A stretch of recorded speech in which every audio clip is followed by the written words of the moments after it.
and her two attendants are with her. Goodness, everyone's finally here. There sure are a lot of people here to see the trial. And they all seem to be oddly excited about something. I even know some of these people. Karina, Desiree, Joyville, Jolien, Essen. Why are so many people here? And why do I have no recollection of this case? And as for the judge... huh? Where's Monsieur Neuvillette? Please sit in the defendant's seat. Don't worry, Silver and I shall accompany you. All right. But are you sure you can stand behind me? Typically, it wouldn't be allowed, but today is an exception.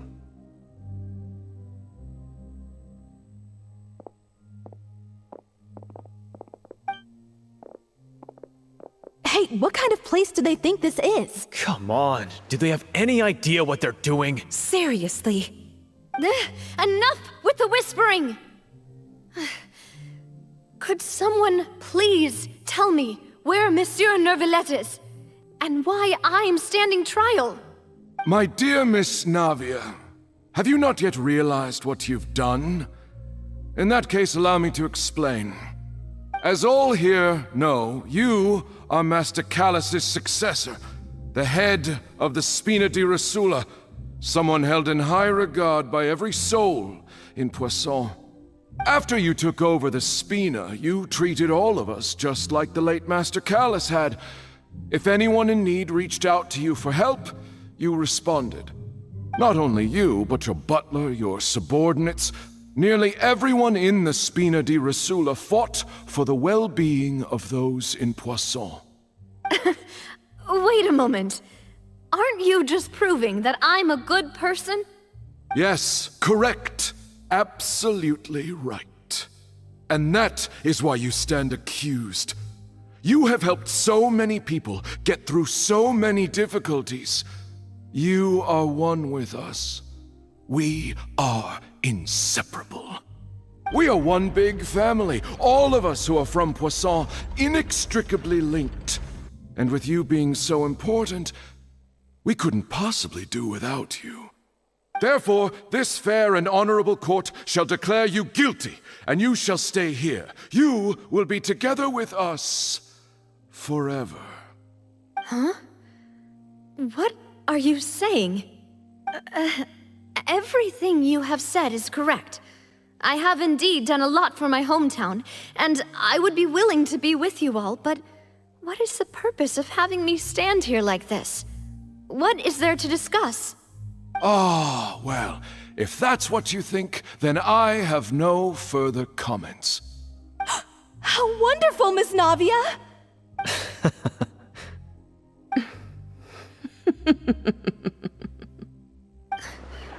I know all these people.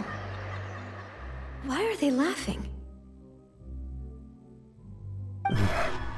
I seem to remember now. Yes, I get it. This trial is... Wait just a moment. This isn't right! Malus? What was that, Mr. Malus? Our conclusion is very clear and unanimous. Let the court judge her now. She's guilty! Stay here, Navia! You're one of us! Demoiselle, don't admit guilt. This trial means to keep you here forever. I wish to exercise my right to defend Our Lady. Mr. Joinville, you only know of Navia's goodness, but nothing of her utterly independent mind. She was born a free and independent spirit. She has never been tied down by anything. Indeed, even the death of Master Callus couldn't stop her. Her actions cannot serve as proof that she identifies herself as part of any group. She merely acted as an individual, extending her hand to help others. Please do not mistake her actions as being otherwise. Really? As an individual, you say? Don't forget, we are all Fontanians here. This is the nation of justice, the nation of Hydro. Even if Miss Navia only voluntarily rendered her assistance, that doesn't change the fact that her beautiful soul must return to everyone. Water accepts all, blends with all. It will surely accept her kindness. Everything is measured here in the nation of Hydro, and in the end, everyone shall meld together. Thus, when a unanimous opinion emerges, that opinion represents justice. Now I speak for everyone. Our opinion is consistent. Navia should stay. We and Navia are one. And you would call this justice? Preposterous. You are merely jealous that Demoiselle still has a chance to exist as an individual. Have you forgotten how much you all once longed to become individuals, to become independent? Do you mean to defy our justice? If your justice is flawed, then why should we acknowledge it? As you said, we can also have our own justice. Silver and I shall defend Demoiselle. And that is how we will enforce justice. Ugh, my head... It hurts. Demoiselle! Silver, it hurts. My head is spinning. All I can see is stars swirling in front of me. I remember now. Everything that seemed odd from the very beginning.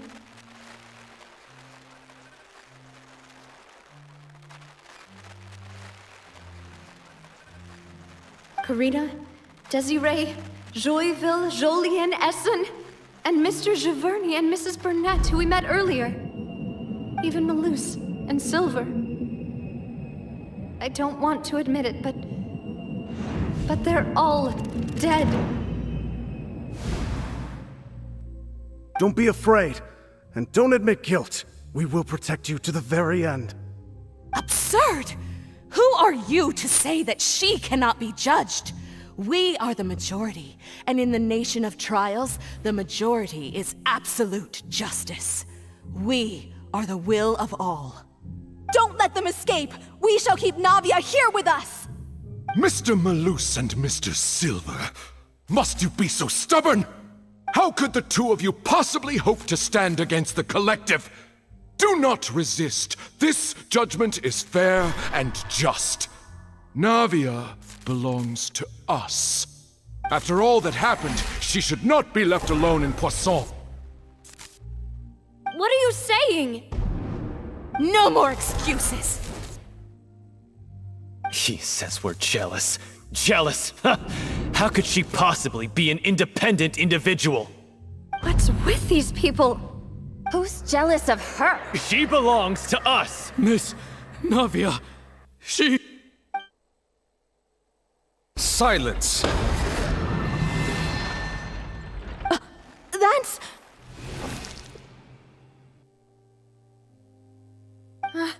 Monsieur Neuvillette! Such commotion is prohibited in the court. The accusations you just presented are nonsense and cannot constitute a proper trial. The court will adjourn for the rest of the day. In this, I shall hear no objections from any unauthorized party. Our thanks, Monsieur Neuvillette. Please leave with me, Miss Navia, while there is still time. But... Go on now, Demoiselle. This is your only chance to leave this place. What, can't bear to leave us behind or something? Malus. My apologies. I couldn't resist making one little joke once I realized that this shall be our last goodbye. Malus... Silver... Quickly, you must come now! Goodbye, Demoiselle. Farewell.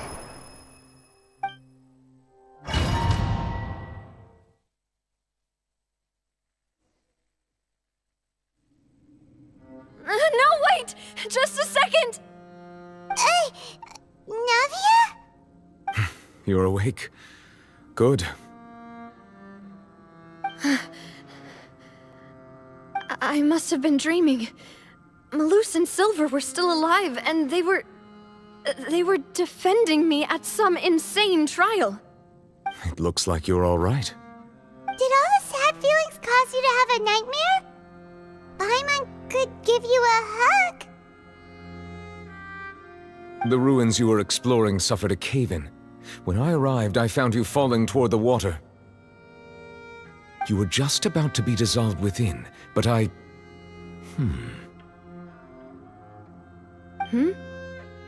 What is it? I think I saw 2 Oceanids protecting you. It was only for a moment, perhaps even a fraction of a second, but they gave me the chance to retrieve you. Were it not for their intervention, I would not have been able to rescue you before your consciousness dissipated. Wait, did you say Oceanids? You mean like what happened with Vache? Perhaps those 2 Oceanids were the people you saw in your dream.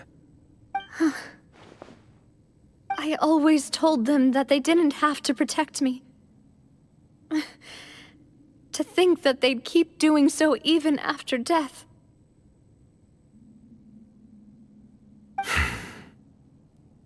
Please come with me.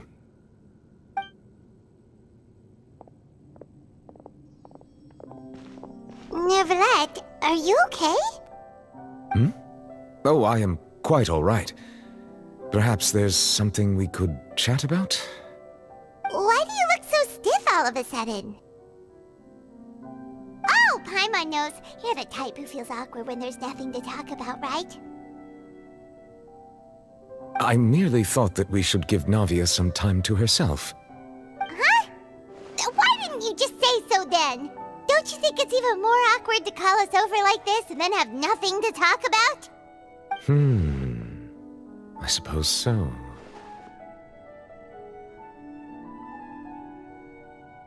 Ah, Sigewinne. I hope all is well with her these days. Her work in the Fortress of Meropide has not been too much for her, has it? No way, don't worry. She's doing fine down there. She's an amazing head nurse. I see. Well, that is good. I have always worried that Sigewinne would need a lot of time to understand the world of humanity, just as I have. Oh, and the Duke also says hi. Even though Sigewinne made him do that. He hopes that you haven't been overwhelmed by all that's happened lately. Thank you. I have indeed been busy lately, and I also hope that everything is going well in the Fortress of Meropide. He still doesn't know what to talk about. Let's chat about something else then. So, Neverlet, you're probably quite the swimmer, huh? Yes, of course. This isn't going anywhere. Let's try something else. How did you find these ruins? Did the knave tell you? Yes, in fact. I had arranged to meet you in Poisson, but when I arrived, I discovered that the Fatui were helping the residents evacuate. They had even transported a large quantity of supplies to the area. Amid my astonishment, I ran into the knave, and we had a chat. She informed me that she had asked you to investigate the ancient ruins here. Yeah, we originally planned to meet up with you, but we thought you might still be busy with all those official documents. We didn't think exploring the ruins would take very long, and who would have thought you'd wrap things up so quickly?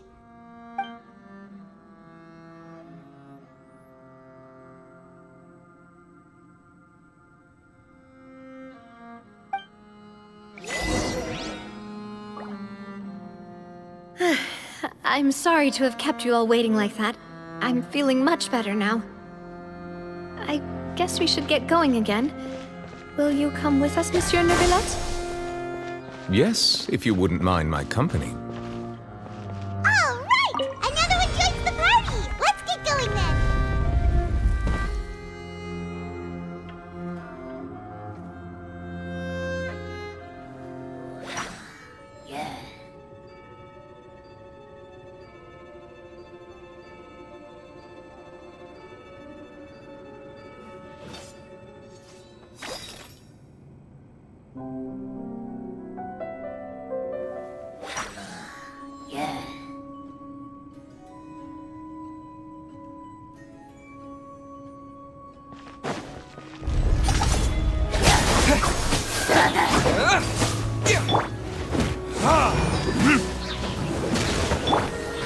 bow your head.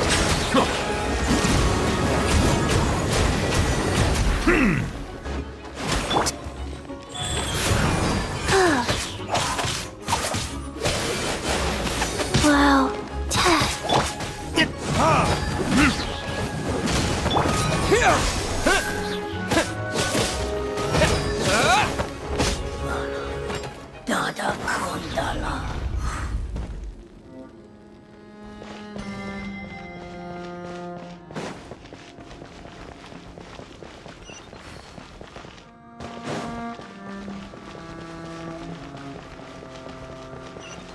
Oh no, another unstable path. Watch your step.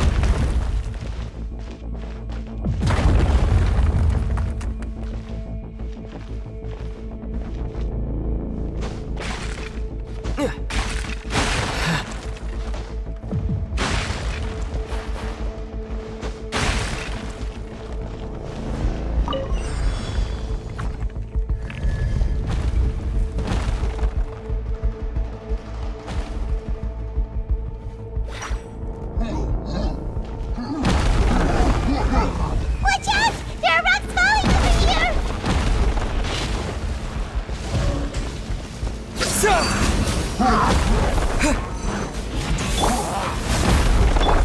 Settle down.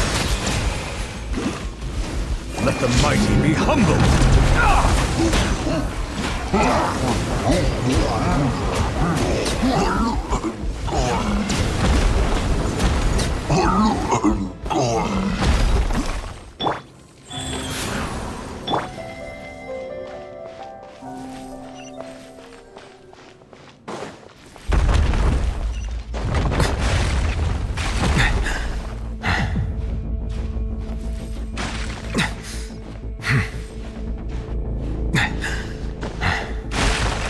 It seems we're almost at the top. Keep it up!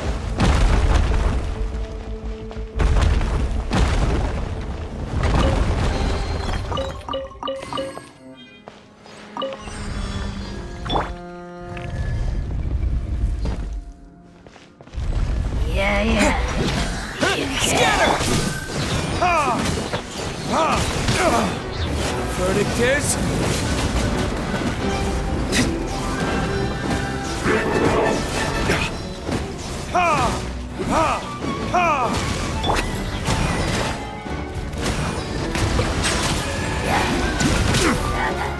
An oversight on my part. Wheel of Life. Sacred name. Fortune Preserver.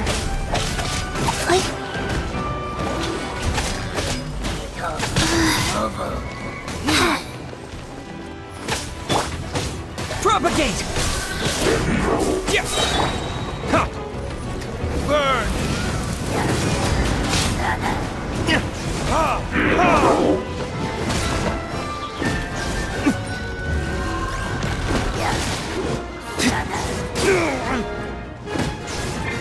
Silence! Be sanctified.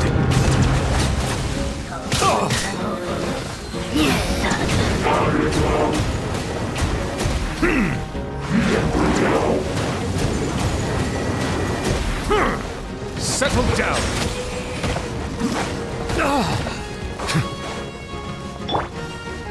Go.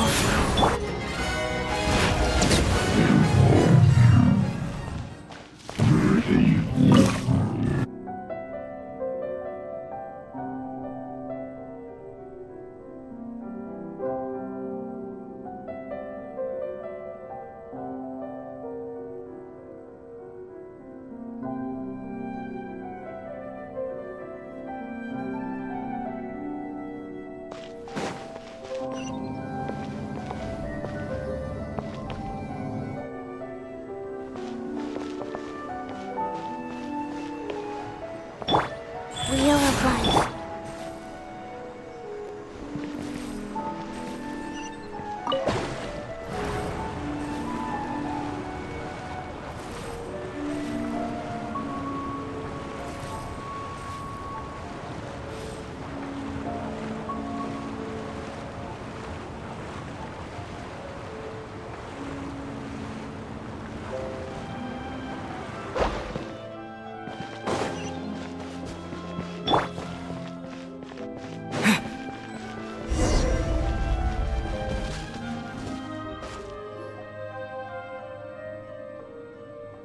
like we've reached the end. This is the place. There should not be any other hidden spaces in the vicinity. The path sure had some twists and turns, but it turns out that this place isn't actually that big.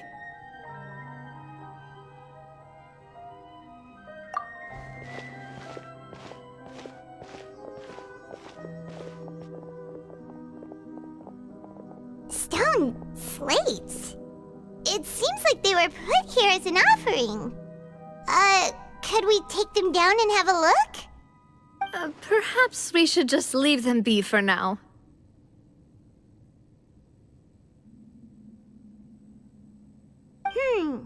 There are 4 locations in total, but only 3 stone slates. The slate that should be in the first empty spot is missing. The surrounding walls also show signs of damage. There's something written below. Let Paimon see. Reason dictates that this nation be destroyed. I shall record the history of its future here in its past. Say what? It feels like someone left these slates and these words here for a purpose. But does he mean that Fontaine should be destroyed? That would fit the circumstances dictated by the prophecy, yes. Indeed, the slate's contents correspond to it. Take the second slate, for example. There's a person kneeling here. She seems so dedicated.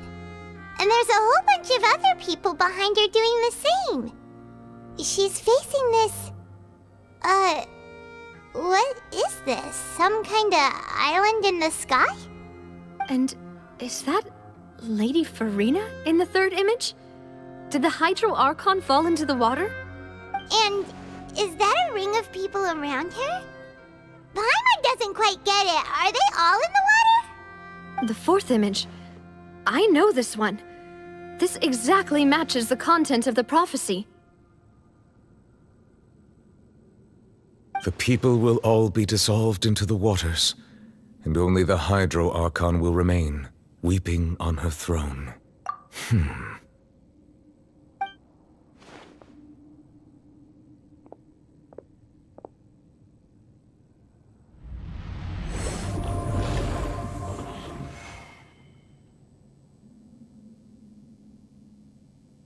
More information should be hidden in these slates, but I fear I cannot easily uncover it, most likely due to us missing the first slate.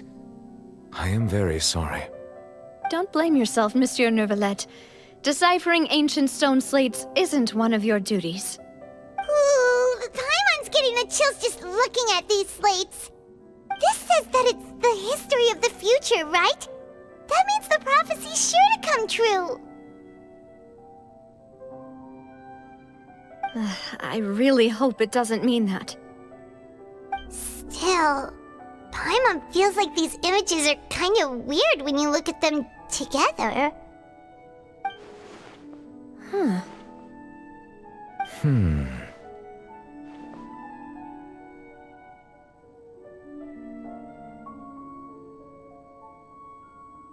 That's right! If the images are in chronological order, shouldn't the fourth, the waters drowning Fontaine, come before the third, where the Hydro Archon herself falls into the water? And yet the order is reversed here.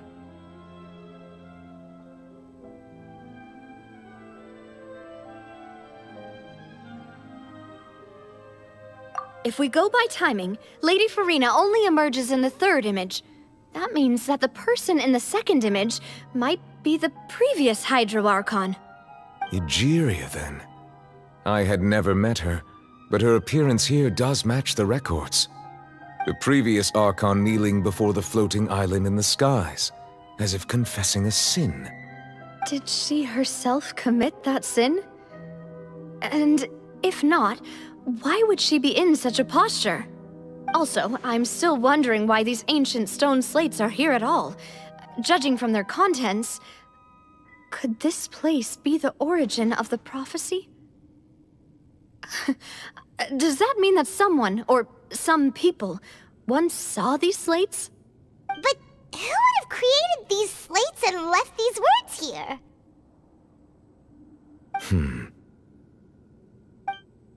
It seems that any further clues will have to come from Farina. In that case, there's no time to lose. There's nothing else to be gained here, so let's head back first. Yeah, we better get somewhere safe for now.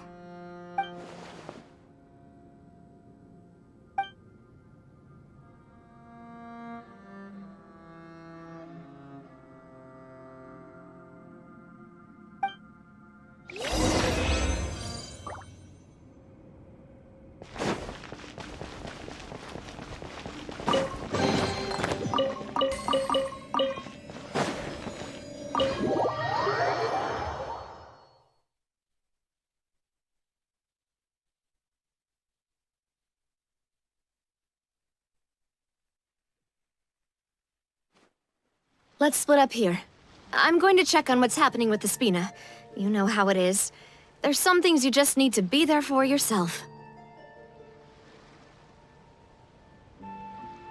You still have energy for that, Navia? Paimon's already beat. Just head back to the Fleuve Cendre and have a rest then. I'll depart as well. Thanks for your hard work today. Traveler, I will go talk to Farina tomorrow morning to ask about the stone slates. I'm sure that you're concerned about this matter as well. If you have time, drop by my office. Are you really gonna talk to her about this directly? Well, She has long been harboring secrets and will not give them up easily, which makes it all the more my duty to ensure that she understands the present situation. alright, we'll leave it in your hands then. You're probably the best person to talk to her anyway. I will be carefully considering my words tonight.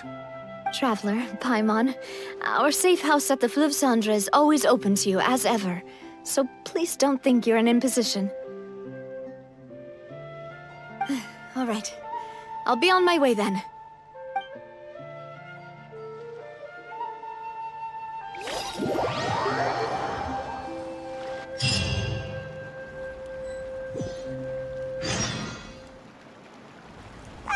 We're finally back! Welcome back. We've got a special menu prepared for you two tonight.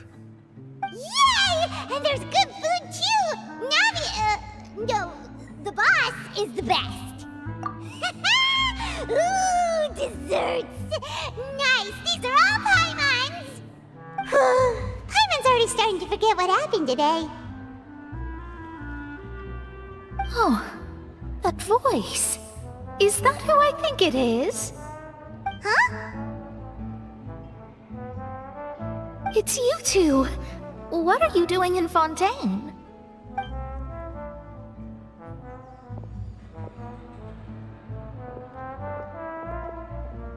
Mona?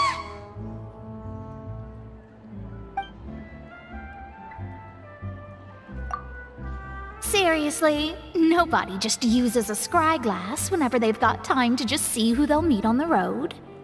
Still, we didn't expect to see you here. Wait, you're not a Fontanian, are you, Mona? Well, I have some business to attend to here, so I booked a hotel in the city. I was just out for a stroll when I bumped into you. Quite unexpectedly, if I might add. Why did you think I was from Fontaine, though? Is that because Magistus doesn't sound much like a Mondstatter surname? Yeah, let's go with that. Well, I used to have my own surname, which was, well, some other thing. Either way, the old hag told me when she took me as her disciple that the first step to being a great astrologist's pupil was to change that name. There was nothing for it, really. She really is amazing at astrology, so I changed my name to what it is now according to her wishes. To my surprise, however, Magistus is not the name of some ancient house or clan. It isn't? Nope. Although it is used by us in place of surnames, it generally just means great. Wow! Imagine including a boast in your name. Wait, are you gonna have to put that into your genealogy as well? I reckon so. In any case, I'd give my disciple a name like this as well, if I were to take one.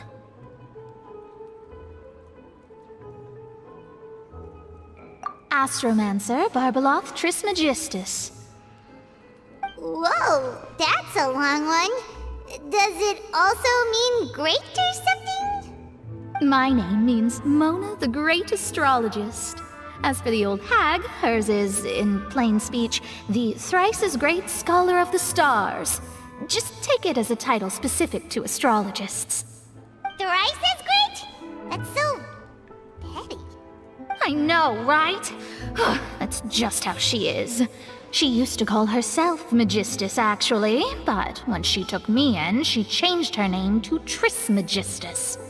Talk about excessive. Magistus is thus the calling card of our school, so to speak, which makes it about the same as a surname. It's all right if you don't get it. You can look into it further should you need to study astrology more deeply. That sounds terrible! Ugh. But anyway, you're not Fontanian, are you, Mona? You're from Mondstadt, right? Well, I was born in Mondstadt, yes. My parents migrated to Dornman Port, and I traveled with the old hag for a while, after which I settled down in Mondstadt City. Oh, that's a good thing then. At least we know you won't be dissolved by Fontaine's waters. Speaking of that, I'm sure you're aware that a bunch of things have happened here in Fontaine, right? I know you're not a local, but I'd avoid getting too close to any water that looks strange all the same. There's something ominous about it. Well, the water, I mean.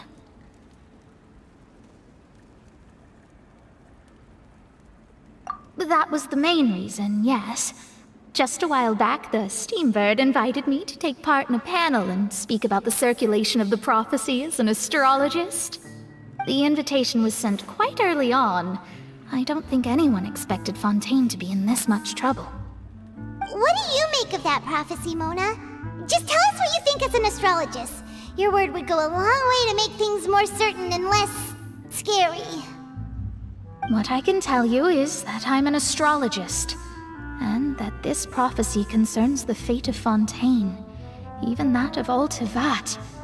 Ascertaining this is akin to reading the fortune of the whole world. I'm afraid that this is not something that just anyone can do. If I could do it, you would no longer call me an astrologist, but a visionary. But on the flip side, the prophecy is so huge and powerful that it must surely come from a powerful visionary. Its contents involve the fate of the world. Disregarding it would be a mistake. A visionary? Sounds really powerful and all, but does such a person really exist? Of course. The old hag could do it, and I'd bet there are others amongst those Hexenzirkel colleagues of hers who could do something similar. Huh? Are you sure? All right, I'll help you. It isn't often that I see you with such a serious look on your face. I'll tell you once I hear back from her. Thanks, Mona. You're amazing as always. Oh, well, this is something only I can do after all. So yes, your praises are quite welcome. That's the greatest of astrologists for you! Of all the people we know, you know the star's the best! Indeed, indeed. That's the spirit. Oh, sorry.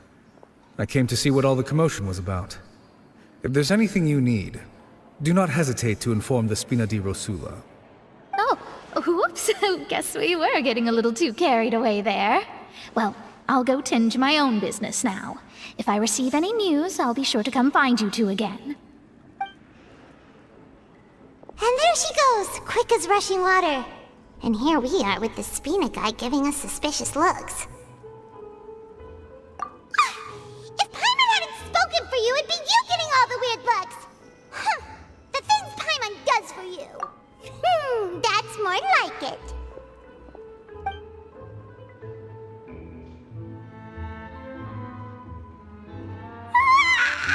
Good morning. To be honest, Paimon's still feeling kind of sleepy. But it's time to get up, Traveler. We agreed to go see Neuvillette, so let's pack it up and get going.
You're here! Finally! Is something wrong? Monsieur Durvalette and Lady Farina, they seem to have gotten into a dispute. Please go see for yourself.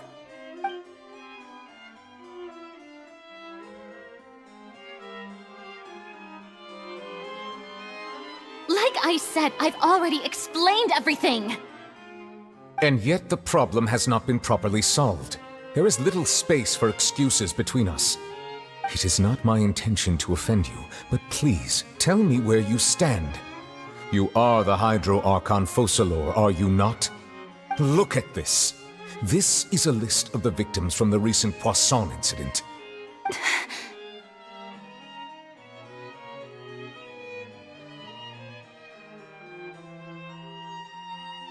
You mean...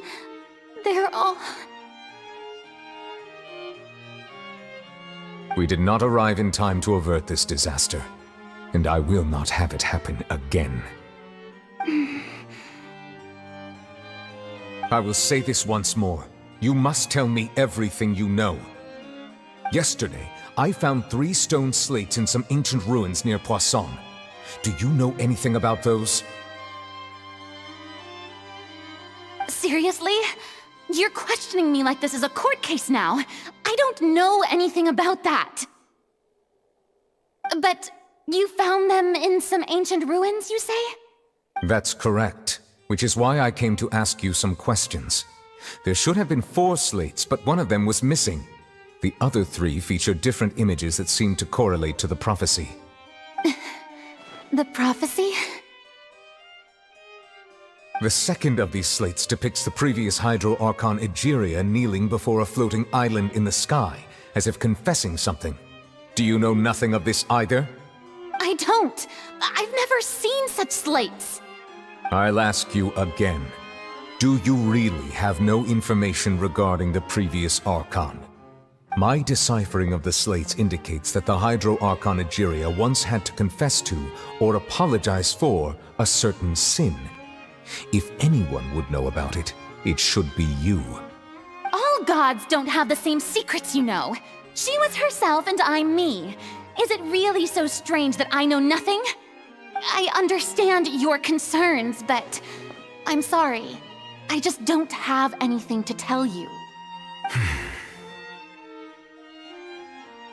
Forgive me for saying this now, Lady Farina, but I have long known of your various secret investigations into certain matters. There are several indications that you have been investigating the prophecy on the sly. This is not strange in itself, considering that you are the Hydro Archon. But it is strange that you should also claim to not know any of Egeria's secrets, as well as do nothing following your inquiries. You have never been as superficial as you have presented yourself to be, nor are you a fool. And yet, your behavior is very inconsistent.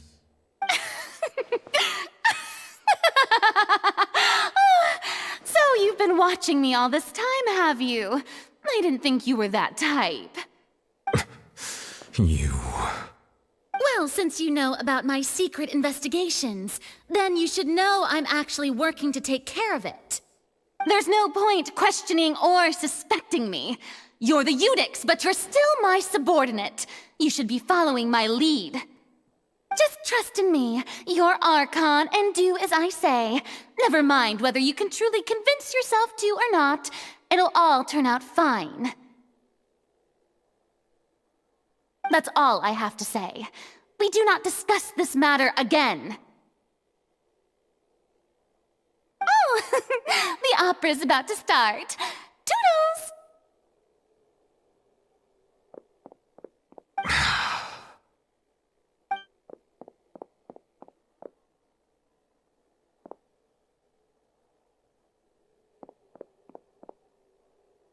Did Farina not notice us standing by the door? Wonder what's up with her. I assume you've been outside for a while now? Oh, you noticed. Seems Farina didn't even realize we were here. She was in a great panic, though I cannot discern the reason. Our discussion reached impasses time and again, a state of affairs that we cannot allow to continue. Still, I do not understand. Dialogue is the basis for understanding, so why...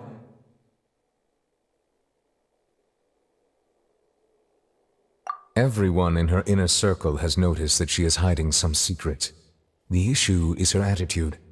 I fear that she will not reveal anything unless absolutely forced to. We may have to create a situation in which she will have no choice but to speak. Oh? Like what? Normally, people will only reveal the truth when standing trial. Perhaps we must have the Hydro Archon experience just such a scenario. But Farina's seen so many trials, and she's really good at dodging questions. How do we make sure that she won't just slip away at the first chance she gets? We will need to consider this thoroughly, join forces with various parties, and then do what we can. If at all possible, I would prefer to recuse myself from this affair, but we must prevent the prophecy from coming to pass. This may be cruel to her, but all Fontaine is in crisis. The information a god possesses is too precious, and so we must take a chance on this.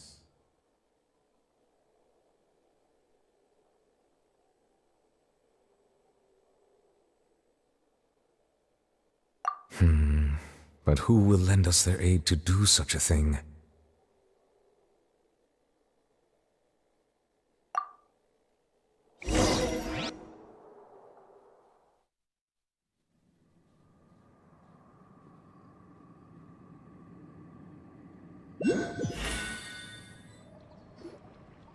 Well, that's everyone, huh? Speaking of which, it was pretty smart of you to think of hiding here. Poisson was just involved in a disaster, so it's presently devoid of people. That naturally makes it the best choice. And here you are drinking tea like it's the most natural thing in the world, huh? That's what family should do. Sit and enjoy a leisurely time together. It's nice to enjoy tea here, you know? Care for a cup? Lend me your ears, everyone. Or perhaps one of you might like to start us off.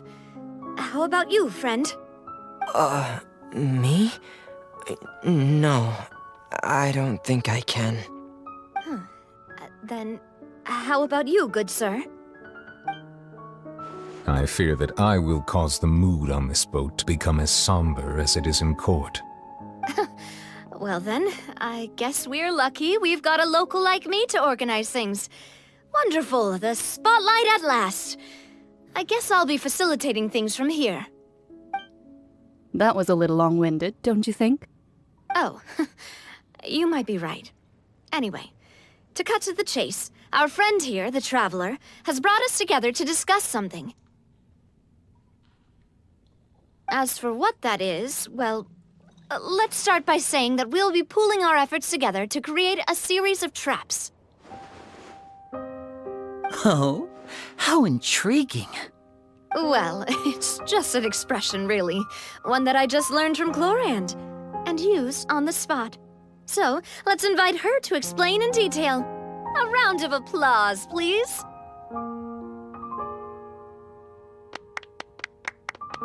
Huh? Didn't you say that you would be facilitating this? Oh, come now. Your work doesn't involve much public speaking, right? This is a good chance to practice.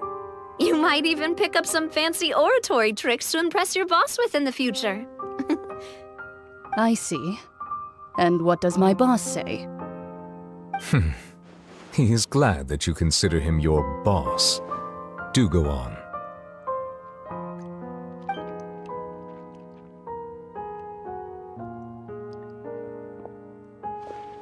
In that case, do any of you have experience hunting? Not that I recall. Fremine and I once used a wooden stick in a basket to catch wild rabbits when we were younger. As for Lynette, Oh, right. You were sick that day, weren't you? I've also gone diving to catch some fish before. Does that count? I'm afraid not. You may or may not have heard, but Fontaine once played host to a group known as the Marechaussee Hunters. Though that was their name, they did not hunt animals, but rather various monsters left behind by the ancient dynasty of King Remus. Today, Fontaine's monster population has already thinned greatly, so the hunters have blended back into society, taking up arms in other lines of work. They even left a unique methodology of hunting in their wake. A trap comprises of the following components: bait, a trigger, and a containment device. Sometimes a lethal implement will also be necessary to deal with the prey. So, if we were to build a trap together, right now, what would you choose to build it with? For me, I would prefer something basket-shaped. Pigeons and rabbits will see the bait and naturally enter the snare. Our line of work requires a deft hand, and we're some of the best in the industry, so you can count on our techniques. You used some of those techniques while moving the people of Poisson, didn't you? My subordinates mentioned that you even performed some magic for the bawling children. Yes, and I even managed to gather some intelligence in the meantime. I'm quite the multitasker if I do say so myself. I'm afraid I can't claim that as my strong suit. I prefer more stable methods, like placing bait in the water and waiting for the fish to come within reach. That's the kind of method I would count on. Calm and steady. Exactly the kind of person who would catch loads of fish. And I can be their assistant. With discretion, I'm sure.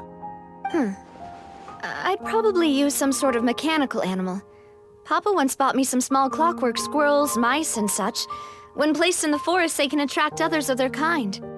I remember that you liked those too, didn't you? I did. And that would be a good way to go about it. If they're realistic enough, animals of the same kind will follow them all the way to the trap. What about you, Monsieur Neuvillette? I fear I do not have any related experience. That makes sense. You usually solve problems directly, without the use of any such tricks. But I do have one more question for you, monsieur.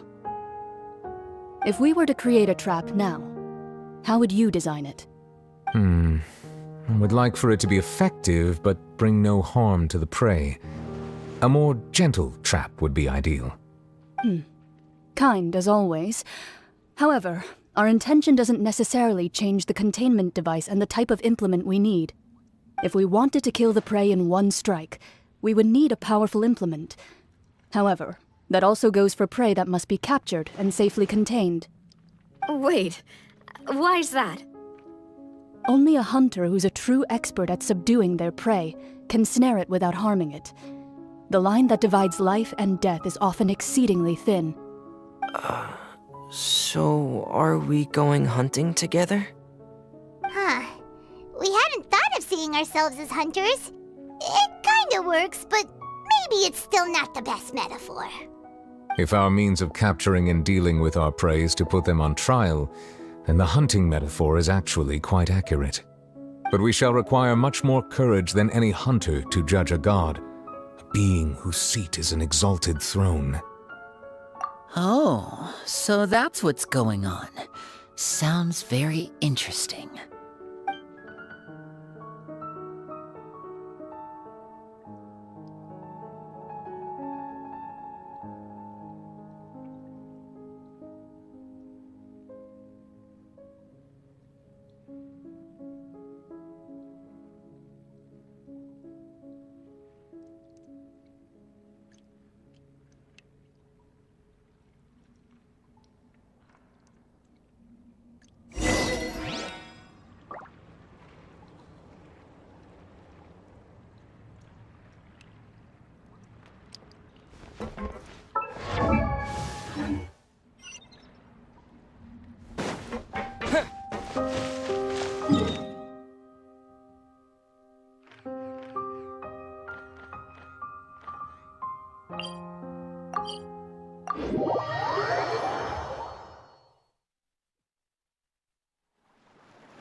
few days, hasn't it?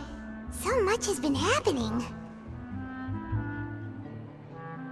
Paimon didn't think the meetings would go on for so long, but everyone seemed pretty fired up, huh?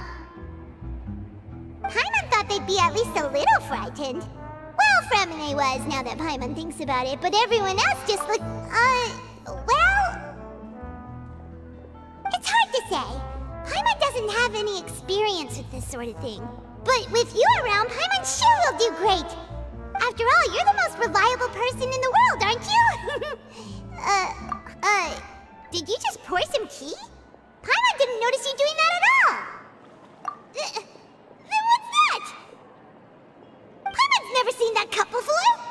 Don't be frightened. I'm just joining you two for tea. I merely refrained from saying anything till now. Who's that voice? But there's no one here. What a strange conclusion, but also such an interesting one. You two make such a fascinating combo, and yet even you feel confused. As such, I couldn't resist but come by for some tea and a chat. Consider me a passerby, just accepting a commission from my friend's disciple on a whim.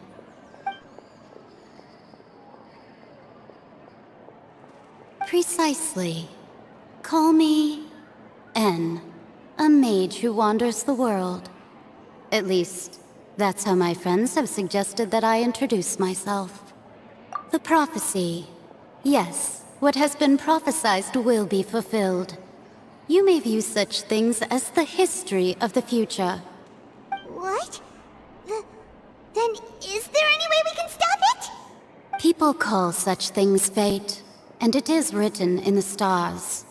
It cannot so easily be altered. So you've caught on. Just as prophecies are usually only the future as seen from the perspectives of the gods, could things be happening in hidden corners where the gods' gaze does not fall? Are the things that you shall see different from the fate that the gods perceive?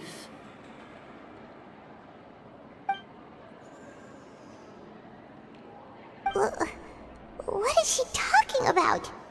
It all sounds really impressive and important and stuff, but it also sounds kind of scary.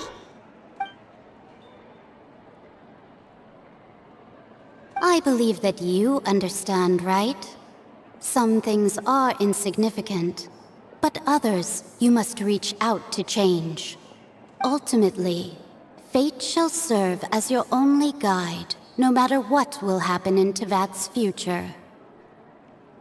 All you need to do is to play your part. This was good tea, by the way. Thank you for your hospitality. Well, that'll be all for today. The voice. It's gone.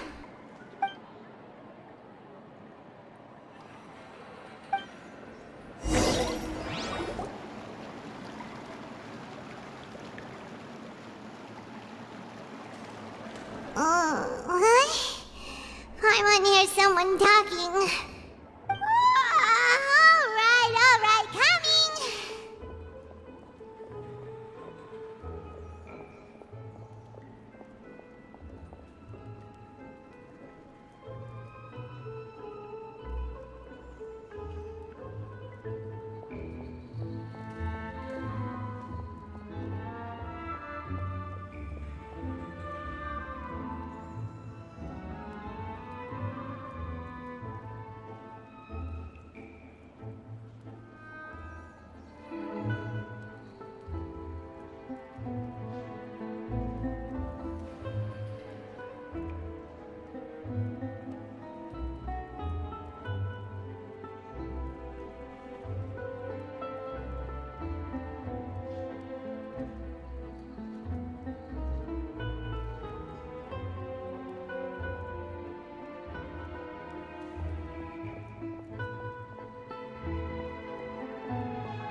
it's you who's getting lazy, okay?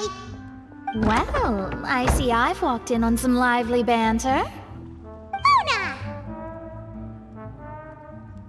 Fine, just fine. I went to take part in that Steambird panel. It turned out to be more interesting than I expected. Not all Fontainians are pessimistic about this. One journalist mentioned that sitting around and waiting for the end to come would be wrong, and that they should make their own rescue preparations. I agreed, so we had a brief chat with her. Did she have pink hair by any chance? Why, yes, it was Charlotte. I assume you've heard of her, no? That daredevil journalist? I'm in full support of her view. Prophecies are very important, but how can people allow their lives to be commandeered by just a few words? That's right! Paimon's glad to hear something sensible for once. Ah, yes. About what we had discussed before. I did try, but I'm afraid I couldn't reach the old hag. I'll try again tonight, but I wouldn't get your hopes up. Huh?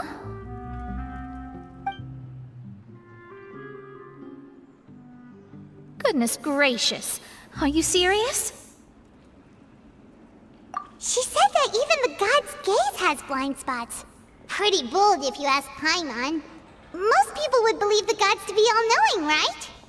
The Hexen Circle members are certainly anything but ordinary.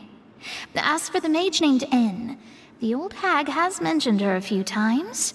She said that N's sense of direction is incredible, and that she loves guiding those who are lost. But I've never met her, and if she were still alive, she'd be... well, suffice it to say that the hag's at least a few hundred now, and N's been around for longer than that. Whoa. The Hexen Circle sounds like a scary group. But they must really stay in shape to live so long. Their abilities alone are pretty terrifying.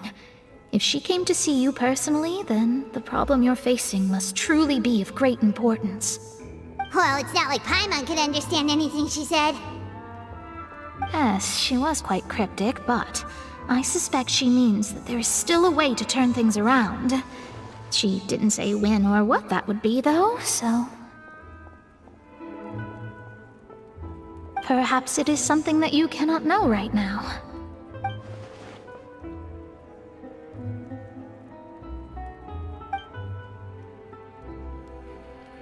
Traveler, Paimon, are you two all right? Oh, we're fine. We're just a little down right now. It kind of feels like the end is coming, you know? I see. I feel that same sense of desperation, too. I guess you could consider me someone who has often witnessed fate. So far as I have seen, it cannot be swayed. But even so, I still hope for, and believe in, miracles. Astrology is eternal and rational, but fate may not be. It is cruel, but it can also be beautiful. Perhaps that's what En was trying to tell you. Not to lose heart, and to believe that what you are seeing playing out before you is not yet set in stone. I did originally think of steering clear of all this, but I couldn't. Even if this is all futile, I still wish to help everyone. If we don't struggle to the last, then how can we face the end when it comes? Huh. You do have a point.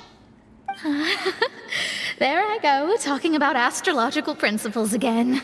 Sorry about that. The moment I start talking about work-related stuff... I need to get going. It was worth trying to comfort you, even if only a little.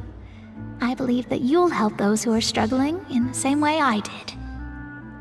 I suppose that might be why we always seem to meet by coincidence.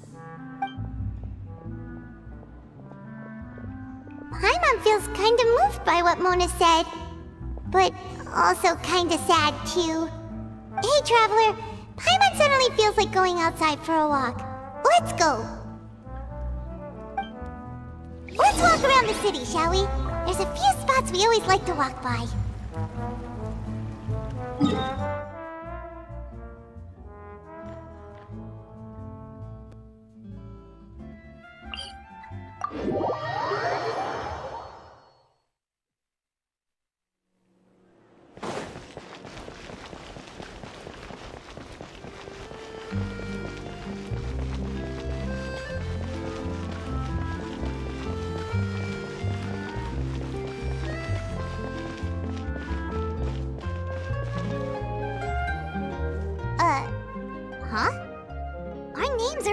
in this newspaper. What's going on? Let Paimon see! The underwater stronghold, the Fortress of Meripede, has continued in its noble autonomy, but that does not mean that others cannot interact with it. My recent attempts to enter the fortress bore little fruit. Huh. Guess Charlotte still hasn't given up on that.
Did an Outlander friend become the focus of this report? A blonde adventurer with their white fairy legends trailing in their wake. It is said that this mysterious traveler once visited the underwater fortress. So while the fortress's interior remains a mystery behind closed doors, do not fear, for the tales of the traveler contain surprises in spades. Journalist Charlotte's biggest scoop yet, the Traveler's Trail, World Walker. Huh. Charlotte took so many awesome photos of us and we never even noticed her! She hasn't been able to get a hold of anything at the fortress, so since we're easier to find, she's using us as the subject matter instead? Ugh, seriously? Well, fine. Those headlines and photos do look cool, so Paimon will forgive her this time.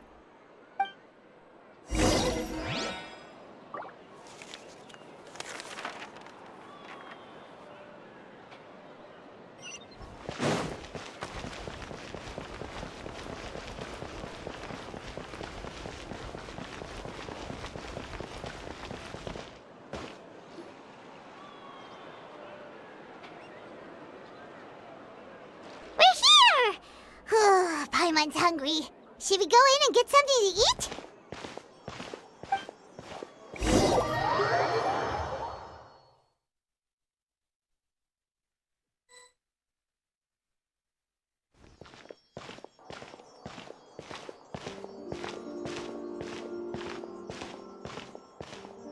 Hey, quick!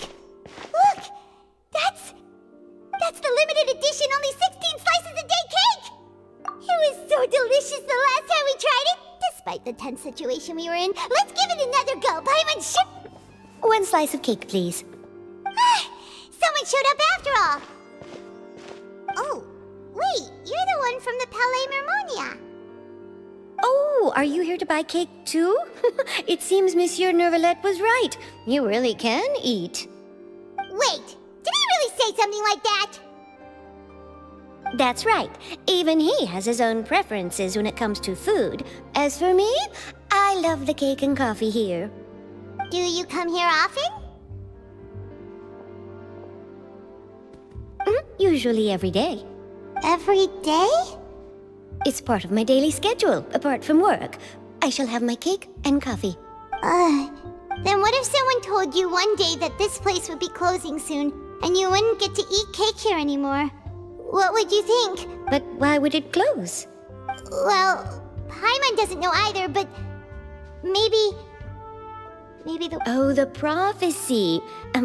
To be honest, I haven't paid much attention to that. No, still, even if there'd be no more cake tomorrow, that wouldn't keep me from having some today. No, it's the same for eating in general. You might not be able to eat tomorrow, but if you can do so today, then you should carry on. That's what people call living, you know. Huh.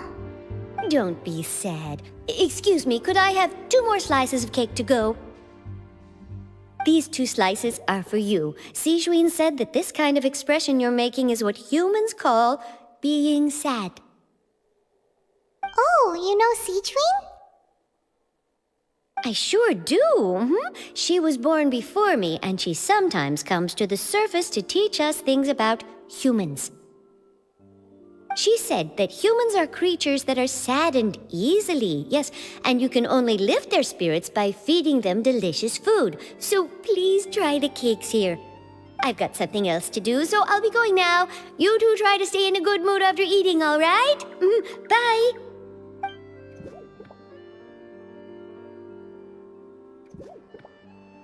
And there she goes. All right, let's dig in. Paimon's sure this cake will be delicious.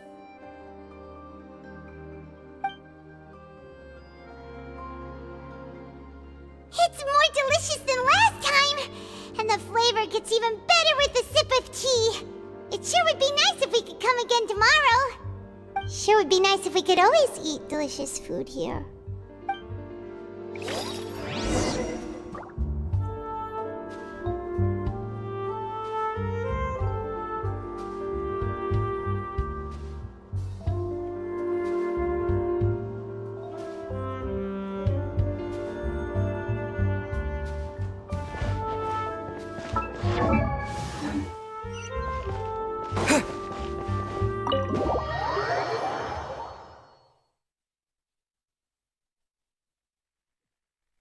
Oh, we're near the Seabird office.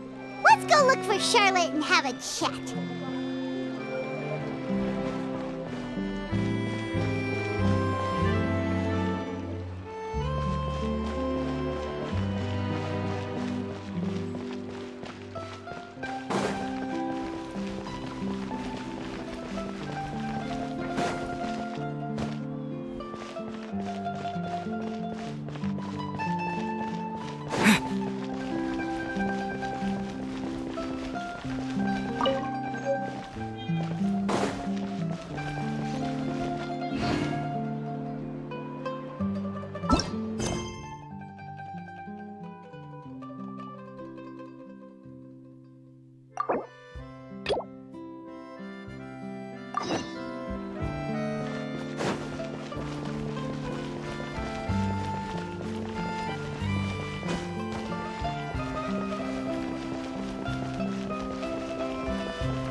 Wow!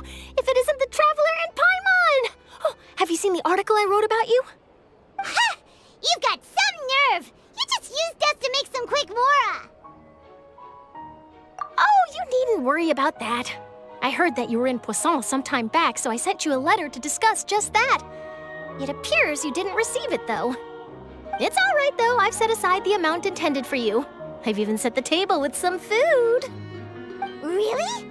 Oh, you're the best!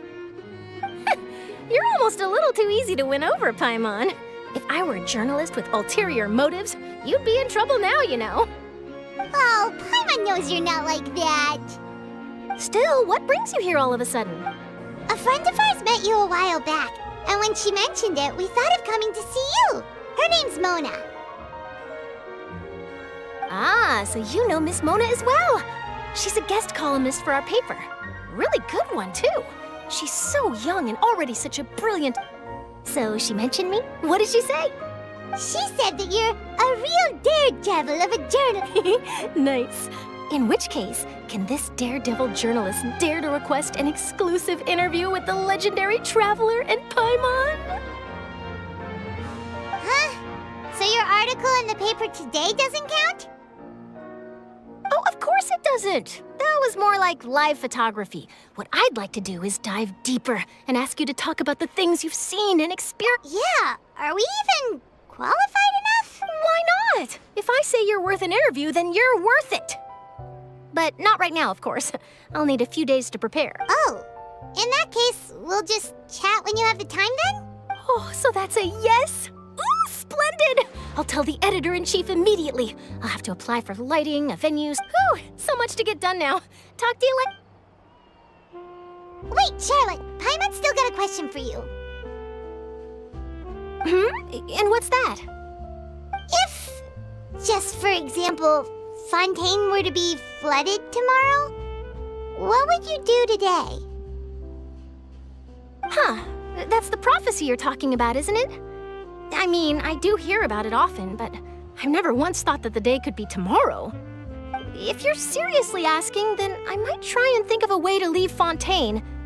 Oh, but I'm still a journalist first and foremost. That means I have a duty to be reporting from the scene. And secondly, I wouldn't forsake my homeland that easily. From what I've seen, most people don't know what they'd do should the worst come to pass. In truth, it might be better just to behave like normal rather than worry over such an end. So in all likelihood, I'd probably still be prepping at the office for that interview of ours. I know what you're thinking. That sounds a bit sad, but I've always believed that it's best to do what you enjoy. Just think about it. If this nation really were to be suddenly destroyed tomorrow, but I still successfully finish an exclusive interview with a truly unique person, then the story I would wind up writing would truly be timeless. And then do you know what I'd do? Well, I'd write that story, send it for printing, and use messenger pigeons to get copies out to the various nations as soon as possible. I'm not a dreamer, nor am I a workaholic, but I do love my job, and I'd be proud of leaving such an article behind. I guess you could say that I was born to be a journalist. But anyway, that's my answer. And on that note, I'll get back to my preparations. That's so nice. All of a sudden, Paimon actually kinda envies her. Anyway, let's go and take a look at the sea, shall we?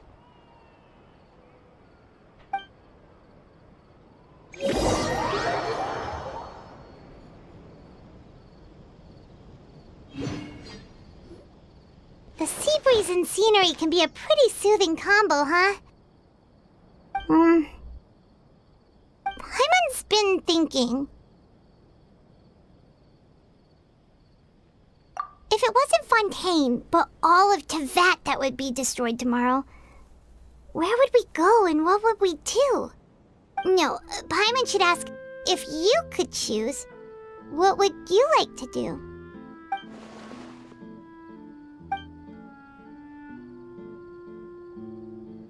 We've always been moving to the next destination, so we haven't spent much time thinking about these kinds of things.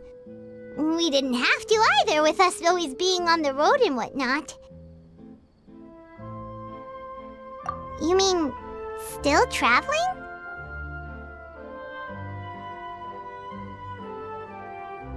Huh. Wait, isn't that what we've always been doing?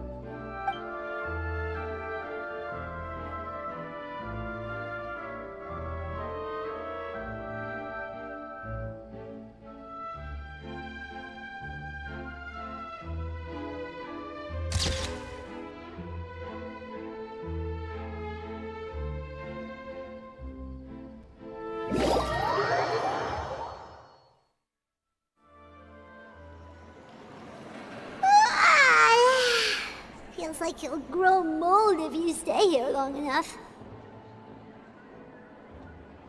But it's still better than the Fortress of Mirapede, that's for sure. It's not only damp there, but salty too. Ah, so the two of you are still here. Wonderful. Oh, you're from the Palais Mermonia, aren't you? Yes, I'm Isadora.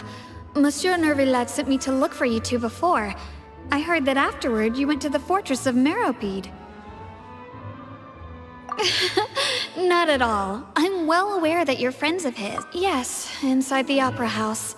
The Maréchaussée Phantom has declared the incident a small-scale riot. A riot? Well, that said, I don't personally think it was that serious. Lady Farina was watching a performance at the Opera House, and while she was resting during an intermission, some other audience members suddenly started harassing her, loudly accusing her of doing nothing about the prophecy crisis. And before she could respond, others started to join in. The crowd continued to grow, and protests against the Hydro Archon started to break out. So people have started to put the blame on Farina. Guess they finally found an outlet for the pressure they've been under due to the prophecy. I agree. People will naturally rely on gods, as is customary. But the moment people feel threatened, gods are also the first to be blamed. So what happened after that? Is Farina okay? Seeing that the situation was spiraling out of control and that further argument was pointless, she claimed that she'd gotten tired of this and left in a hurry. The Maréchaussée Phantom had their hands full maintaining order and did not catch where Lady Farina had gone. Only when things had stabilized did we realize that she had gone missing. So, you mean she's still missing? That's right. The Maréchaussée has dispatched many people to search for her, but we don't have any leads yet. That said, I don't think there's much to worry about. She is a god after all. Even if she were to fall into the hands of rioters, what could ordinary people do to her? Good. Monsieur Nervillet sent me to tell you about the situation, but he didn't say anything else. Don't worry, this is more than enough to go on. Thanks for keeping us informed. Ah, is that so? Well, alright then. In that case, you two take care. I'll be heading back to the Palais now.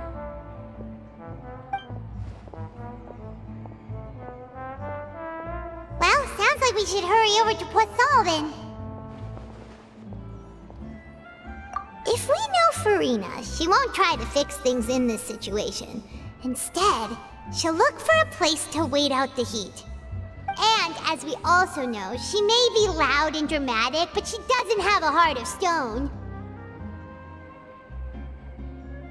When Nervillet was talking to her in the Palais Mermonia, and she heard about Poisson, she couldn't hide her sadness and remorse. It would be hard for her to ignore being accused by the public today.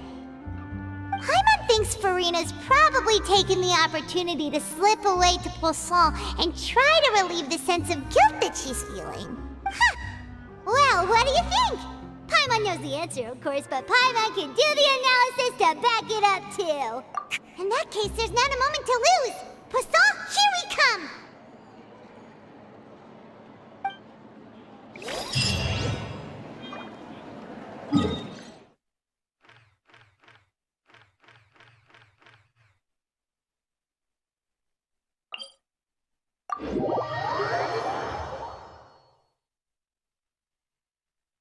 This place looks deserted. Guess all the survivors must have evacuated already. Could Farina really be here? Let's try to find her as soon as possible.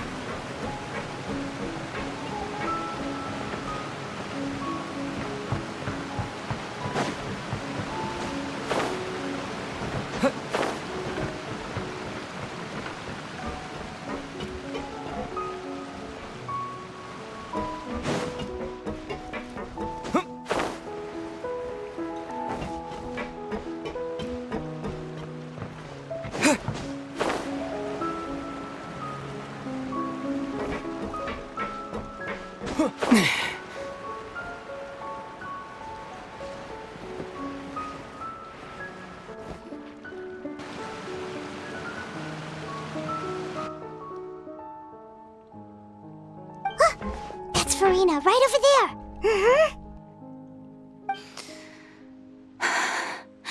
Should I just give up? This is all meaningless. What was meant to happen did happen after all. Everyone's dead. I'm sorry. I am so sorry. Give up, Farina. There's no point in holding out. I'm sorry. But what can I even do other than to repeat meaningless apologies over and over? Who's that? Don't worry, Farina. It's just us.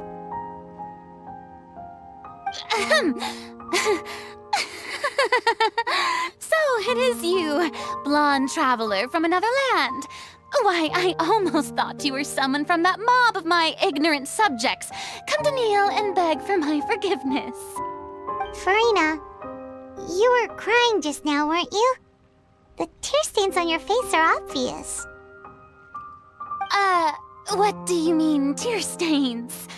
Oh, I remember. The show at the Opera House earlier this morning was so moving. I'm still trying to process it. Who did that uncivilized rabble think they were, disturbing my enjoyment of the arts? They even dare to tout their Archon. I must teach them a lesson. I can just imagine their twisted and frustrated faces once they realize that I'm nowhere to be found.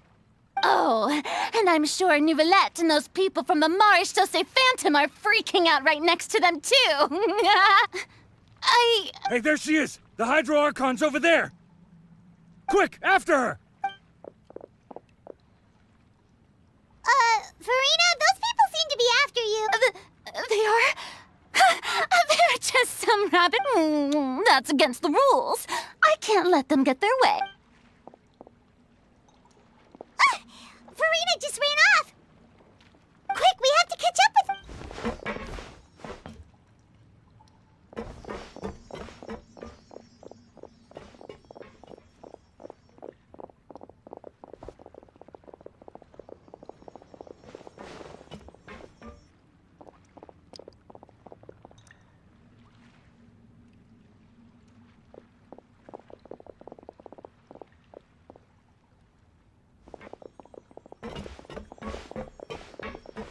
This should be the place, right? Hey, Farina!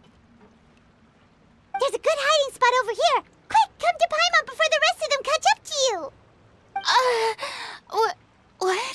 Hurry, they're almost here. Fine. I suppose haste is warranted. Lead the way.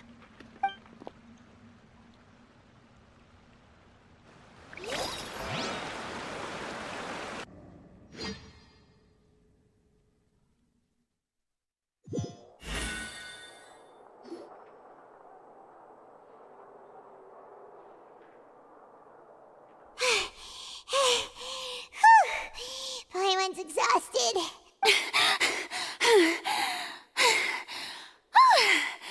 I'm so tired. I merely gave in to the sheer... You're right. Yep, that's a good girl. What's happening? The ground's shaking. Yeah, a quake of this kind preceded the flooding in Poisson, didn't... It can't be. Well, there's no need to worry too much about that. Nouvellette's made some emergency plans, so... Yeah, I hope you're right. But the people of Poisson, they've...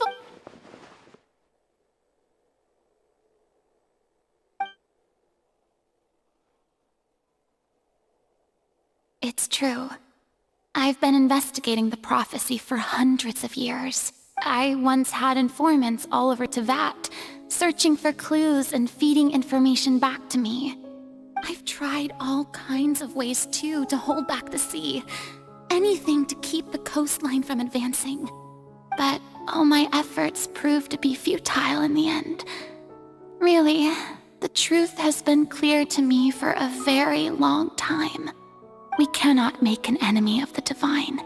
No matter what we do, the will of the heavenly principles will have its way, and the prophecy shall be fulfilled. Give up. I do love the sound of that phrase.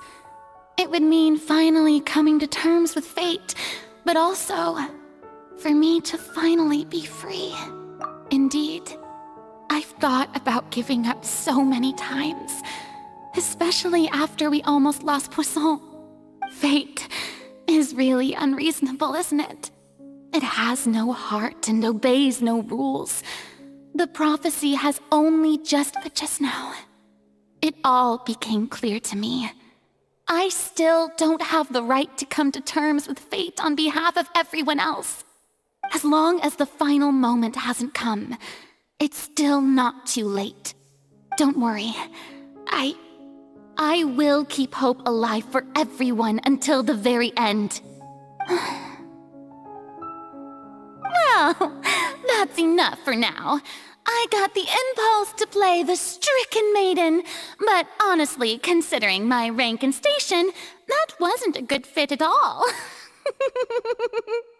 Don't take any of what I just said seriously.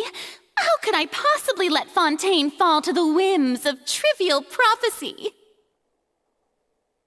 Come on! Paimon could have sworn you were actually being honest just now.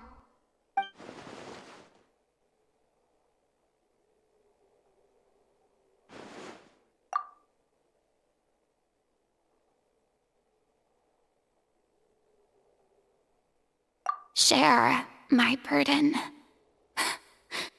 That's impossible. It was fated right from the start that this would be my duty alone.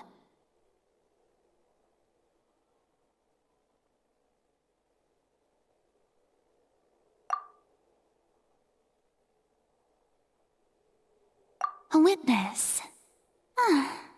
Yes, I've heard that you came to Tevat from beyond the stars, yes. In other words, and if Tevat is, in its entirety, a show on a stage, then you're just a... If that's...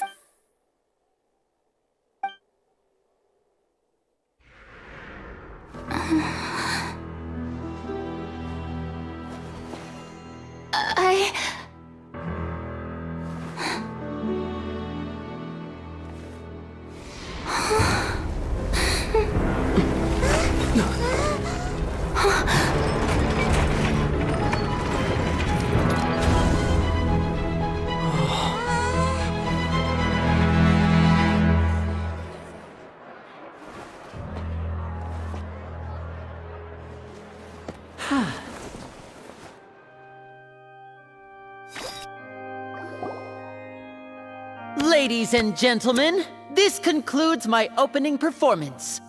Now, without further ado, we may proceed to the trial of our god. So this is what it is. Yes, you deserve praise for the effort you took to raise the dramatic stakes.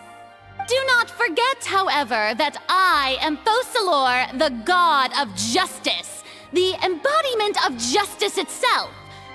Does it not strike you as even the least bit absurd to bring the very concept of justice to trial?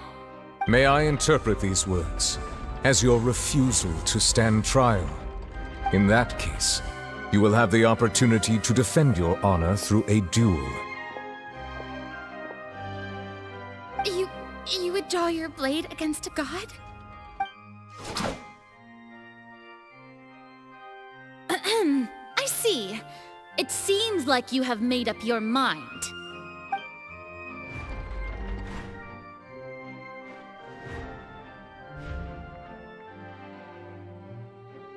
Paimon can't believe it. She just surrendered. What the heck is going on? Did I just see an Archon surrender to a human? Wow, how utterly humiliating. Lady Farina, what is the meaning of this? It would seem that there has been a misunderstanding. To be clear, the raising of both hands is not always an indication of surrender. Looking for excuses again, huh? I raised my hands just now to indicate my acceptance of the trial. No duel shall be necessary. I will admit that I've been running away for a long time. I'm sorry, everyone. I was unable to protect the people of Poisson. It is my duty to stand trial for my crimes. You are not the only ones to be disappointed in me. I, too, am exceedingly disappointed in myself. But now, it is time for the Hydro Archon to show you her courage and resolve. I, Farina, will use this trial to show the world the true meaning of justice! This time, I will protect you. Applaud and rejoice! One of the most outrageous and fantastical arcs known to the opera epiclese is now unfolding before your eyes. Mark my words, this shall be one of the most exhilarating and brilliant shows ever to grace the stage of Fontaine! The trial of the Hydro Archon, Focalor, will now begin! Woohoo! Oh, now we're making history! Why does it feel like Farina just took over the whole thing? Like, come on! Didn't she just get forced to stand trial for her crimes? Also, even though she's still acting super dramatic, she is taking this seriously this time, right? All right, then. Who will be my opponent in this trial? The court asks the prosecutor to please take the stand. Is that so? Very well. Then please speak, witness of Tivat, my accuser and fated opponent.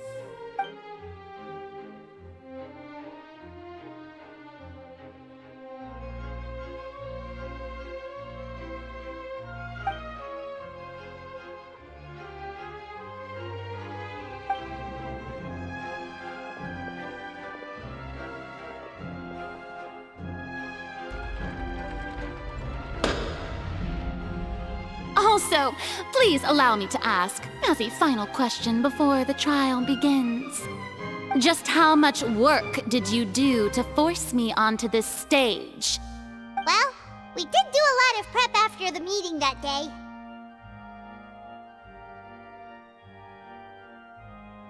I can go over the tasks assigned to the Spina di Rosula, since they were rather straightforward and easy. Navia, the president of the Spina di Rosula. Most of the people who participated in the disturbance this morning were my subordinates. They changed into plain clothes and came to the Opera House as regular audience members, waiting for the perfect opportunity to incite insurrection against you. The people's resentment against their Archon has been building as more and more of the prophecy is fulfilled. A spark was all we needed to turn smoldering anger into a flame. Moreover, according to our understanding and analysis of you, when something like that occurred, you would likely flee the scene and head to Poisson by yourself. So, we arranged for a second group to lie in wait there. So, you mean, the ones who scoured the settlement for me were also from the Spina? And their goal was to force you to step into the giant magic box so you may personally participate in the greatest magic performance in all of Fontanian history. That's right.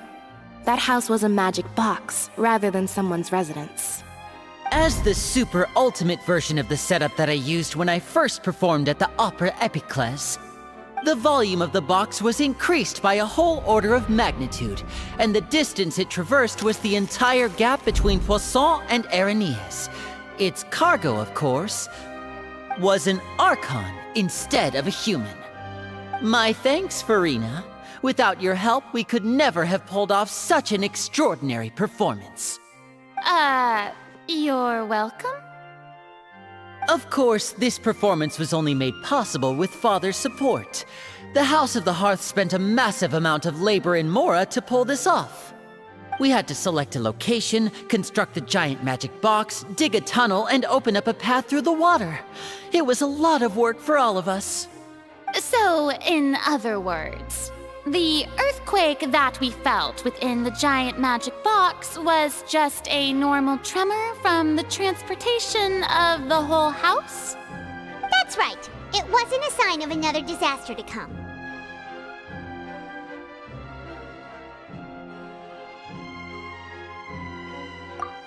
Then, I can guess Nervillette and Cloran's parts. You gathered a crowd, prepared a stage, and made sure that the champion duelist would be immediately ready for a fight. Also that as soon as I appeared on the stage, the trial may commence without a hitch. Am I right? Yes, that is correct. Well, Clorand, I must commend you for your courage. Only the most outstanding champion duelist in all of Fontaine would accept a duel with an Archon without flinching. Thank you. As for you, Traveler, I suppose your role was to keep me distracted with conversation once you found me in Poisson. You'd make sure that I didn't notice anything amiss before revealing yourself as my prosecutor once we'd arrived onto the stage. Oh?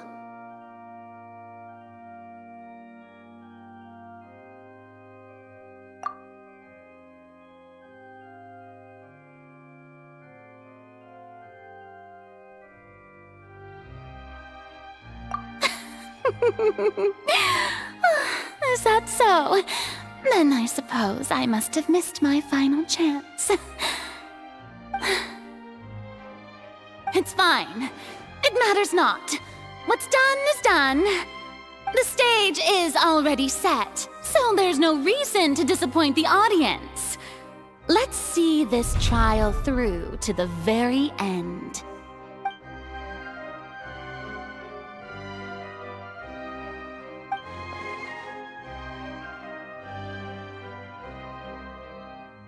Sir Prosecutor, please allow me to pass this along.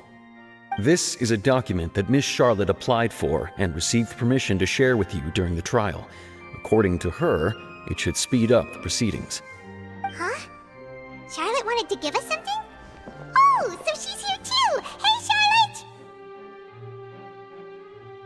Oh, let Paimon see. Isn't this the... Wait, then that means this document is a perfect timeline of everything that's happened ever since we stepped foot in. So in other words, we can refer to this anthology of evidence every time we want to use. Let's quickly confirm the information in it. Just think of it as a refresher, all right? You defeated the Hydro Archon in the very first duels you took part in at the Opera House. That's one for the history books, all right. I didn't think that you'd wind up getting to the bottom of the case I'd been following all this time. I guess you could also see this as a happy coincidence. This is the first time Monsieur Nervillette had a difference of opinion with the Oratrice. Even the Hydro Archon can't figure it out. A Fatui Harbinger. She's an extraordinary person. Her instinct must mean something. The fortress of Meripede was almost destroyed in a single day. That I didn't witness that scene personally will always be a source of professional regret, I think. According to Monsieur Nervillette, both Child and that whale should have been in the primordial sea at that time. I nearly lost my awesome friend Navia. To be honest, that still gives me shivers. The words of someone as extraordinary as a witch can probably only be truly understood when something surreal happens to you. The words of someone as extraordinary as a witch can probably The prosecution and the defense are both in position. The trial shall now begin. Oh, come on, Nervillette. There's no need to repeat all the unimportant legalese. Just fast forward to the part where the prosecution lays out my offenses. As the defendant and the lead actress of this performance, I still haven't even been informed of my supposed guilt in all of this. Of course, it is only natural for humans to struggle to understand the actions of a god. However, you will need more than that to convict me of a crime. That's true. but my charge here is unrelated to your conduct as an Archon. Instead, I would like to charge you as a fraud who's never been the Archon in the first place. Wait, what was that? Lady Farina's a fraud?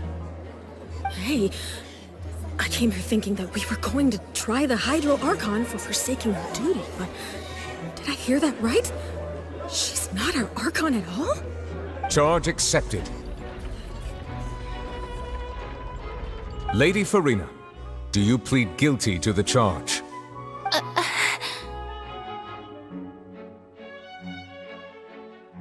Lady Farina. I plead not guilty. How can I? There is no way that I, Focalor, otherwise known as Farina de Fontaine, a member of the Seven and the Regina of all waters, kindreds, peoples, and laws of Fontaine, could be anything other than— Yeah, even though Lady Farina can be rather eccentric. Yeah, I've never questioned her identity either. Sure. I have cause to believe that common sense will prevail in this case.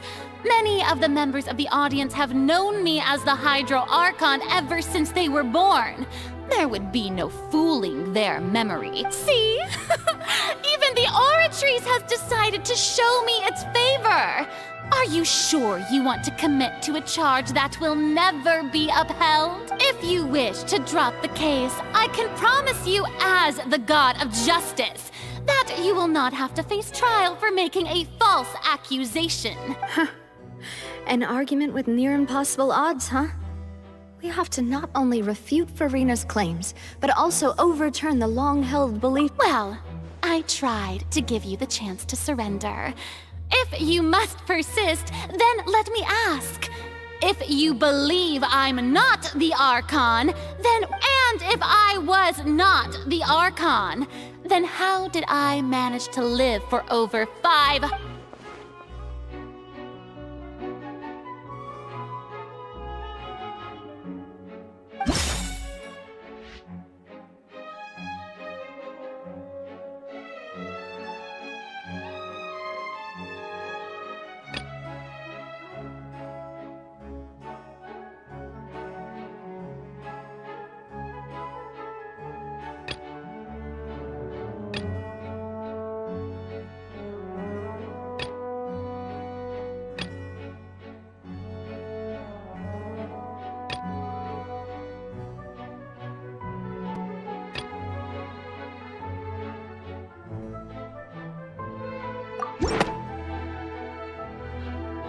First of all, you may be a member of another long-lived race, which would allow you to naturally possess an extended lifespan.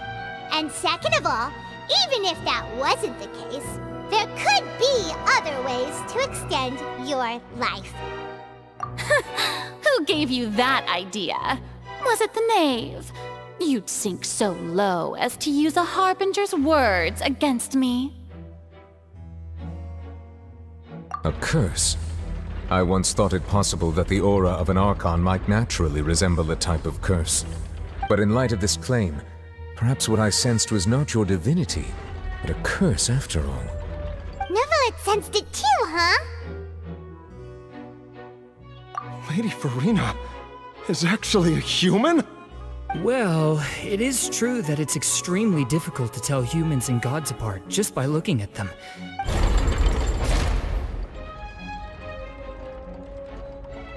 Well, don't start celebrating too early now. Even if I have been carrying a curse like you said, how does that prove that I am merely a human being? Besides, everyone knows that the main difference between a human and a god is the possession of authority. Gods can do what humans cannot.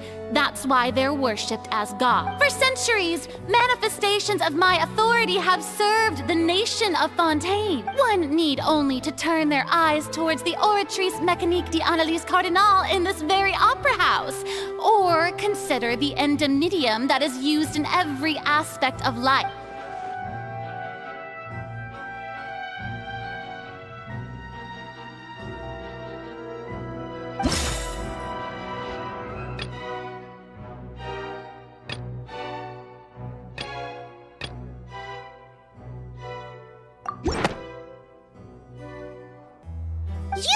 to reference the Oratrice. But weren't you as confused as all the rest of us when the Oratrice declared Child to be guilty without any proof? Otherwise, you should have come up with a good explanation for that by now. Didn't I make myself clear at the time? The decisions of the gods are naturally difficult for humans to comprehend. There is no need to provide an explanation. Lady Farina, I believe a reminder of your current circumstances is in order. While the court is in session, the principles of justice and the law must come before all else. While you are an Archon, you are also first and foremost the defendant in this trial. You will prove yourself unable to defend against the prosecution's charges if you continue to withhold vital information against the rules of the court. I never thought you'd use that kind of rhetoric against me. That was no trick of rhetoric, Lady Farina. I've merely reiterated the rules of the court. Rules that all should respect and follow. So, you neither knew why Child was declared guilty, nor did you understand the structure and operations of the Oratrice. Instead of having been created by you, the manifestations of authority you mentioned have been made by the real Hydro Archon, haven't they? The real Hydro Archon? Well, now you're really losing me. It is true that I did not know why the Oratrice gave out a guilty verdict that day. But the Oratrice handed out that verdict unilaterally, and it has been operating independently ever since it was first created. You can't argue that just because a divine creation is flawed, that the god behind it must also be no god at all. She's still throwing out all kinds of excuses. Seems like she's confident that we won't be able to produce proof that she has no power over the Oratrice. My power as an Archon. There are many ordinary citizens in the audience. How can I just carelessly demonstrate the formidable power of an Archon? If that poses a concern, I'm prepared to extend my protection to the audience. You don't need to go that far. Aren't you the Hydro Archon? Or is it that you can't even wield the power of Hydro, much less the authority of a god? Indemnitium! Yes! It's all because of Indemnitium! All Archons derive their power from the faith of the people, and I've converted the people's faith in justice into Indemnitium! Thus did I give up all of my divine power to provide everyone with energy for their daily lives. Have you ever seen a more magnanimous god? Isn't that a huge stretch? Yeah, no matter how generous an Archon can be, how could they give up all their power? Can a god with no power even still be called a god? It seems like nobody's buying Farina's excuse. Hey, come now, everyone! I'm still the same Farina you knew, right? The one that you love, please. If what the prosecutor said is true, she really has committed a grave offense. Did she deceive all of us? And all of our parents and grandparents too? And... Enough! That's enough. Tell me then, if I'm not the real Hydro Archon, then who is? If you have no evidence of another Hydro Archon's existence, nor can you find anyone who can back up their claim to be such, then what grounds have you to say that I'm not actually the real deal? Wow, she came up with yet another argument. How can we refute her now? Seems like...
That doesn't sound right. Paimon doesn't think...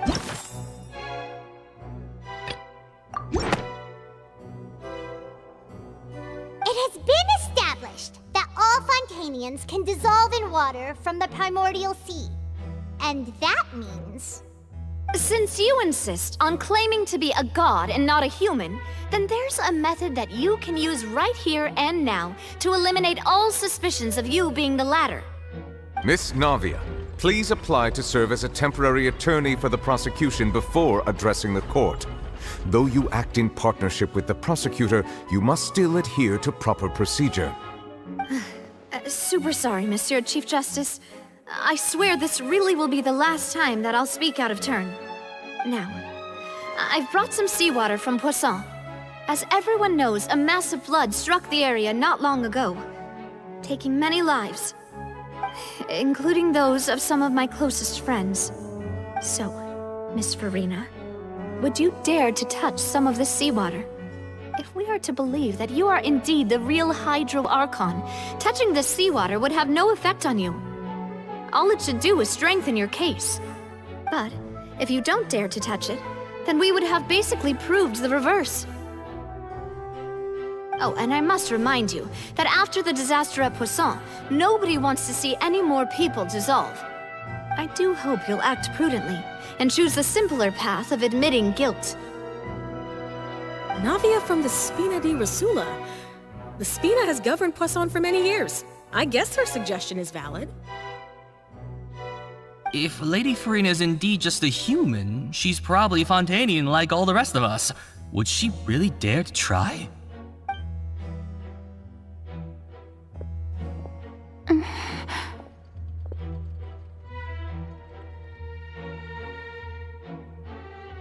Lady Farina, this test has been unilaterally proposed by the prosecution. As it falls outside the realm of standard court proceedings, you possess the right to decline participation. Well, of course he had to tell her that. But refusing to participate is basically the same as a confession of guilt. She's just staring at the water without saying a single word. It really does seem like she's quite terrified of it. That could only mean... What's going on? Is she really planning to... that's not what we thought she would...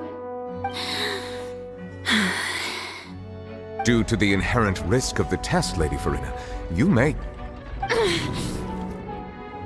What? Hey!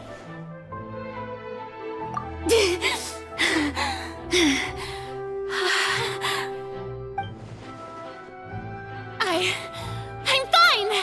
Look at me, everyone! My hand is still here! I haven't been dissolved! Will you believe me now? I really am your Archon! I'm nothing like a normal human who would fall apart as soon as they touch this water! Really? Was this not the most obvious thing in the world? Miss Siegewien? If you are present, Miss Siegewien, please come forward and attend to the defendant. Siegewien? Don't be nervous. It'll just take a few seconds. Let me see. That should be enough. Please announce the results of your evaluation to the court, Miss Siegewien. As everyone doubtlessly saw, Miss Farina was displaying symptoms of hyperventilation and flushed skin. These indicate that she was experiencing the adverse effects of exposure to primordial seawater. The extent to which she was affected is the same as other humans when exposed to primordial seawater of a similar concentration. Thank you, Miss Siegewien. Lady Farina, you may return to the defendant's stand. Oh wait, what did she just say? I didn't get dissolved! Shouldn't that be enough to prove my innocence? Well, considering your tendency to run from your problems, we did originally prepare a direct sample of the seawater around Poisson. However, after extensive discussion, we exchanged it for a sample that is not concentrated enough to dissolve an actual human. After all, on the off chance that something entirely unexpected might occur, We don't want anyone else to lose their life to the sea. Yeah, so out of regard for Farina's life, you secured a low-concentration sample and asked the head nurse to serve as an expert witness. It's a great thing that the direct sample wasn't actually used. Farina could have... I can't believe... you...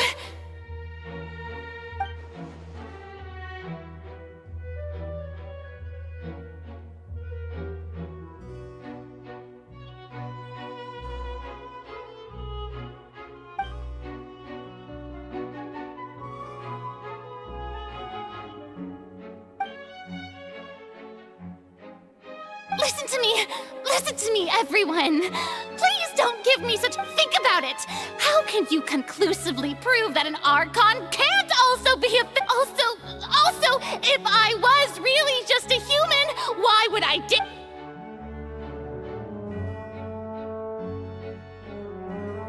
Please, anyone, just listen to me! I swear, I really am your Archon!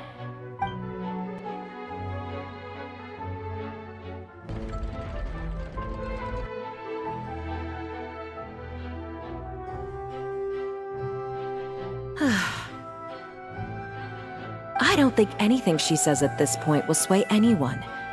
The odds are just too stacked against her. With all the things that have been said, Paimon doesn't think there's any way left for Farina. I believe the time for arguments and presentation of evidence has come to an end. If there are no objections, we will move on to the final judgment.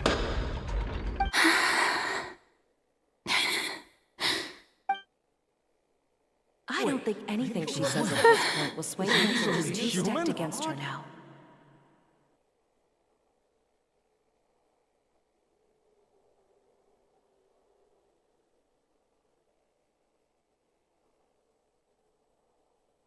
In my capacity as Chief Justice, I shall now render judgment on Farina's misrepresentation of herself as the Archon of Fontaine.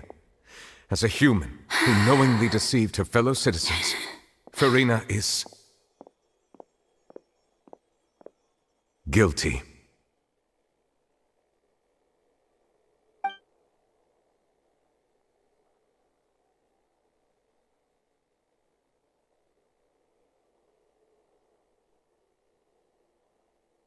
We shall now turn to the Oratrice Mécanique d'Analyse Cardinal to render the final verdict on the charges.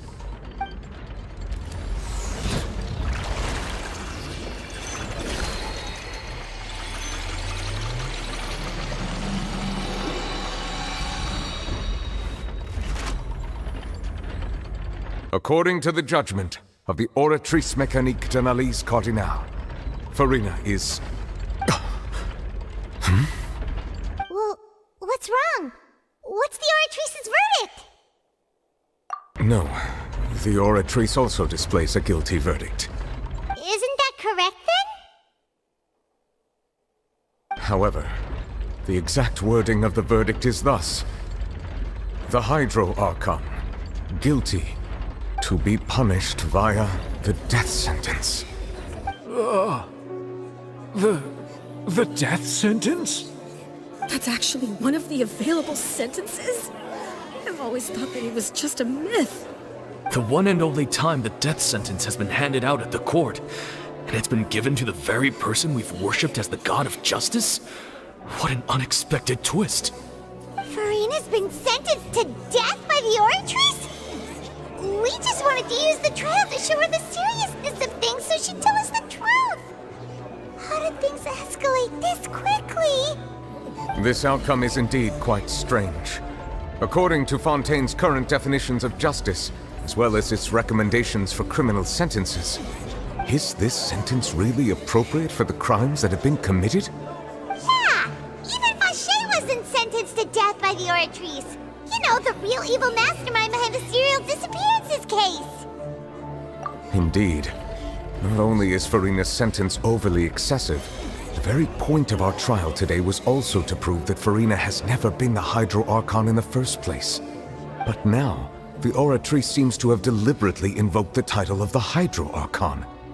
What does this mean?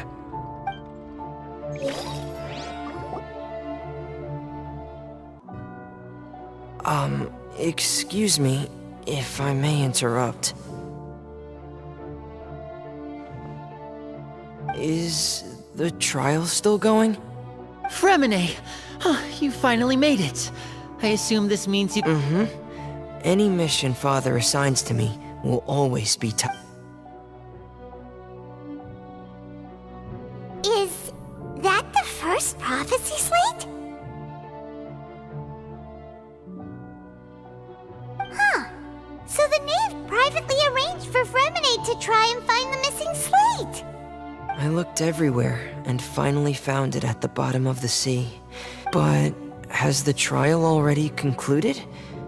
Then doesn't that mean I've come too late? Oh no. Thank you for your hard work, Mr. Fremine. Please allow me to review the record left on the slate. Traveler, I believe that you have already seen the other existing slates, and would like you to come here and confirm their contents.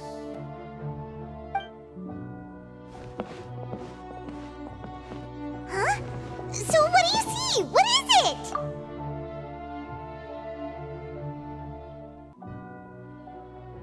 I believe I've now made sense of the Hydro Archon's crime. It has to do with Fontaine's lost history. Huh? Isn't the Hydro Archon just guilty of deceiving her people? Oh, wait, no, that's Farina, and we've already proven that she's not the Hydro Archon. So when you say Hydro Archon, do you mean the real Hydro Archon we've been kinda talking about? In truth, everything that you've encountered in Fontaine up until this point can be traced back to the contents of these stone slates. However, I'm uncertain as to how much sense they currently make to you. Okay, let's try to recall the contents of the other 3 stone slates. Paimon will do her best to help you remember.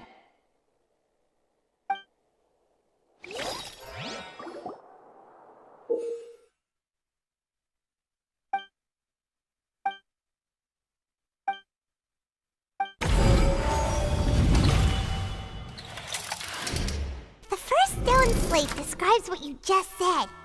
It seems to show the previous Hydro Archon using her divine power, and then the Oceanids turn into humans. Does that mean that Fontanians are transformed Oceanids? Oh, Paimon wasn't expecting that. The second stone slate shows Celestia floating in the sky, and the Hydro Archon and her people worshipping it together. But the heavens still brought judgment down upon them. This must be the point when the Hydro Archon and the Fontanians were branded with their original sin.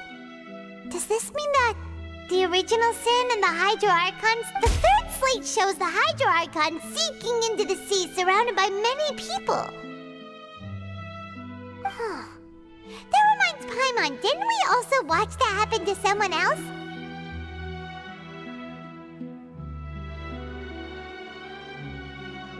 Well, the fourth slate is the prophecy the Fontanians have been talking about. People dissolving into the sea, the Hydro Archon crying on her throne, and so on.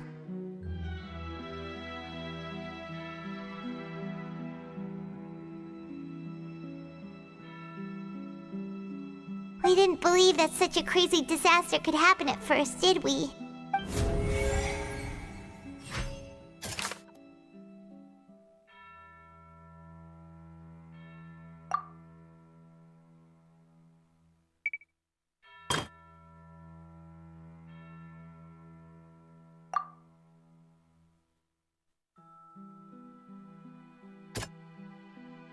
That doesn't sound quite right. Let's think about this some more. That doesn't sound quite...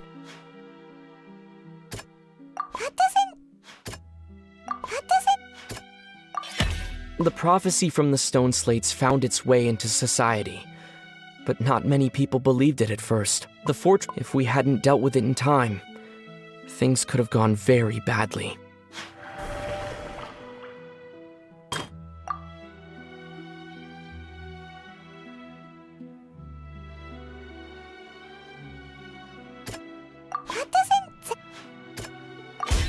Perhaps what is about to take place has all happened, but the true sin of the Hydro Archon that Nerva and the original sin cast down on the people of Fontaine by Celestia.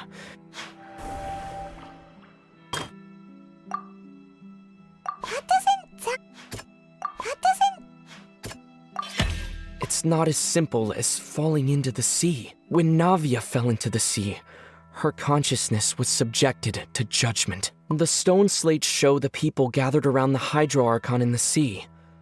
Could that be alluding to the sin?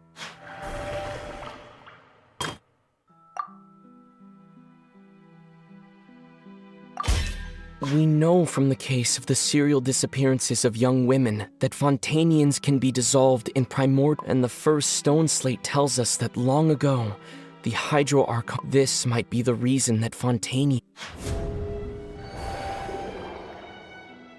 They'll dissolve into the primordial sea but won't cease to exist. Their essence will flow in the seawater, converge, and take the form of an Oceanid.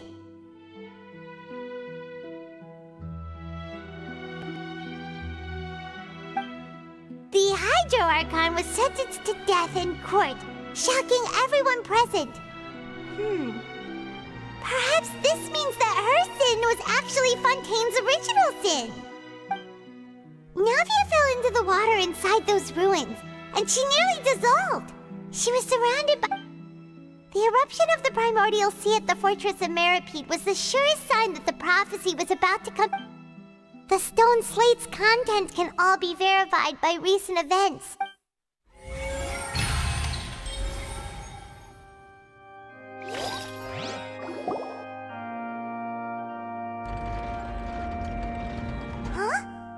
Oh, Paimon gets it now! So that's how you can make sense of it. But then it feels like we're going to have to share some truly shocking Let's hear them. Incredible. Linny, did you hear? Not real. All Fontainians were originally created by the late previous Hydro Archon, with Oceanids as their basis.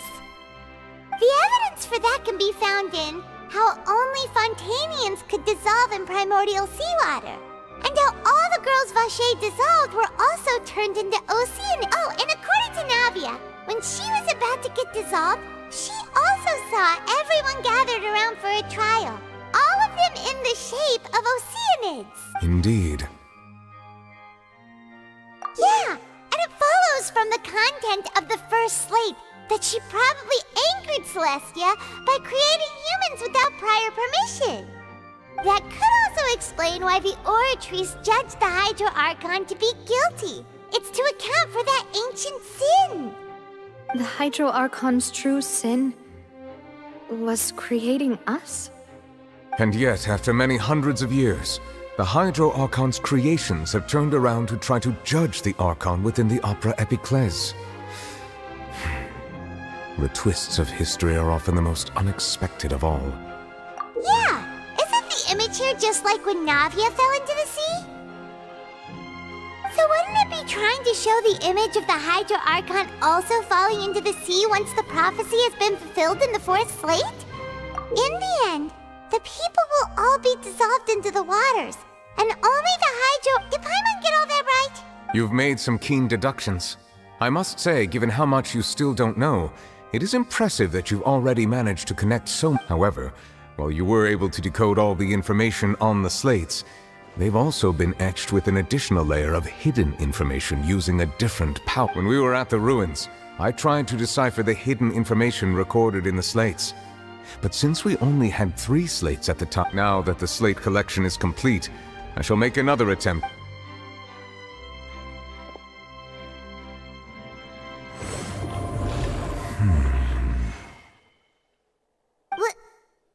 I believe I should share this truth not only with you, but with all the people of Fontaine as well.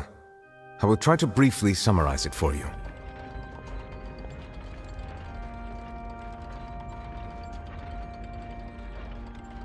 Your hypotheses regarding the origin of Fontainians and the sin of the Hydro Archon were both correct. In the Fontaine of old, the previous Hydro Archon sensed the yearning of her Oceanid familiars for life on land.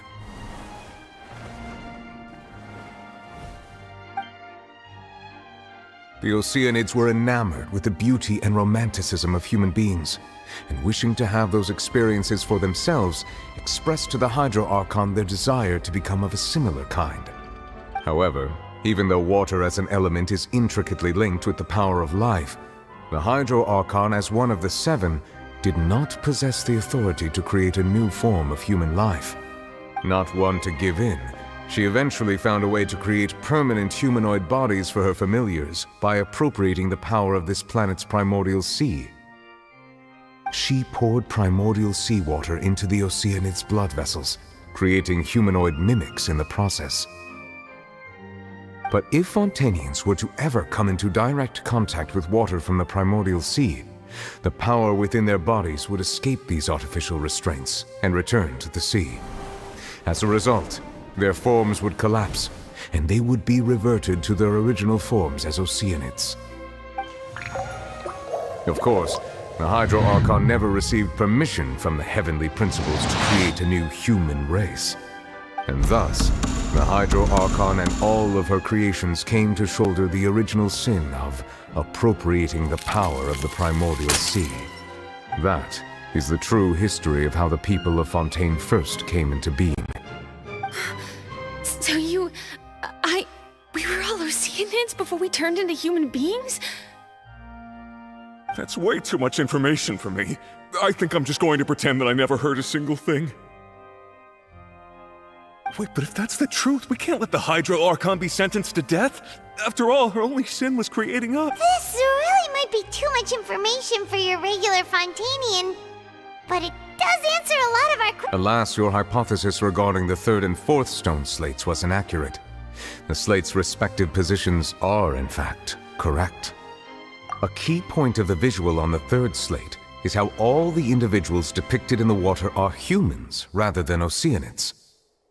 They have not been dissolved, which implies that the water depicted in this slate is not water from the primordial sea. The nation of Fontaine is the nation of Hydro, as well as the nation of trials and justice. Instead of being the literal element, the water in the scene symbolizes judgment and justice. You may also recall Navia's experience. When she fell into the sea, her consciousness was surrounded by that of many others who intended to hold a trial to determine her fate. Therefore, the meaning of the third slate is that the people of Fontaine shall try the Hydro Archon at the court of justice. Yes, it refers to our present situation. I think I'm following now. So, what you're saying is, even though we decided to put on this trial to avoid fulfilling the prophecy, in truth, everything we've done has happened exactly as the prophecy foretold. So now, it seems, we're the ones making sure it comes true. What should we do? Huh. No matter what, the prophecy will be fulfilled. If that's the case, does that mean the scene in the fourth slate? Traveler, I would like to point out another small fallacy in your deductions. About the fourth slate, you probably thought that the eruption of primordial seawater beneath the fortress of Meripede served as the surest sign that the prophecy was about to come to pass, yes? However, I believe that rather than being a sure sign, that eruption could in fact only be a small warning of something far worse to come. As for the root cause of the catastrophe, I believe you've already encountered it once before.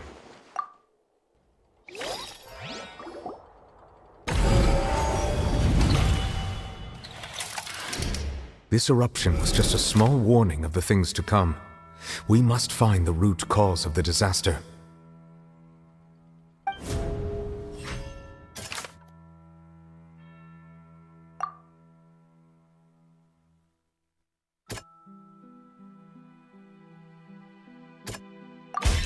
It was both dream and reality. If we're talking about a true culprit, that could only be that thing inside the primordial sea, right? The truth, the original sin, the trial.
the huge whale you saw in your dream? So we've met it at last. I understand very well why it has chosen to make an appearance here. That whale does not belong to Tevat. It is a monster that has traversed the stars, weeping all the while. It has been greedily consuming the energy from the planet's primordial sea, using it to grow. That is the main cause for the rising sea levels. And once it has finished consuming all of the energy contained within the sea, its next— You said that when the Hydro Archon first created Fontanians out of Oceanids, she filled their blood vessels with primordial seawater. Precisely. That whale finds the blood of Fontanians nigh impossible to resist. Therefore, when it left the primordial sea, it decided to make its next stop a packed opera house full of food. Food in the form of Fontanians. We just barely managed to push it back, right? In that case, won't it come back to target the people again, once it's managed to recover its strength? That is correct. Indeed, it is more accurate to say that we should thank that Harbinger for buying us some time. Without him, the whale would have likely come onto land far sooner. From the way he looked, he must have been fighting the creature for quite a long time. That battle maniac. We've always known that he had a special connection with that whale, but we definitely didn't expect it to help us out like this. Anyway, now that we know that this whale is the actual cause of the disaster recorded in the prophecy, all we need to do to stop the prophecy would be to find a way to beat it up, right? It is too late. It had already absorbed too much of the primordial sea's energy before we could notice it. At this point, it has become practically integrated with the sea itself. Even if the entirety of Tevat were to be destroyed, it could still survive and swim off towards some other world. That's not something I will accept. We've already done everything we can, and we even found the true culprit. We've come so far. You can't just— Indeed. That's not how a grand performance should end. I'll fight it to the end. So the prophecy will be fulfilled no matter what, huh?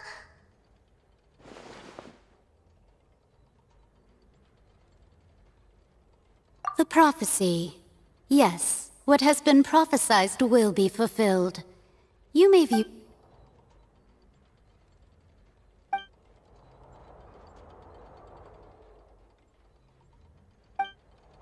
Just as prophecies are usually only the future as seen from the perspective— Ultimately, fate shall—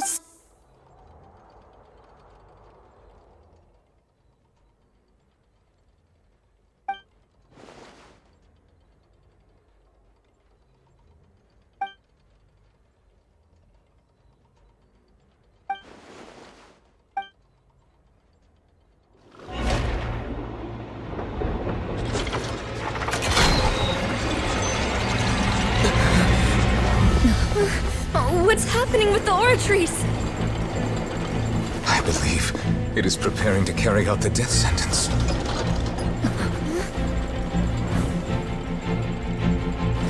Farina!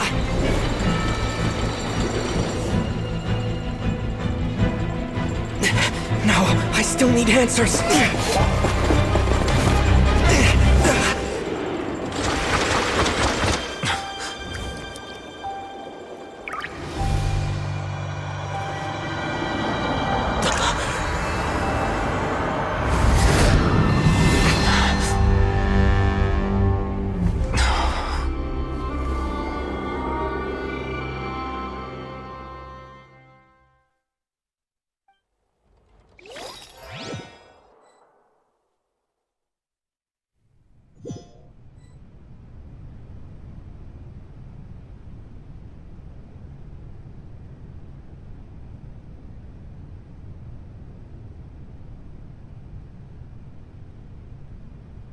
You...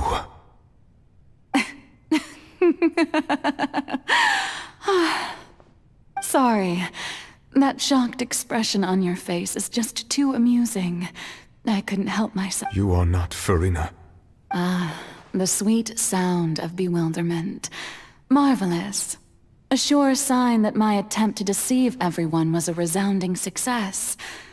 But to answer your question, I am Focalor. You know, the god. Focalor? Oh, that wasn't my goal, of course. Goodness, no. But I had to fool everyone else too, if I was to stand any chance of deceiving the heavenly principles. Deceiving the heavenly prince? It's all because of that pernicious prophecy. Dreadful, wasn't it? Everyone doomed to dissolve. Fontaine condemned to be flooded. One was not amused. In fact, one was positively bemused when that problem was thrust upon me by my dearest predecessor. That's the former Hydro Archon Egeria for the uninitiated. It hardly gets more disastrous than a preordained national catastrophe. She knew full well that the prophecy would surely come to... And as one of the seven, she also knew full well that one defies the heavenly principles at one's peril. So yes, as you have no doubt surmised, it was a rather impossible situation that I found myself in. I spent a terribly long time mulling it over, alone on the ocean floor. And I was almost growing barnacles by the time I finally realized there was only one possible solution to this confounding conundrum. I had to outwit the heavenly principles, allow the prophecy to be fulfilled, ostensibly at least, while saving everyone at the same... I'm a genius, I know. I can only assume that's why Egeria chose me as... Although, looking back now, it was hardly the inheritance one dreams of. Between the task of saving the nation, the quotidian duties of the Hydro Archon, and not to mention the original sin of creating a new race of humans, I dare say she left me quite a colossal mess to clean up. But one can only play the hand one is dealt. I did not choose this, any more than I chose to be one of her Oceanid familiars. So you were also once one of the Oceanids, transformed into a human by Egeria's hand? Yes, I was. I always dreamed of becoming human. And I still do, even now. In my eyes, after becoming a god, I separated my divinity from my body and spirit, leaving behind only a self that was as naive and bewildered as my past self on her first day as a human being. The me you see before you now is that divinity. And the human counterpart I left behind, I named Farina. She could feel joy, sorrow, and everything in between. She could be as vain and conceited, or as meek and vulnerable. Her strengths were of a kind only a human could possess. But in my eyes, Farina's humanity was what made her perfect. She was perfectly human in every way. Anyway, so then I cursed her. All part of the plan, of course. The plan to deceive the heavenly principles. Do you still remember the final scene of the prophecy? The Hydra Archon alone, weeping on her throne. In order that the prophecy might appear fulfilled, I invited Farina to be an actress, to play the part of the Hydro Archon in the prophecy. Under the curse I placed on her, so long as I, Focalor's divinity, continued to exist, she could not die. But nor was she free to live her life in the pursuit of happiness. Instead, she was forced to take the stage in the opera house, to embrace the role of leading lady, to forever play the part of the god from the prophecy, all to create a deceitful appearance of that prophecy coming to pass. I suppose now you probably understand why your court is called the Opera Epiclese. But Farina is only human. Even though she has had a long life, her mind is no stronger than that of any other. I cannot begin to fathom what she has had to endure. It must have been torture. It has indeed. And although she is, in a sense, me in human form, I most definitely owe her an apology for. It's been 500 years, and all along, she's been playing her part in the most unimaginably long, unbearably lonely, and agonizingly painful opera of all time.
Oh, who permitted you to come onto this stage? Now, I understand you're... All right. It is not my intent to reprimand you. There is no need to state your name. Just be off with you. Do not distract me. Oh, do not jest. Can you not feel it? I am Focalor. The eyes of countless Fontanians are upon me. I must...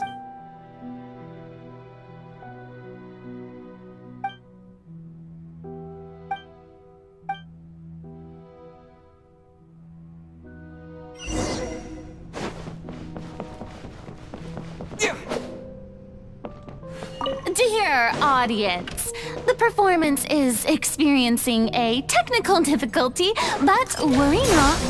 The guards shall resolve it soon enough. Bow your head.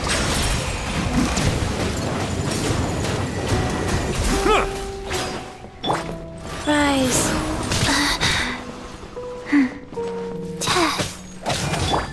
Propagate! Germinate! Silence!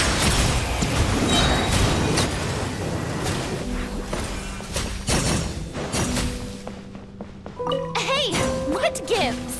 The audience is still watching me, you know. Guards? Wait, where are the guards? Guards!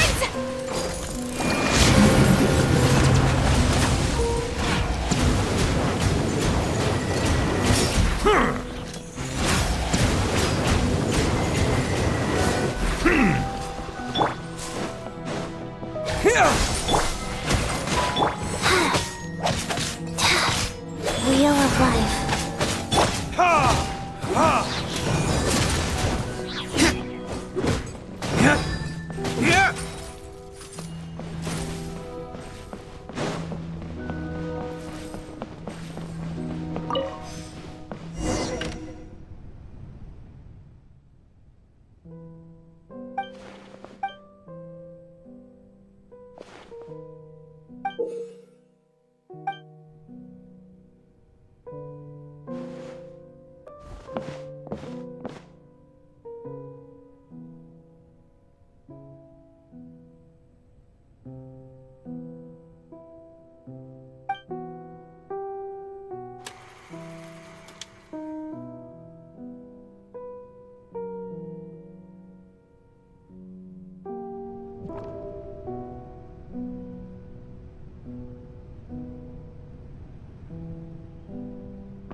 Farina.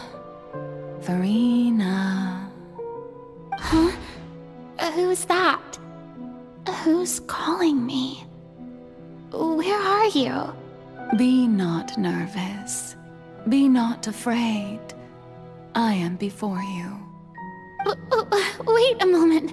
You're... mirror me? How can this be?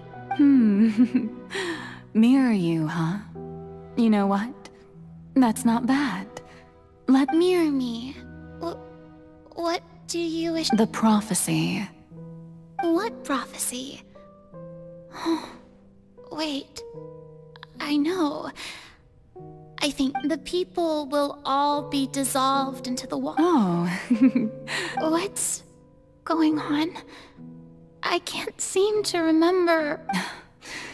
Yes, it will. And that is why I've come to you. Disaster will come to Fontaine sooner or later. Things will... But doesn't that mean everyone will die? I'm a Fontainian just like them. Oh, don't worry. Magical meetings exist in this world precisely to give people a chance to turn things around. I will tell you how to save everyone, but you may have to suffer some... Oh, so there's still hope after all. As for the suffering, well, I will admit that the first thing that came to mind was, why do I have to be the one to suffer? But if the prophecy will come true, I'll also die anyway, right? So if I've already met, if there were scales, with all the people of Fontaine on one side, and my pain on the other, is it... You true. I suppose this would also be the justice that belongs... Huh? Don't worry, it's nothing. Listen well. Fontaine has just lost its Hydro Archon. I need you to play a role. That of the new Archon. Play as... That's right. You must begin a never-ending masquerade. You must never let anyone suspect your identity. If you can keep it up, then I shall have my way of defying this prophecy. But should your identity be revealed, then all... But how will I do this? A human assuming the role of a god without... Don't worry. What you must do is not to turn yourself into a real god. You simply need to play being a human yourself. I'm sure you already know what such an entity would be. Remember, your true challenge will not be pursuing divinity, but contending against humanity. I'm still not sure I understand, but I'll try. So, how long am I going to have to play this role? To accomplish this mission, you will have to stay on the stage for many, many years. You will, but I promise you, all will eventually end in a magnificent trial. Huh. How exciting.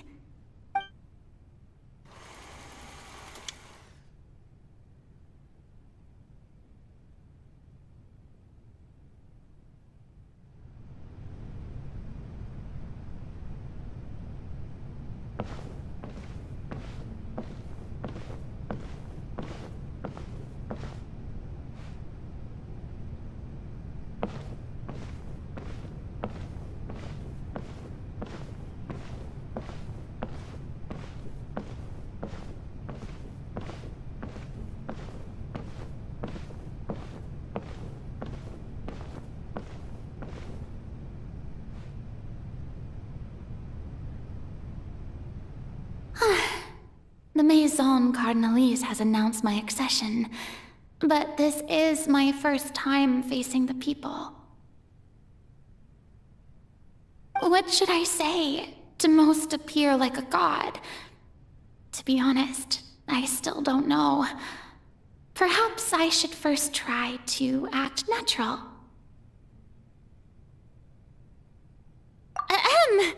Ladies and gentlemen, good evening, and welcome to the Opera Epiclese. I'm sure you've all heard about how I have taken on the role of Hydro Archon. Indeed, I am Verena de Fontaine, your new Archon. In truth, I know little about becoming a nation's new god, but it will be my honor to guide you all. As the god Focalor, the god of justice, I shall do all. Once again, thank you all for coming. If you should have any questions or suggestions, please send them to the Maison Cardinalise. The future of Fontaine with this. I thought I might stammer, but thankfully, I was able to That's the new Hydro Archon. Is this some kind of joke by the Maison? I would have thought that a being that surpasses humanity would be a bit more assertive. Hey, did you hear that? She even told us to send her suggestions there at the end. Shouldn't gods be all-powerful? She's being so modest. What's the difference between her and an ordinary person, then? If you ask me, perhaps the succession didn't actually happen. She might just be a Maison back puppet. Wait, what's going on? Why is everyone suspecting me of being a fake? Oh, this is bad. If I could right. Mirmi said that I just need to play the role of a god as humans imagine them to be. Calm down, Verena. Think. What do the people want? How would they imagine a god to speak and act? Assertive, with a strong sense of presence. One who can dispel all doubt. That is the character I'm fated to play.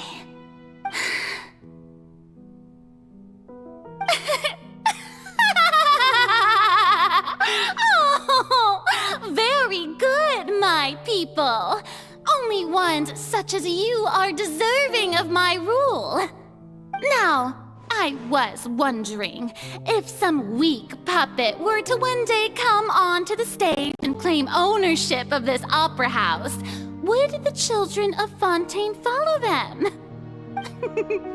Well, it seems that you would all see right through them.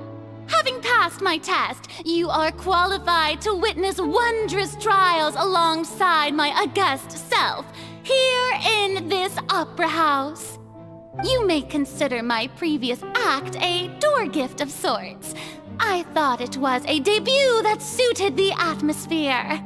Now then, let us be reintroduced. Ah, so that was just a performance. How could I have forgotten that we were inside an opera house? Personality? It's quite shocking, to be honest, but I suppose it's a better look than before. Such a fascinating and bold deity. How wonderful! Our future may yet be bright after all. It seems I've turned them around. Best follow this flow and restart my accession speech.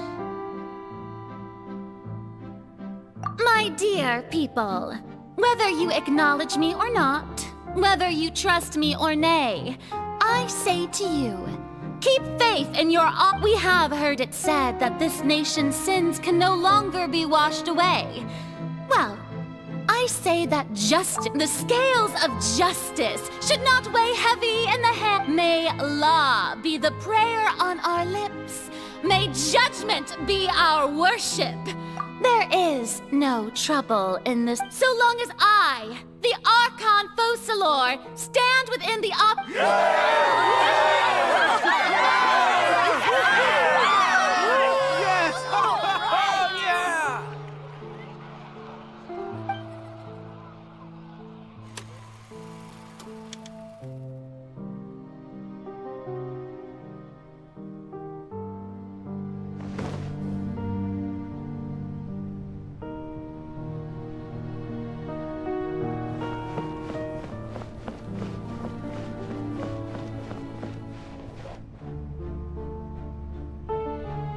Lady Farina, here are today's case reports, as well as a summary of the follow-up for your...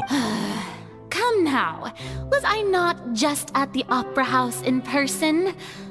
Besides, None of these trials were the one that I'm looking forward to. If I may be so impertinent, what kind of trial are you truly looking? A magnificent, dramatic, and wondrous trial. A trial to end all things. That's true. I fear I lack the ability to grasp your divine thought, Lady Ar- No need for fright. And do not take what I said before too seriously. Go now to...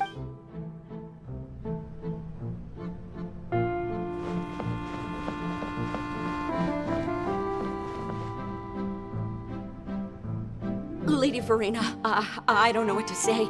Thank you for agreeing to see me. No need to thank me.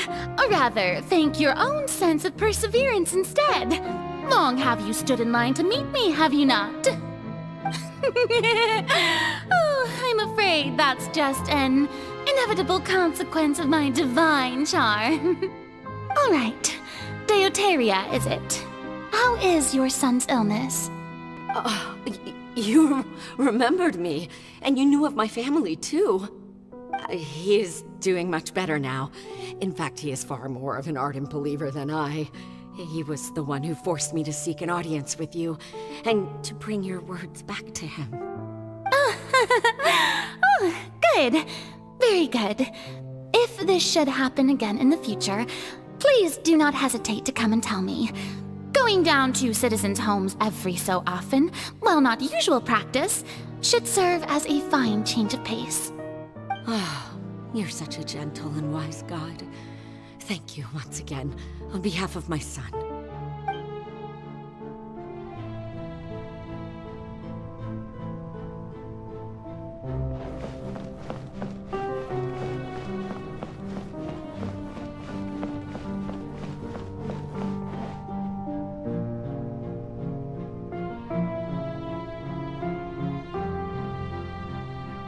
Lady Farina, here are the latest hydrological reports. As for the specific parameters you asked to take note of, I'm afraid things still don't look good. I see. It's as I thought then. As your god, I did already expect this, but I wanted to see how far your human wisdom would allow you to analyze it. All manner of signs indicate that the prophecy will still come to pass. Forget it. That's not something you need to worry about right now. Well, as I understand it, the Fontaine Research Institute is also trying to find a way to counter the rising water levels. Really? Have they found anything? I'm afraid that they haven't found any effective solution thus far.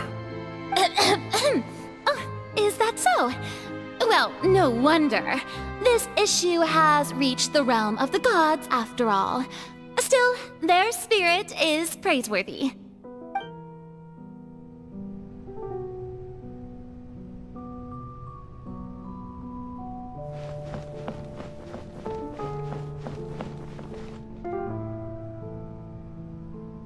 The day is finally over. I haven't had a moment to breathe this whole time. But it's good to see that everything's getting on track. There are no longer any voices of suspicion. Maybe this is fine. I just need to keep going, and everyone will be saved. All right, Farina, don't think too hard about this. You need rest. Tomorrow's a new day.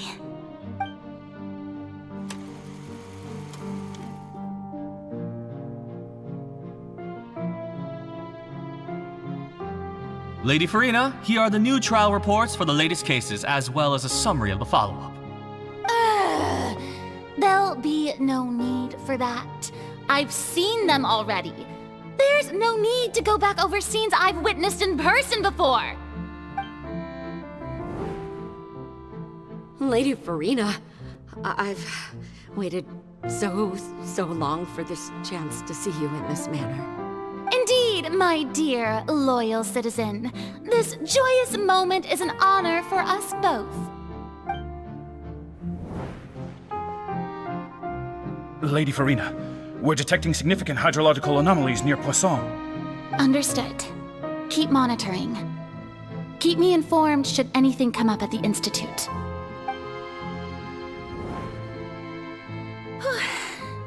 I don't think I let anything slip today. I must show the people that there is nothing to worry about. I just don't know when these days will end. I feel utterly exhausted.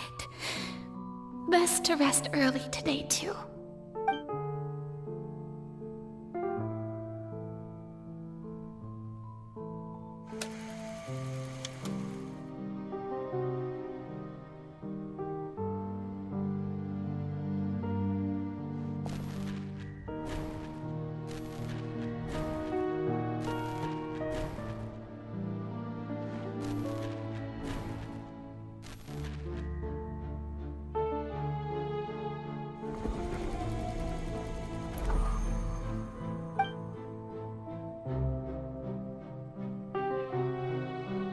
Lady Farina, it's like a dream being able to speak with you up close like this.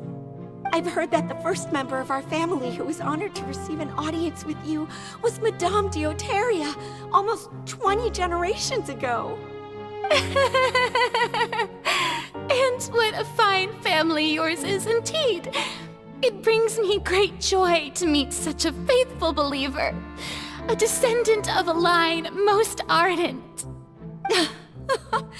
Surely you exaggerate, Lady Farina. My lady? What is it, good citizen? Are you crying?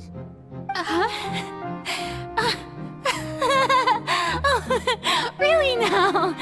I didn't even notice. This must be the overflow of hydro from my person. Well, can't quite help being the god whose dominion is the waters, can I? No wonder. No wonder. A manifestation of your power, then. Oh, Archon, I am honored to have witnessed it. Honored indeed.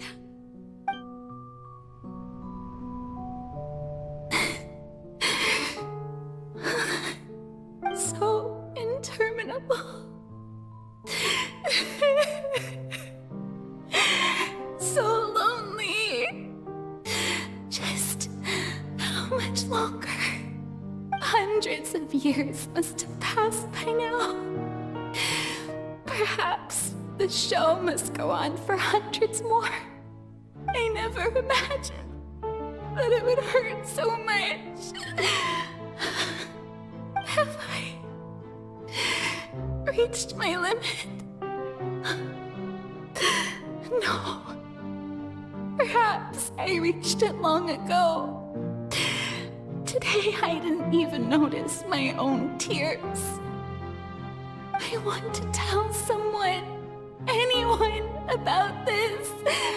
But would that not destroy all I've done so far? I've conducted so many investigations across the centuries, but there's not even a sliver of hope that we might break the prophecy. All I can do is keep heart. I must maintain this act. It is the only way to save Fontaine. Please, mirror me. You have to succeed.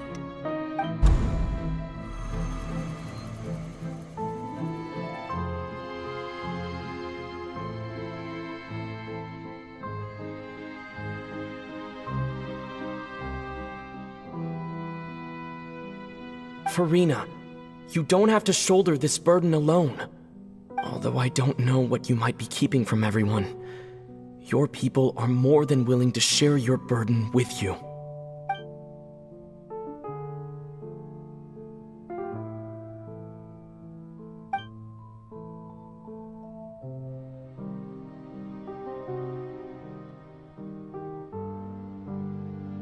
Share my burden.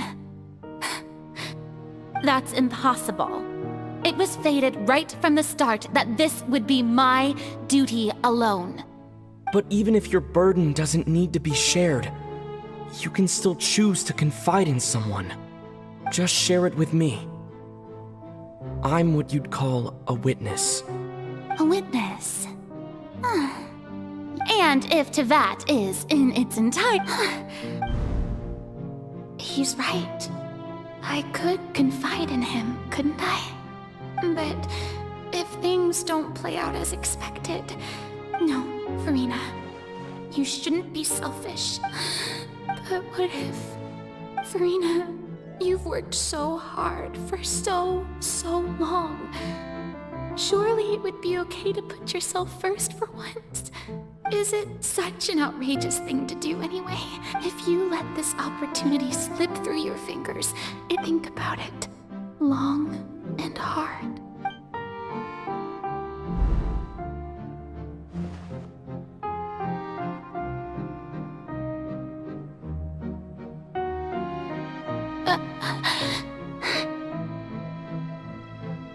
No, I have nothing to say. I am Farina. All you need to do, dear spectator, is to witness my performance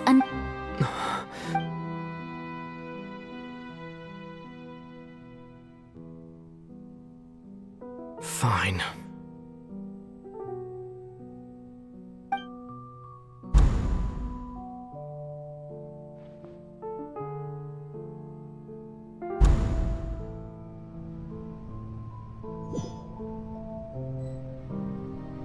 So even Farina doesn't know the truth?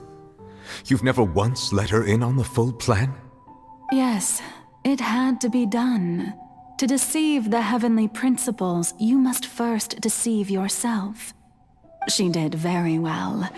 If she had let her resolve falter even once in these 5 centuries, Fontaine would have been doomed. It seems that trusting humanity was the right decision. I believe that I understand how your deception works, but that is only half the truth, is it not?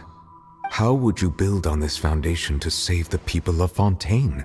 Ah, good. Of course, the Iudex of Fontaine has pinpointed the crux of the issue. I'm sure you've long sensed that the Oratrice is no simple machine. I've always suspected that it had its own consciousness. And Lenny did mention that he heard a human voice within the core chamber. It now seems that that person was you, hidden within the machine all along. And then I became one with the Oratrice, taking Fontaine's gnosis with me. Yes, it would seem so, wouldn't it? Alas, your understanding of this device still lacks sufficient depth. In truth, it is no enactor of justice. It is, in fact, a device created to kill the god of justice. I beg your pardon? Oh, you have it. And to be more precise, not only will the Oratrice take down the god of justice, it will also take down the divine throne upon which she has... I mean, did you think I would be the sort to enjoy peaceful repose while Farina suffered?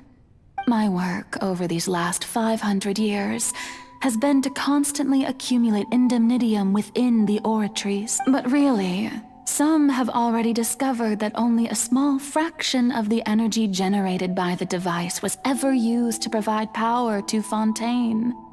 The vast majority had to be accumulated to enact. It was all a part of your plan then? Indeed.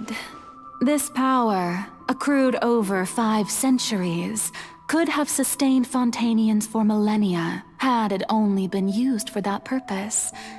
Almost all of it has now been stored within the Oratrice. But only power of this magnitude could hope to destroy the Hydro Archon's divine throne, shaking the rules established by Celestia, and breaking through the institution that is the Seven. So the Oratrice's call for death was for neither Farina nor Focalor, but for the Hydro Archon. The destruction of that divine throne. If I do not misunderstand your intent, you must be... Returning what's rightfully yours to you, of course. In other words, this was all done to return the authority of the Hydro Archon to the Hydro Dragon of this planet. But...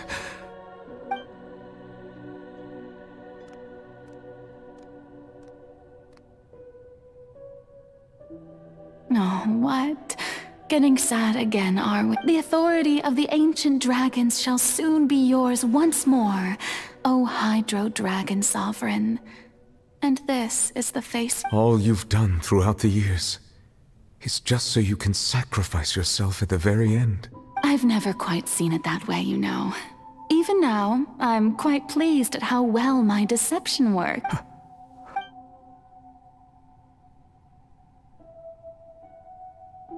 Hydro Dragon, don't cry. I must say, had it been within my rights, I would have loved to judge the heavenly principles themselves. Were they not guilty of essentially the same crime? Egeria stole the power of the primordial sea, and the heavenly principles stole the power you ancient dragons possessed. I, for my part, am the god of justice. And is it not just that your original powers should be returned to you? Speaking of justice, I have always believed that justice lies in the process of pursuing human existence itself. So, if the theft of the primordial sea's might was Fontaine's original sin, then, leaving matters of procedural right and wrong aside, the descent of the Fontanians as humans and their right to exist in this world would be Fontaine's original justice. In other words, existence was Egeria's justice, and to me, justice is the continuation of that existence. Defying the prophecy and ensuring that Fontaine's people shall live on, that should be the justice enthroned over all others. At this point, we, whether it be myself or all other Fontanians, have shouldered the burden of this sin for far too long. Iudex Neuvillette, the highest judge in our land, when you regain your full power as an elemental sovereign, what verdict shall you pass upon us? So when I was invited to the court of Fontaine to serve as Iudex, I see now that that was your idea too. At last, I now understand the true purpose behind this position. In the beginning, I was uninterested in human existence. But these 5 centuries of living alongside them have gradually brought about mutual understanding between us. And I have even attempted to feel as they feel. You are a devious one, Focalors. Things being as they are, surely you know that I could never declare them to be guilty.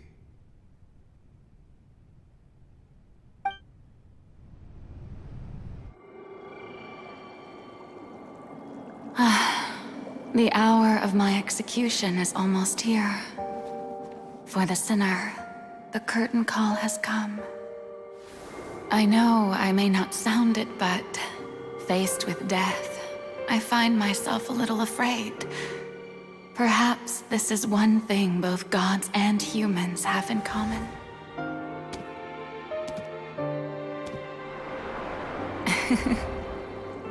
Farewell, Neuvillette. I hope you've enjoyed the part you played these 500 years.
Ex Nouvellette, hereby declare, people of Fontaine, your sins are forgiven.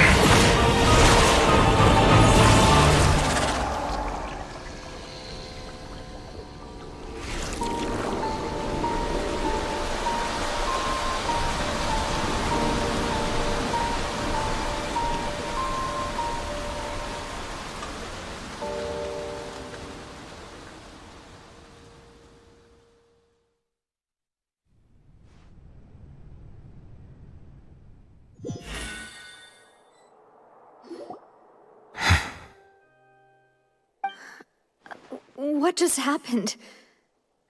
Has the death sentence been carried out? Was that bright light some sort of misdirection? I have a feeling that something huge just happened. But since we're all still alive and haven't been dissolved, I assume whatever happened was good for us. It's time to end this. We must mete out punishment to that beast. Didn't you say just a moment ago? I have gained the strength sufficient to deal with it. Through certain means, I now have the ability to separate the power of the Primordial Sea from that creature. We should seize the opportunity to pursue our quarry. Traveler, now that the oratories can no longer function, I require an executor to help me mete out justice. The root of the calamities befalling Fontaine, the beast that enacts the prophecy. Its name is the all-devouring Narwhal. Come with me, traveler. The hour of execution has come.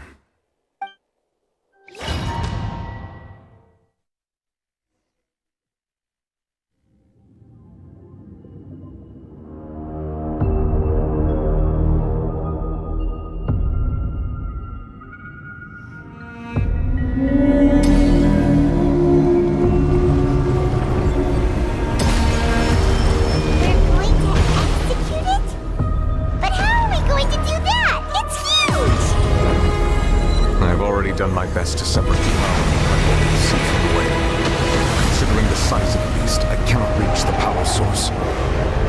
Unless we can find a way to attack it from within. I shall share a part of the ancient dragon's power with you. We shall look for an opening together.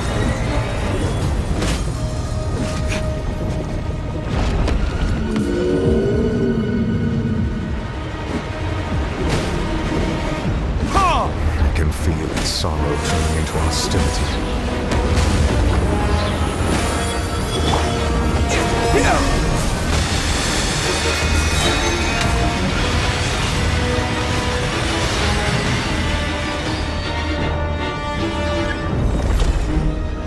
Propagate! The all-devouring Narwhal cannot resist its instinct to devour. Continue to trigger its hostility. The chance will present itself.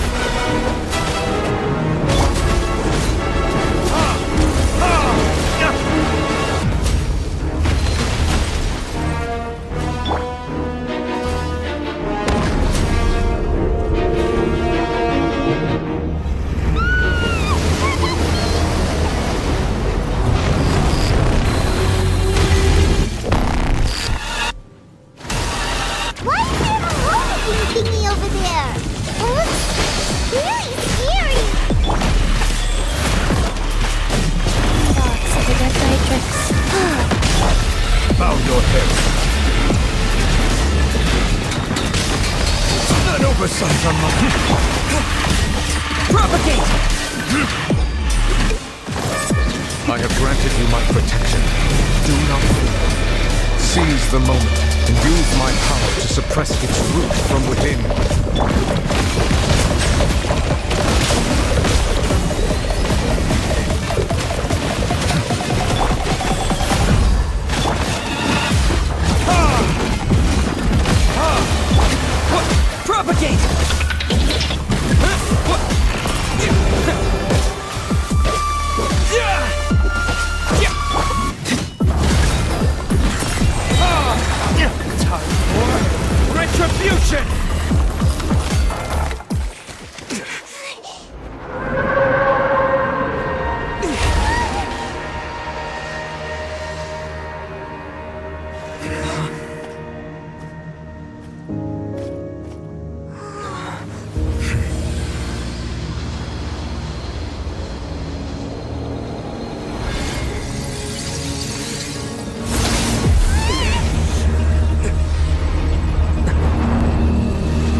Thanks for helping with the cleanup. It should have been my job, but... oh well. It was just supposed to be a short private training session for me. I didn't think that my disciple and my master's pet would start brawling in the meantime. Well, actually, I had a feeling that it would happen at some point, but they bumped into one another earlier than I thought. What a blunder. I suppose I'll have to swing my sword 3 million times as penance. That power. Who are you exactly? Paimon has an idea. From what she said earlier, she must be Child's master. Skirk, right? It's just that he gave us the impression that she was the less talkative person. I simply did not have anything to say to the weak. But you, on the other hand, managed to defeat the all-devouring narwhal without using power from beyond this world. So you may speak to me as equals. I have to agree. It's a strange use of a planet's primordial waters just to raise an all-devouring narwhal. That kind of power is wasted on it. It's not cooperative. It eats too much. And I have more important things to do with my time than pet sitting. The only thing that creature has going for it is its looks. All in all, it fails as a pet. Miss Skirk? I think you might have missed the point. The point being? Well, being that this pet almost destroyed an entire nation. So what sort of person is your master? Well, Child's master's master. Wait, is that right? Oh, right. So you don't know him. Sorry, I assumed you did. His name is Sertologi. Huh? I am unfamiliar with that name. Huh. So Master is insufficiently famous. How should I describe him then? Have you heard of the name The Fowl? The Fowl? Still nothing? Well, how about the Visionary? Vetterfalnir then? Or Gold Rhine-Daughter? Ooh, that one we've heard! Rhine-Daughter's part of the Hexen Circle. She's Albedo's mom, right? Oh, so you do know that name. To be honest, I also heard all of those names and titles from my master. I don't actually know them either. But I suppose you understand now, yes? My master is likely a similar sort to Rhine-Daughter. They are both pursuing some form of perfection. Wait! Didn't you also mention a visionary person? Paimon didn't quite catch their name. Actually, never mind that. I believe it expedient to inform you that the all-devouring narwhal used up nearly all its strength fighting you. Such roiling hydro energies will prove difficult for the planet's deep seas to digest. As such, the fontaine back on the surface has most likely been thrown into chaos. In other words, the prophecy that you've been fretting over should now be in full swing. What?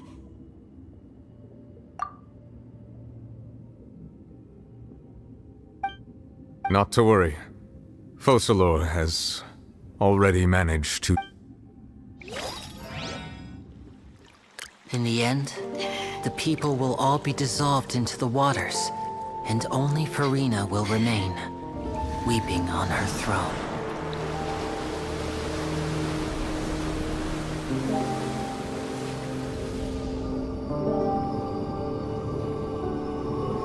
Only then will the sins of the people of Fontaine be washed away.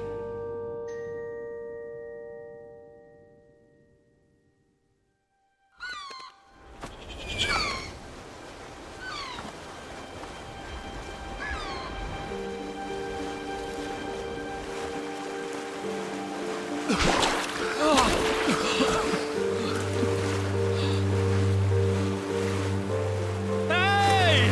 Help! Over here!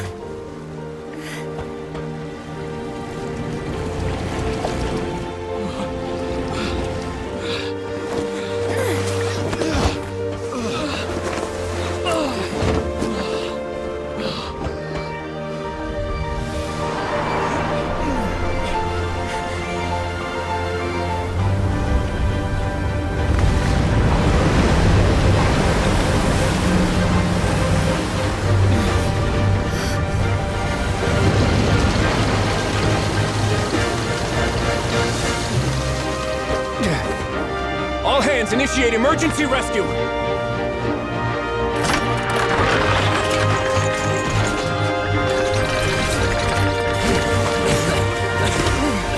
Hurry!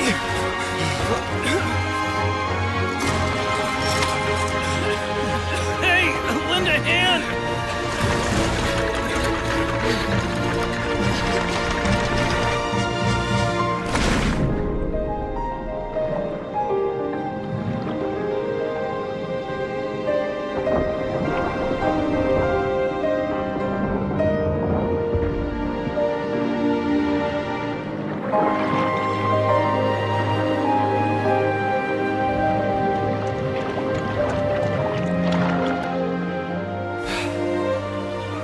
Look!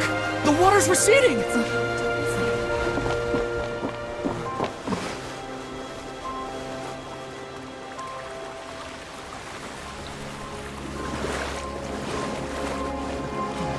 It's a miracle! Water's receding.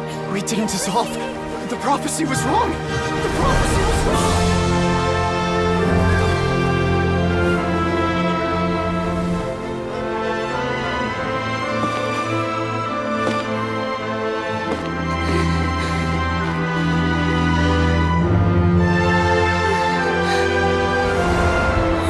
Are you alright? We're saved. The prophecy was wrong.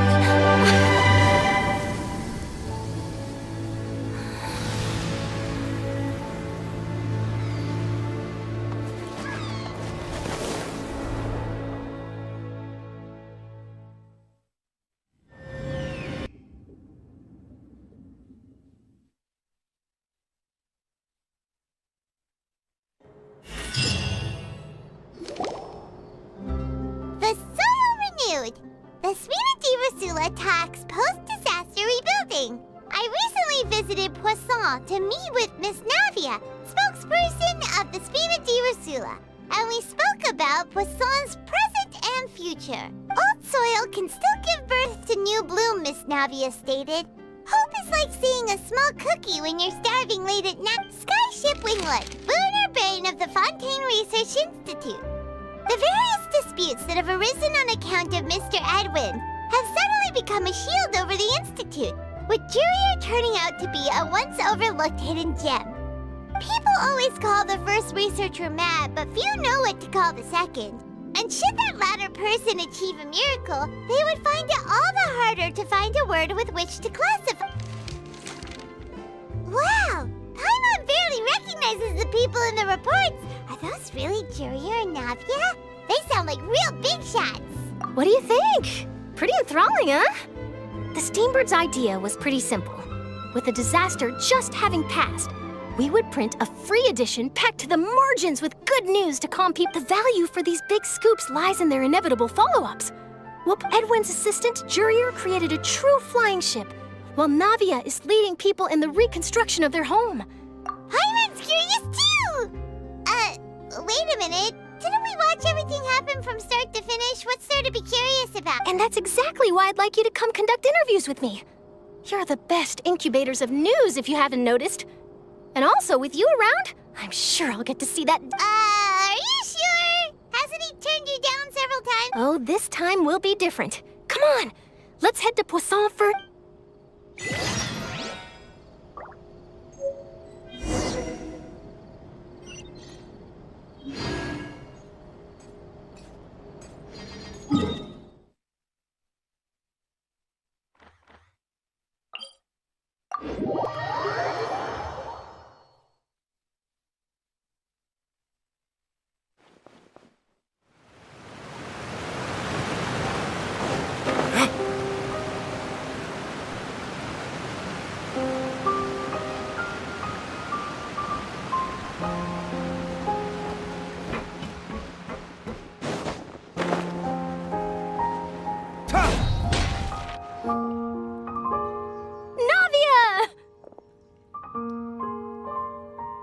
Oh, it's you. Hey, we're just having a look around. I'm here to update myself on how things are going here.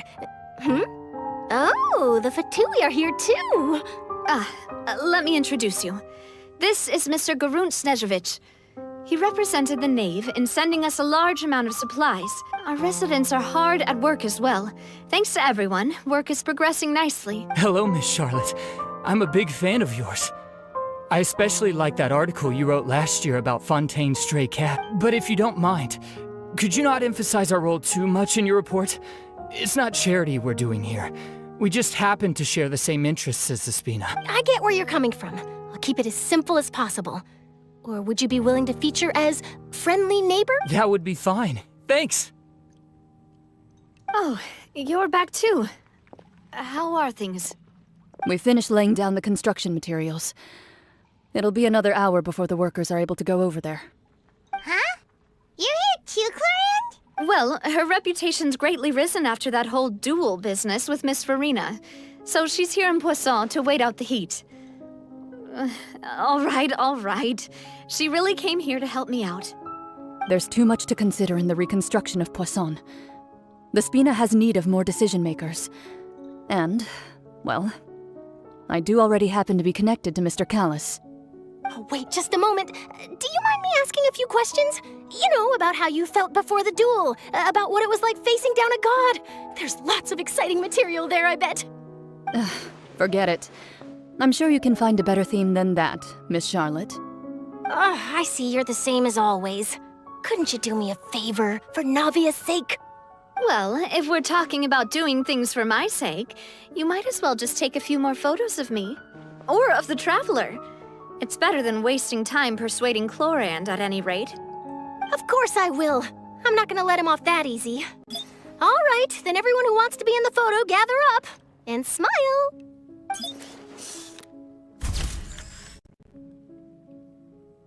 How did it go? Was it a good shot? Did Paimon look cute in it? Not bad. Your addition really helped the composition of the picture. All right, hang on a moment. Let me snap a few more shots.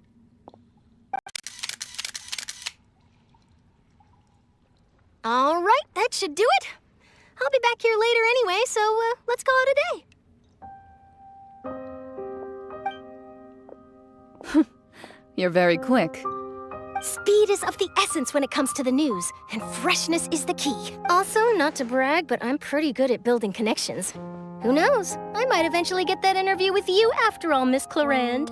Wow, you really do have that never say die spirit. I'm impressed. I'll hazard a guess that this is how you got that interview at the Fortress of Meripede. Whoa, you're well informed. Let me make a guess too. I asked Siege— That's a very complete information. In truth, all Monsieur Neuvillette asked me was, when did the Fortress become so friendly towards the media? I told him that it was best not to speak too soon. There's no guarantee that Ridsley will make a personal appearance. You're right. I've got to treasure every moment I have with them. In which case, I'll be making a move first. Stay safe now. And tell me if you hear anything interesting. I'll treat you to afternoon tea in exchange.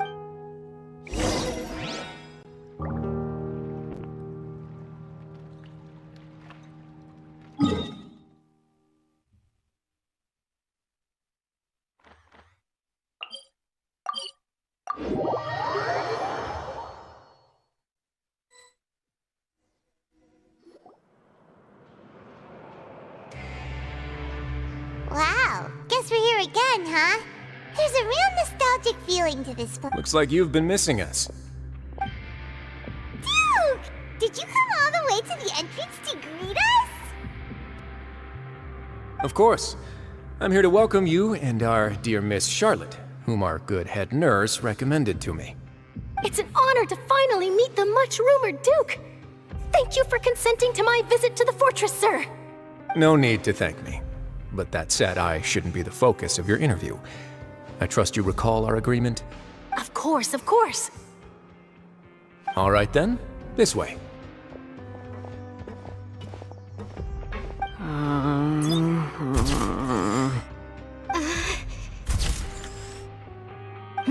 Hey, no need to be so nervous.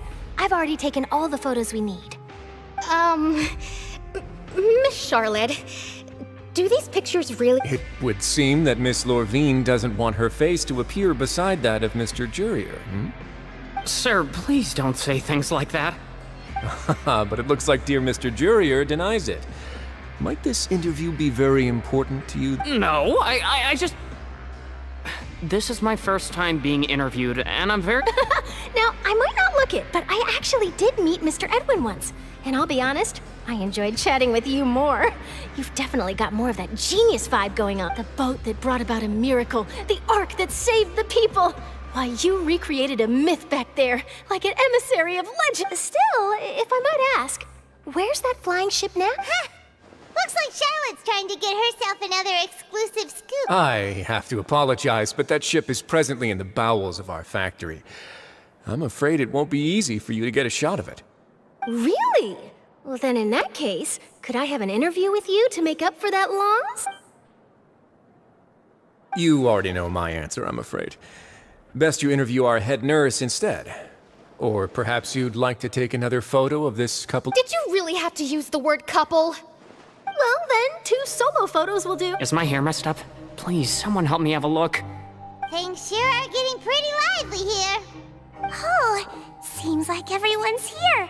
Would any of you like to try this new drink I came up with? Ah, Siegeween. Hey, Miss Charlotte. Why don't you, take some pretty photo, sure. Come on, Miss Siegeween, over this way. Let's find a brighter spot. Huh? Sure. Do I have to smile? So, how have things been at the fortress? Same old, as you can see. Fontaine's undergone some changes, but this place is still more or less the same. Other than that flying ship, it got a tad too much attention, I think. That's why I decided to let the interview go through. We should direct more public opinions toward the behind-the-scenes heroes. Am I right, Mr. Jurier? Miss Lurk? You're too kind, sir. I believe that you too should have your day in the sun. Not that you would want that, which is a pity. I'll just leave the spotlight to you two.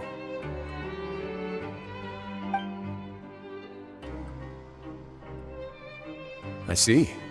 Lots of things happened that day, huh? Anyway, regarding that Harbinger, I'm not sure you remember, but his 3 young followers are still waiting for his return. He sure did win them over, huh? I'll tell them that there's good news and bad news. The good being that their boss seems fine, and the bad being that they must face extended sentences for abetting his escape. Oh, actually, what about you? Are things gonna change for you too? What change can there be? The fortress will keep chugging along, and so will my duties. As to what Miss Farina's departure will mean for the nation, and if our laws and governance will be transformed, we'll leave those to the folks in the overworld. Hey everyone, the photo shoot's done. Good. In that case, let's call it a day here. Thanks for your cooperation. Come on, Traveler, let's go. Till next time, everyone. There'll be a next time? Maybe. Who knows? I might write a story about the underwater factory next time. All right, last stop, the docks.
Navia mentioned that she stayed in touch with Linny and the others after working together.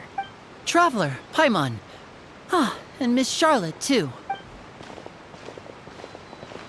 Would you like a magic pocket? What sort of gadget is it? It's a wondrous bag that can be used to carry many things. The water level has returned. Trick a friend.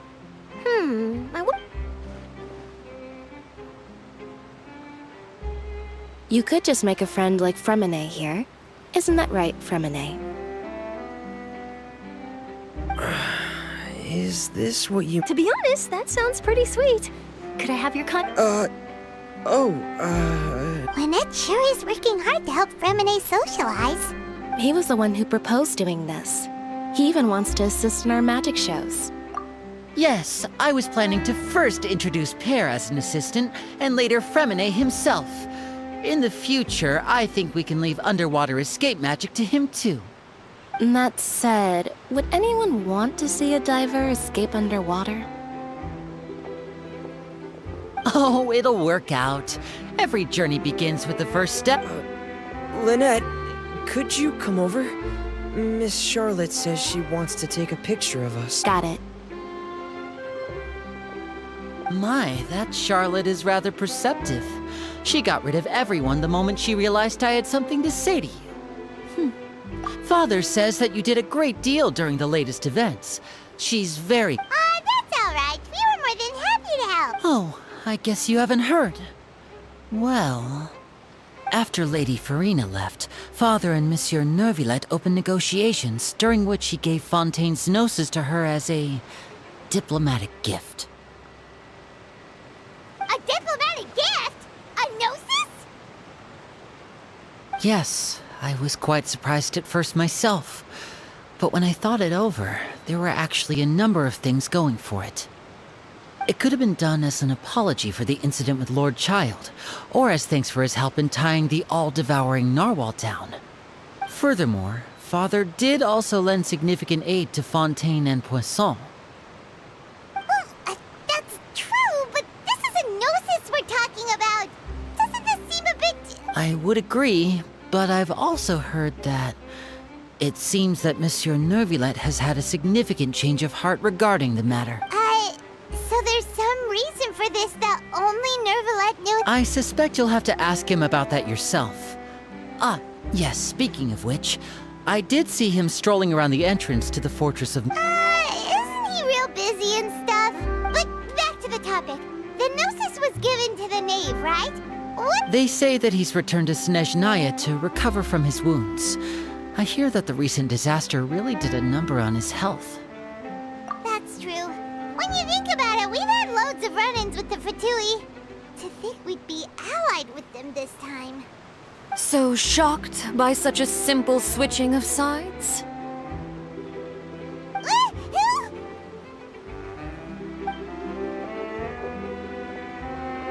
Father! Well, what do you know? Come to the docks to see how my children are doing and meet the Traveler by chance. Please do not pay my accomplishments in Fontaine too much mind. I would have done them regardless. Are you going to take the gnosis back to Snezhnaya? That is our duty as harbingers, yes. Don't be too preoccupied with sides. The goal of the Fatui concerns not a single place or person, but the entire world.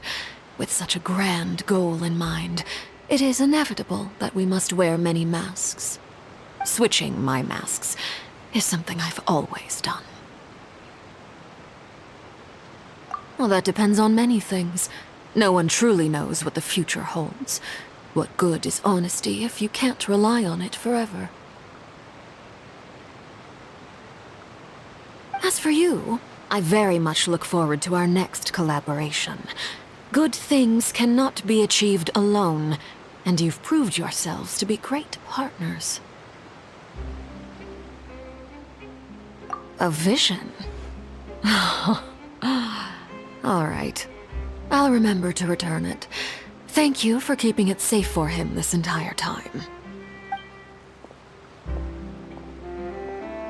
And that's a wrap for me.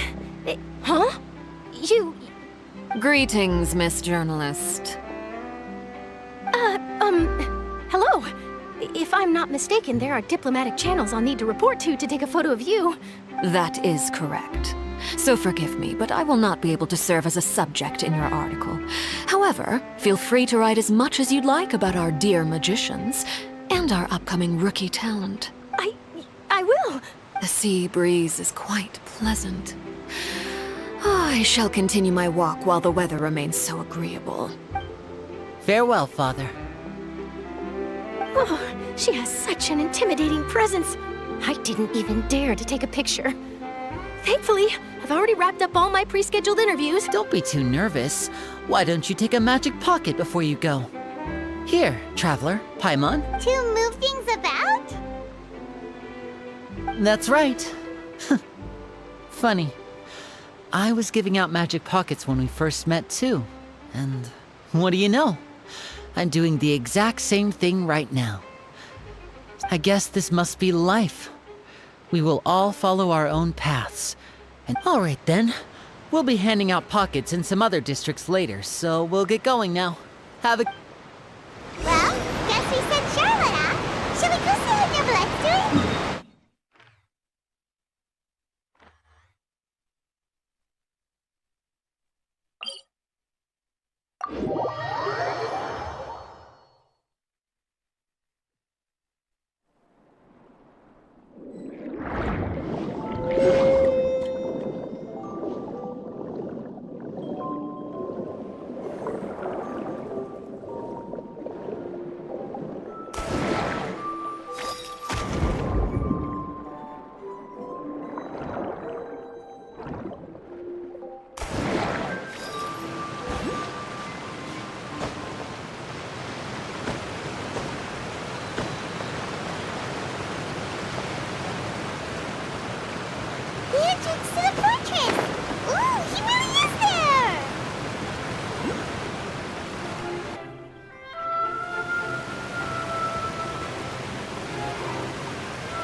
Really?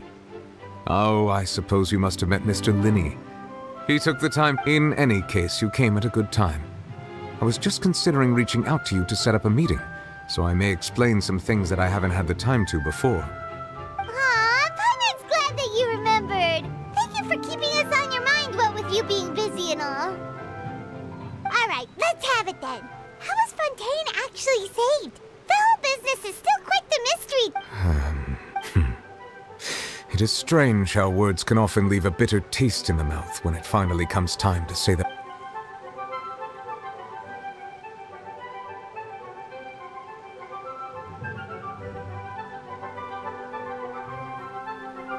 Whoa. So that's what happened? Focalor destroyed the divine throne of the Hydro Archon and restored your power to you, transforming you into a fully fledged elemental dragon sovereign. But Paimon still doesn't quite get what you did to save the Fontanians from dissolve. For me, the authority of the ancient dragons refers to absolute control over the hydro element. Fontanians were incomplete humans born of Egeria's use of the power of the primordial sea, with constitutions similar to that of mimics. But so long as those primordial energies remain within them, I could use the ancient dragon's authority to grant them true blood, after the fashion in which life was first brought into being on this planet. In other words, when I gave my verdict, Fontanians became true humans, and thus would naturally no longer be dissolved by water from the primordial sea. Focalor must have counted on you to make that decision as well. Your verdict was the key to making the prophecy appear to have come true while saving everyone. Yeah, and in a manner of speaking, Focalor finally managed to fulfill the original Hydro Archon's wish to turn Oceanids into real... It seems from your expressions that you still have more things you wish to ask away. I will tell you the truth as I know it. I have investigated his case along many avenues, and I have learned that he once fell into an unknown chasm when he was young. There, by chance, he awakened the all-devouring narwhal. But whether it be by sentiment or reason, that should not have been enough to consider him the root cause of the disaster. At most, he would have had tangential liability.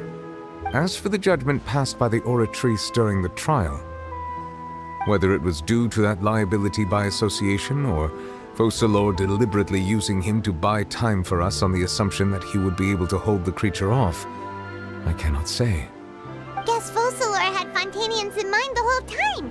In the end, it was thanks to, hang on a second. Paimon suddenly, back when Fontanians hadn't yet become real humans, were the children they had also transformed? Life has always flowed like water. Do you recall how Fontanians would often come to the Fountain of Lucine to pray for children? Yeah, Lynette said the fountain is where all the waters In truth, even those couples did not know that such prayers were no mere custom, but instead a form of ritual. Those Oceanids who were blessed within the spring water would later descend as new humans in the coming months. Paimon sorta gets it now. Either way, it seems like this ritual won't be of any further use, but it'll probably live on as a local custom. Ask away. I will tell you the truth as I know it. Yeah, about that. Risley said Farina has already left. What's that all about? Ah, Lady Farina. The people are only aware that her death sentence has not been carried out. She abdicated the post of Hydro Archon and left affairs related to that title to me, before leaving the Opera House. I related Focalors' words to her faithfully and completely. After hearing them, she seemed neither saddened nor comforted. She simply said that she was tired. Having said that, she then packed her things and moved out of the Opera House. Not unlike how an ordinary person. But she's still got a place to stay. You need not worry. I will make arrangements to ensure that she will not want for food, clothing, board, or travel. In truth, I am somewhat happy for her. The wear and tear on her spirit will, of course, take time, but now that she no longer has to play the role of Focalors the Hydro Archon, she can finally lay down her burden. What about you then? What are your plans now that you've regained your full powers as the After Focalors passed on, the Oratrice also ceased to function. This matter will directly affect our trials. After much careful consideration, I've decided to take over its role in our courts. From now on, I shall hear cases and pass verdicts by myself. Looks like you're still considering stuff from the perspective of the Udex, huh? As an elemental dragon, there are indeed many things that I must do. But this power and this duty, in a manner of speaking, you could say that both were granted to me. As such, before I attend to my other responsibilities, I must first and foremost continue to serve Fontaine as its highest judge. The duty of the Hydro Sovereign and the duty of the Udex shall coexist within my person. Additionally, the Hydro Archon's departure has brought about another problem, which is that the Opera House shall no longer produce indemnitium. That's true. That power was derived from the people's faith in the Hydro Archon, wasn't it? Wait, but the various mechs and machines in the city are all still okay. Where are they getting their energy? As I am now, I have full command over New Musia, and it can serve as a complete substitute. Another reason why I cannot quite leave Fontaine immediately. Wow. This ancient dragon's authority stuff is really quite useful, huh? Ask away. I will tell you the truth as I know it. Oh, that's right! They say you've given it to the knave as a diplomatic gift or something. Leaving aside their intentionality, the two Fatui Harbingers have indeed done much for us during this crisis. Their sole remaining goal in Fontaine, at least at this point, would seem to be the Gnosis. The Oratrice has ceased to function. The Hydro Archon's divine throne is now no more, and I do not need the Gnosis's power. As such, it has lost all meaning for Fontaine. If the Fatui have impure designs, then we might as well accede to their request now, and avoid unnecessary conflict. What complicated considerations. Paimon thought you were just giving it to them out of gratitude to the knave and as a— Ask away. I will tell you the truth as I know it. You will soon be heading to Natlan, I presume? I'm afraid that I have little talent as a travel guide, so all I can do is tell you what I know about that land. As far as I'm aware, Natlan can be said to be a nation of dragons. A nation of dragons? You mean like you? No, I suspect that I would not find myself welcome there. Unlike ancient dragons such as myself, the dragons of Natlan have undergone long years of development and evolution. Large numbers of them have entered a form of coexistence with humanity. Natlan is also the nation of war. War ravages those lands like an undying flame. There is one other piece of information I got incidentally from my negotiations with the knave that I believe may be useful to you. The harbinger known as the Captain has thrown his hat into the endless ring of war. The captain. Sounds like a real tough customer. Seriously, everywhere you look, there's a Fatui Harbinger doing their thing. I suggest that you fully prepare yourself before going to Natlan. In the meantime, Fontaine's ask away. I will tell you the truth as I know it. Hang on a sec. Paimon still got it. When we spoke to Linny earlier, he mentioned that your attitude towards giving away the Gnosis had clearly changed. We guessed that there might be some reason for it that only you were aware of. No wonder the House of the Hearth is the Fatui's intelligence division. They are certainly sharp. So regarding this specific issue, I was just getting ready to share something with you. In truth, I exchanged some further words with that lady named Skirk after sending you two back to the surface. It went something like this.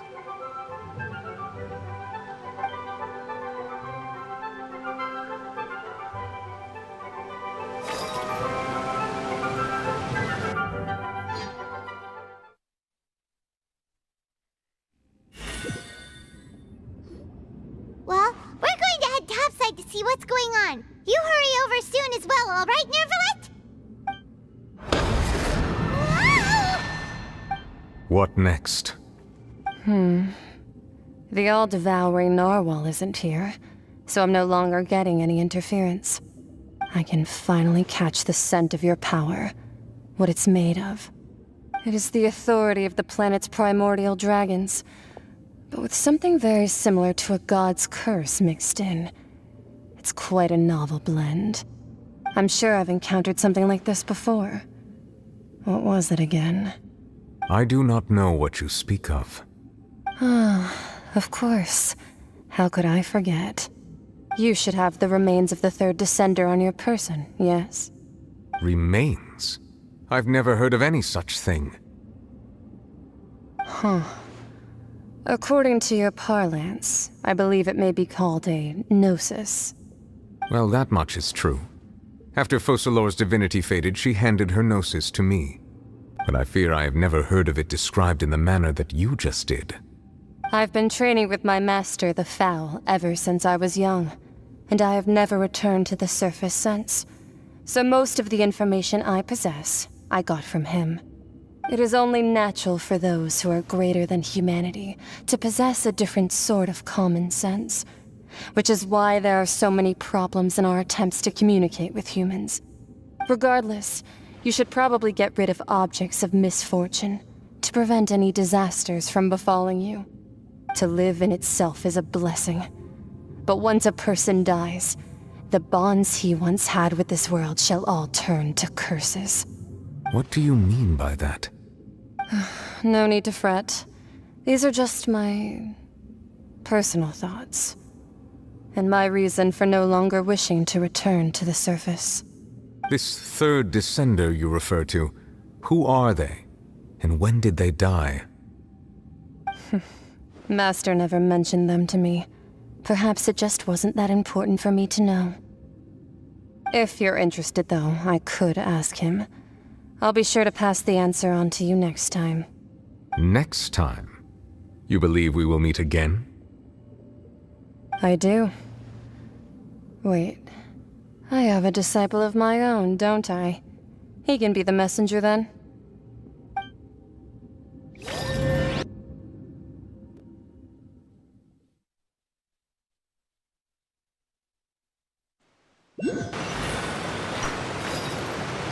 That's what she told me. Whether it would prove useful or not, I wanted to pass that information on to you. The remains of the third descender? So that's what the Gnosis actually are. Paimon just thought they looked like chess pieces. How could they be a person's remains? All the same, assuming that there was no misunderstanding or special metaphor at play, that is what she meant to say. And she said that it would bring misfortune and that you should check it, which is why you gave it to the Fatui. If she speaks the truth, then I would simply be putting Fontaine at unnecessary risk by keeping it here.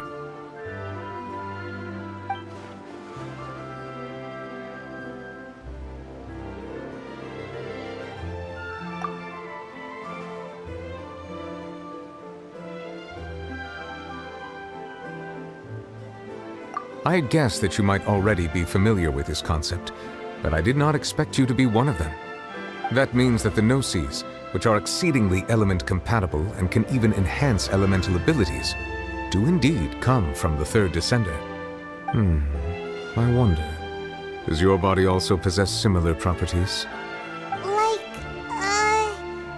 Like being able to use elemental powers without a vision! That does sort of count as special compatibility, right?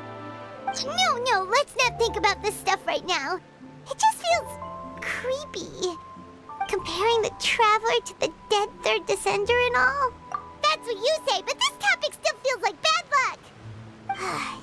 Once Child recovers, let's get some more answers out of him.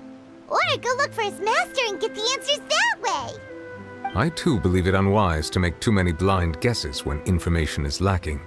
The same is true of being at court. All right. Whatever the case, it seems like the crisis here in Fontaine's over for now. Yes. All of Focalor's efforts were for this moment as well. But she sacrificed herself in the end as a god, and she suffered through all those years as a human. Was that really what she wanted? I suppose that would be the mystery of a god's will. I suspect not. But once in a while I too would guess that if wishes were like the clouds in the sky, they will one day return to the earth as raindrops. Life flows like water, and rain is the final answer. The water levels may sometimes tilt one way or another, but the rain falls fairly upon all. And what, ultimately, is the difference between the rains that fall upon all of us?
Perfect. It's you two. I have a commission here that has your... The only ones for the job? Huh. The Adventurers Guild doesn't employ that kind of classification system. All it asks us to do is to find a missing person. Huh? Then why did you say... I came across this commission while reviewing our backlog not too long ago. It seems simple, but our records indicate that over a dozen successive efforts to complete it have all ended in failure. Despite it, with the reputation of the Adventurers Guild and the performance of the Sumeru branch at stake, it's in our best interest to assign this commission to the adventurer with the highest completion rate over the past few years. Well, that's us for sure. If it proves to be beyond your capabilities as well, I'll talk to the commissioner about canceling the commission. Okay, so who are we looking for? And what is it? This commission was jointly issued by the residents of Vimara Village. They say one of their own villagers has... But the problem is, they don't know the missing person's name. They can only provide information... They're all from the same village, but they don't even know his name? If so many adventurers have failed to complete this commission, maybe this missing... Unlikely. Several villagers came by to issue the commission, and judging by their appearance and tone of voice, they seemed incredibly sincere. It certainly didn't seem like a joke to them. Besides, putting up a commission requires a processing fee. There aren't many upsides to a prank that costs Mora to carry out. In any case, it would probably be best to go to Vimara Village and ask around first. The Adventurers Guild does have some information on hand, but I would say anything you can learn directly from the villagers would be far more reliable. The best way to avoid misdirection is to go to the source. All right then, let's go! Paimon's starting to get really curious about this whole thing.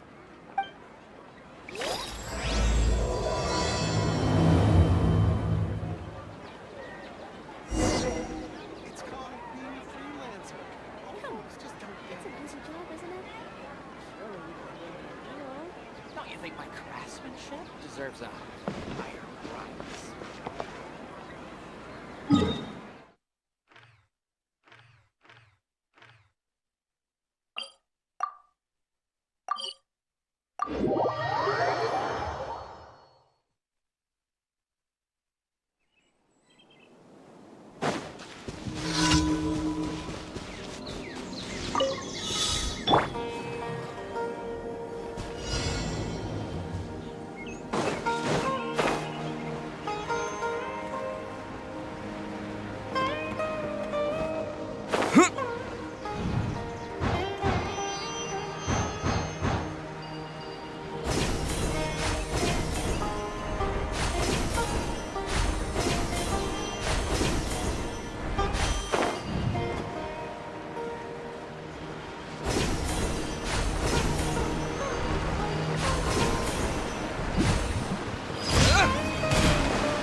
I suppose this will do.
We evolved. Bow your head.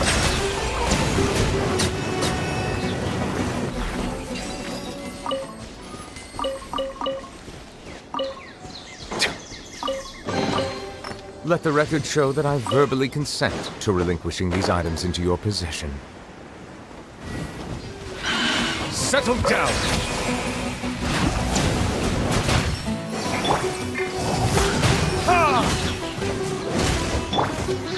Scatter!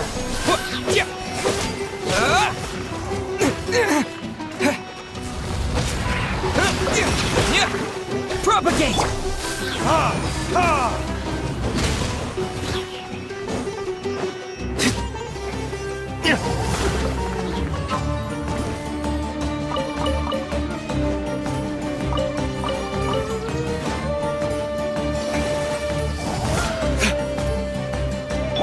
Silence!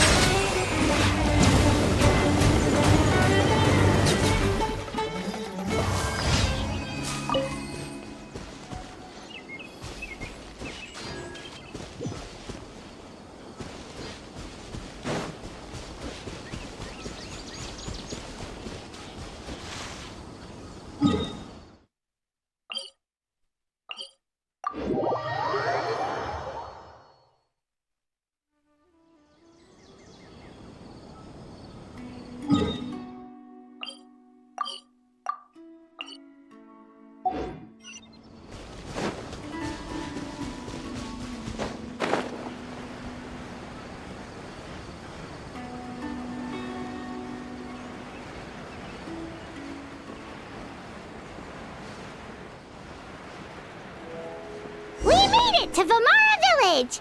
Why don't we talk to some of the villagers to learn a little bit more about the missing guy? If this commission is really as challenging as Catherine made it out to be, we're gonna need to carry out a very detailed investigation.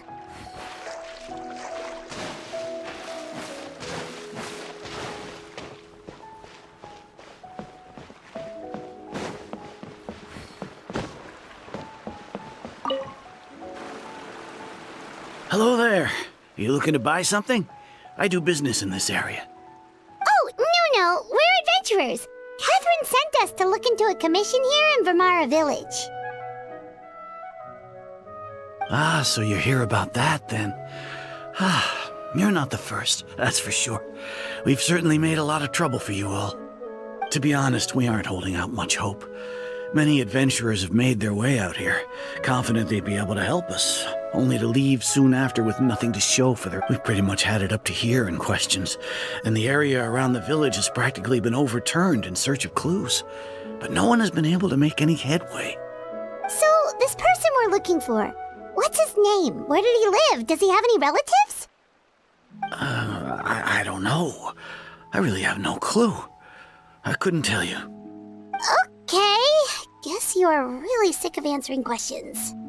I'm sorry, I didn't mean to sound short with you. I was actually just giving you my answer to your questions. I know it may seem like we don't have anything to offer by way of information, but I promise you, we all have a very strong impression of him. When you live in the same village as someone, you develop a lot of memories together, you know? We just don't know the specifics. Maybe we did at one point, but that information is long gone by now. At least that's what everyone in the village seems to think. We've all exchanged what we know, and that was the only logical conclusion. All right, specifics aside then, what kind of person was he? Young guy, in his early 20s probably. Incredibly kind sort of person, always willing to lend a helping hand. I'd chat with him when I didn't have any customers. I even saw him stick out his neck for others on more than one occasion. Very interesting guy, that one. Now that you've started talking about him, you don't seem nearly as down in the dumps as you did before. Seems like he left a pretty good impression on you. But of course, everyone in the village is pretty fond of him. There aren't many young people like him nowadays. So could he have just moved away? No, he's not the type to leave without saying goodbye. And anyway, moving away without being seen by a single person and... Huh. All right, thanks for the information. We're gonna go ask around some more.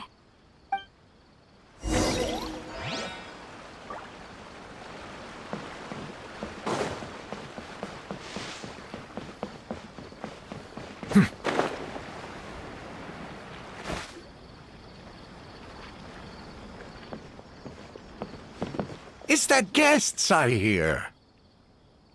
Hi, Grandpa Amadea. We're here to help you look for the guy that's gone missing.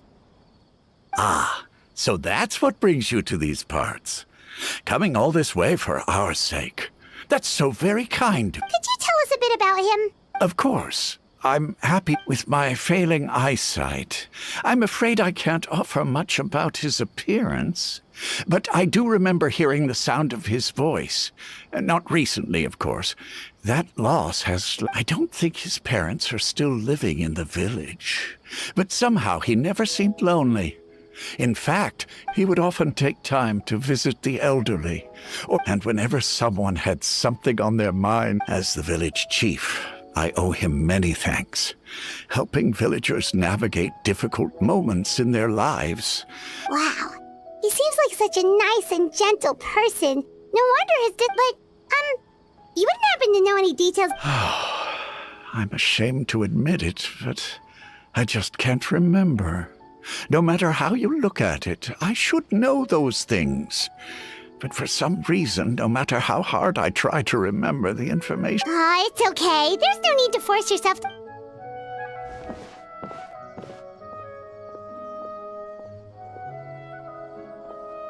Well, Traveler, what do you think?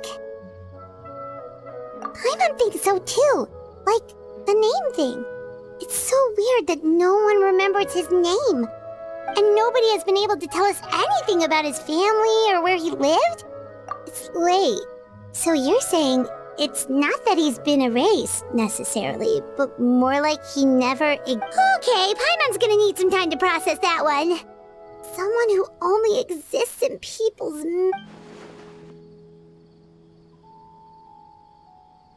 You two are the adventurers who just arrived, right? You're here for the Vamara... Yep, sure are. We were just looking into the... I'm so glad to hear that. Thank goodness you haven't given up. I've been so worried the Adventurers Guild... My name is Atosa, by the way. I grew up here in Vamara Village. Anyway, I just wanted to say, please keep searching for a missing villager. I'm begging you. Yeah, no need to worry. We'll give it our best shot. So, were you close to the missing villager? I'm not sure this counts as a lead, but follow me. There's a place I'd like to show you.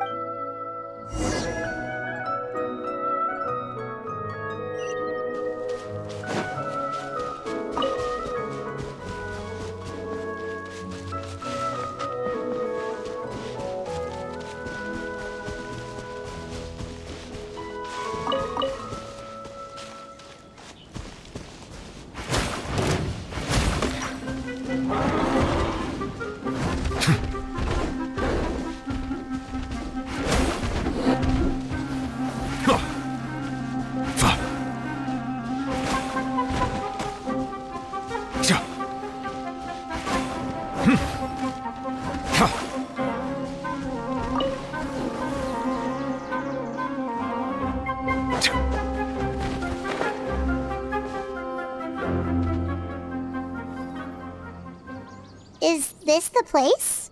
Under this tree? Yep. I know it doesn't look like much, but this place is very meaningful to me.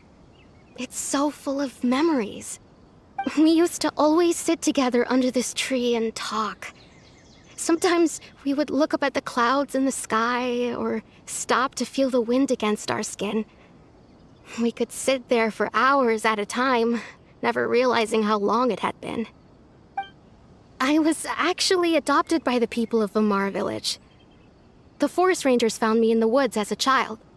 I was surrounded by such good people, and growing up in the village was so lively. Still, there were times when I couldn't help but feel incredibly alone. Alone? How should I put it? When something's bothering you, or when you have good news to share, you always want to talk about it with somebody. But for the longest time, I didn't know who I could talk to, or if I should say anything at all. Everyone has their own problems to deal with. Even if I might want to confide in others, I don't want to become a burden. Really? You know exactly how I feel? Aww. Wow, that sounds really nice. You're quite lucky. When it comes to our missing villager, well, I guess you could say that to me. He felt like both a family member I could rely on and a friend who could really understand me. No matter what came my way, I knew I could always talk to him. He was so thoughtful and pure, and patient too. Whenever I talked to him, he would always seem, ever since he disappeared. No, none of those things matters now. Wow. You two must... Did he ever tell you anything about it? Oh, right! I did ask him about his parents once. But I didn't know whether that meant they had left the village or... Look at me. Talking your ear off and still nothing to show for it. The last time I talked this much in one go was... come to think of it. Every time we talked, it always seemed to be around dusk. Just time always passed by really slowly. Well, time always seems to pass slower when you're relaxed, right? What's wrong, Traveler?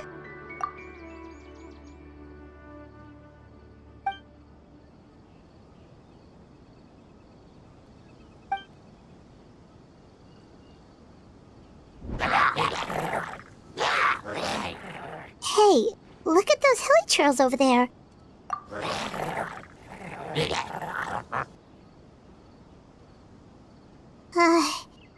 The Abyss Order.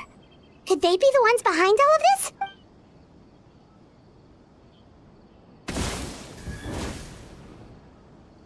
Uh-oh, we've been spotted! Quick, get ready to fight!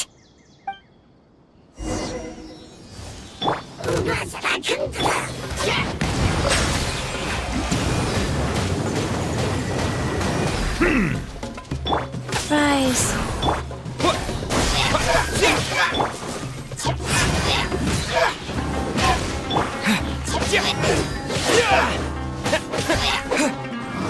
Scatter!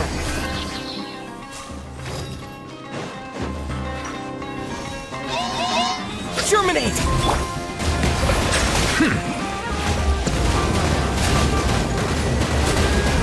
Be sanctified.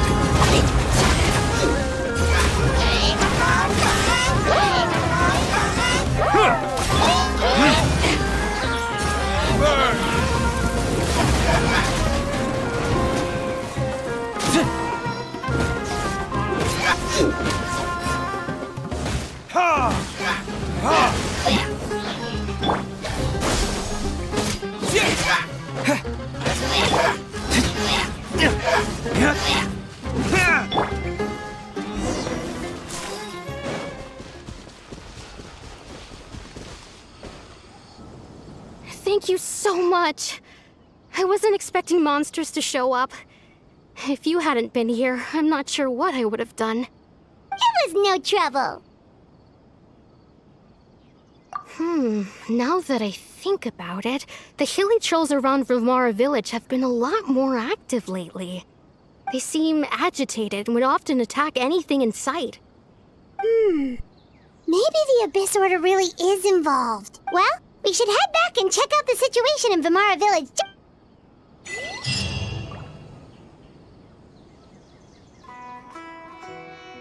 Wait a second. That person... It's Dainsleif!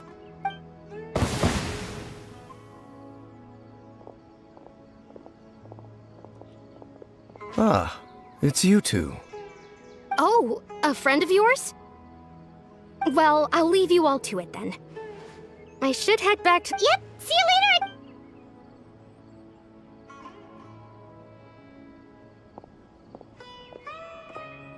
Why do you always have to pop up out of nowhere like that? Is it your life's mission to jump scare us or something?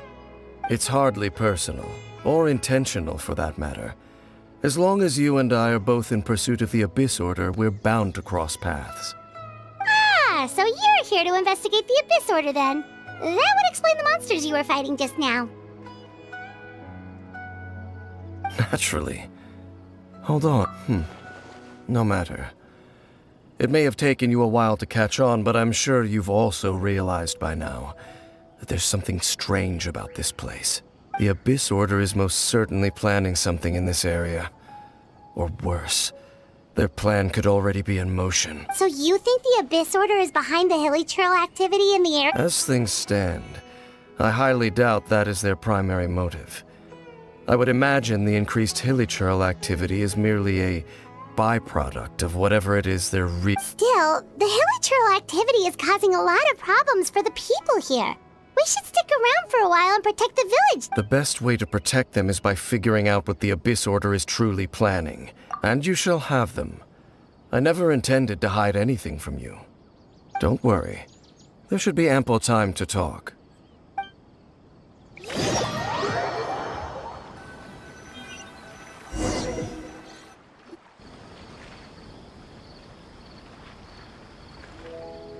Ah.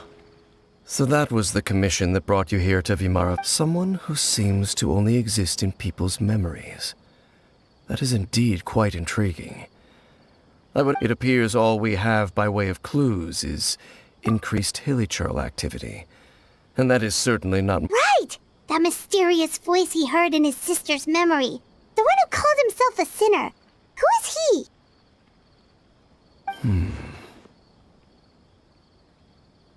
Traveler, let me ask you this. Do you believe your sibling to have betrayed you? I sense hesitation in your words. After all, you still haven't figured out the whole truth of what happened. There's still hope for the two of you to reconcile. Irreparable damage has not yet been done. The sinner you wish to know about, his situation is different.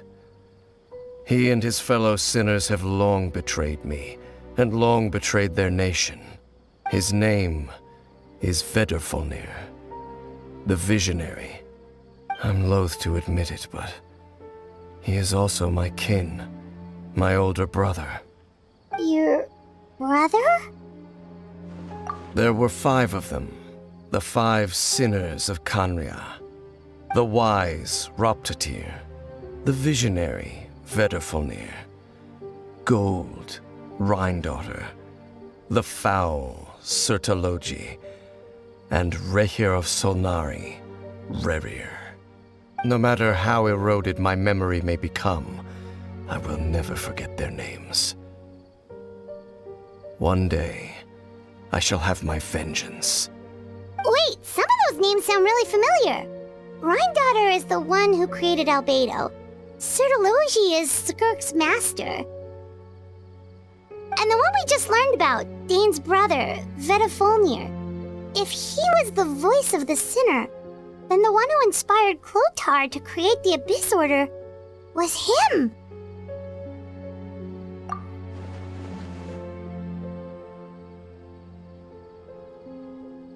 They were once people of great esteem in Khaenri'ah, those who carried the hopes of the nation. They were the best of their peers, outstanding in their respective fields. The 6 of us, together. We should have been the ones to prevent the disaster.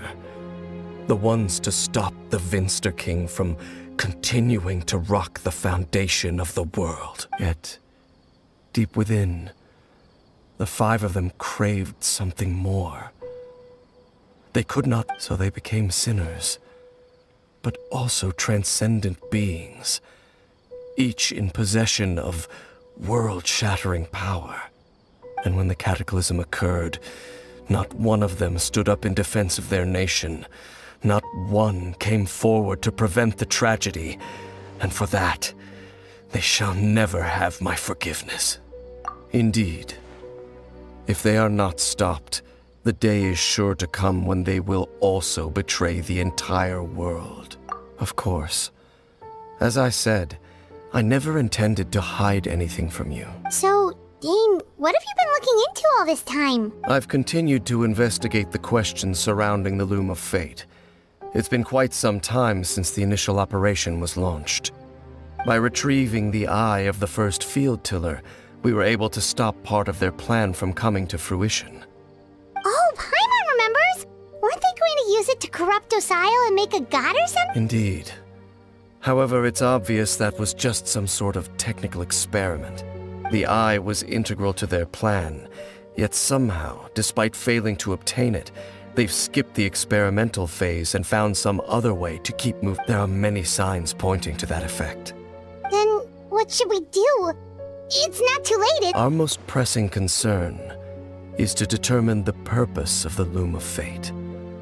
From there, we'll be able to deduce the Abyss Order's true objective. Based on the intel I've gathered so far, I suspect the Loom of Fate is related to the ley lines in some way. The ley lines? Traveler, you were able to observe your siblings' memories last time, yes? I believe that was due to the fact my recent investigation has shown that Abyss Order activity in a particular area is usually followed by a series of issues with the ley lines. Wait, then our commission here in Vamara Village, the person who seems to exist only in people's memories, could it be connected?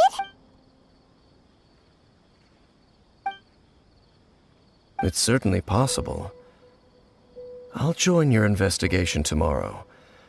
This missing persons case could very well turn out to be the key to unraveling these mysteries. Well, if we're teaming up with Dane again, we're gonna need all the energy we can get. Let's try investigating somewhere a little further away tomorrow.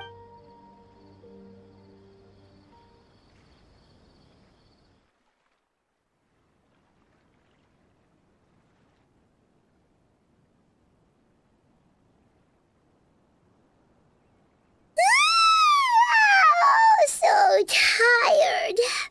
Paimon used way too much brain juice yesterday. It's all Dane's fault saying all that complicated stuff. Well, let's go find Dane. We've got a lot to do today.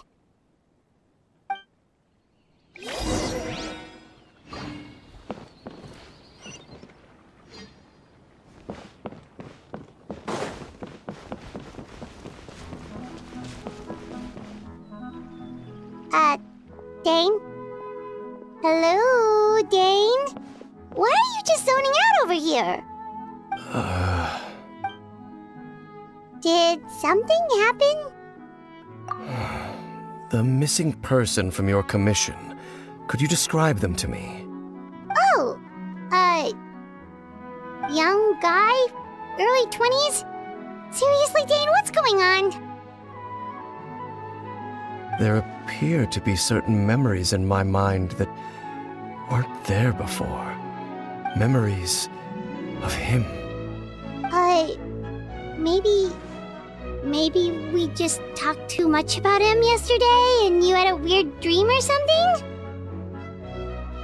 No, it wasn't a dream. They're memories.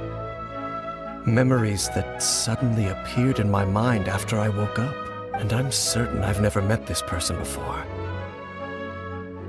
I remember handing him the eye of the first field tiller. What? Okay, so this missing person definitely has something to do with the Abyss Order then! Indeed. And it appears he possesses the ability to implant memories into the minds of others. Wait then. All the memories the villagers have of him, could they be fake too? Maybe they never knew him at all. But why would he do something like that?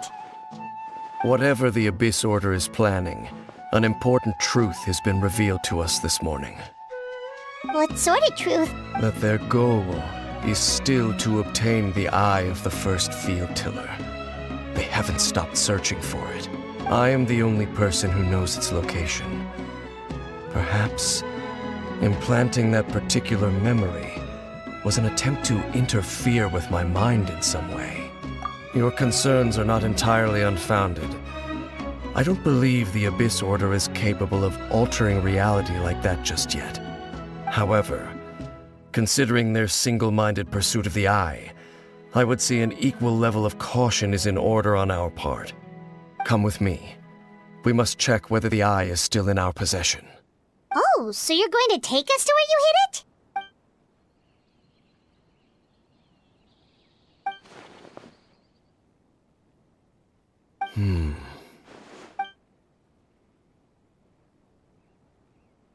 Of course.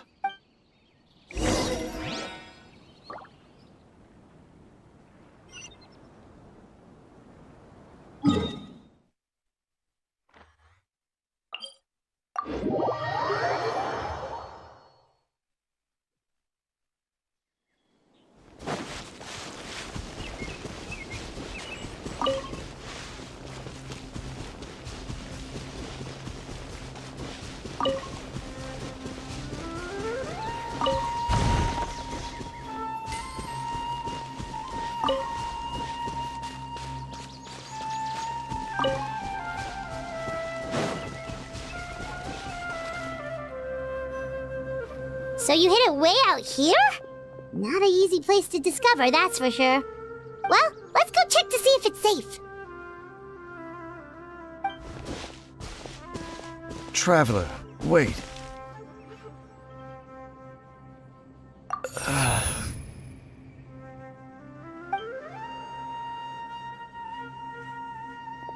We've no time to lose. Let's head inside.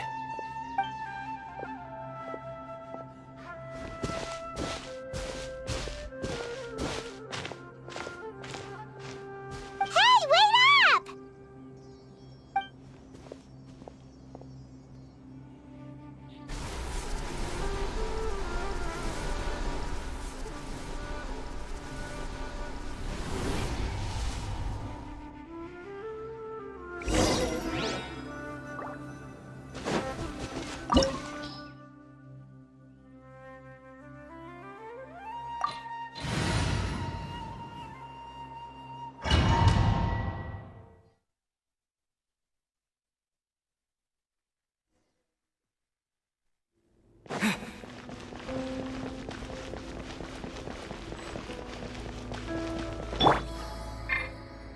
Go.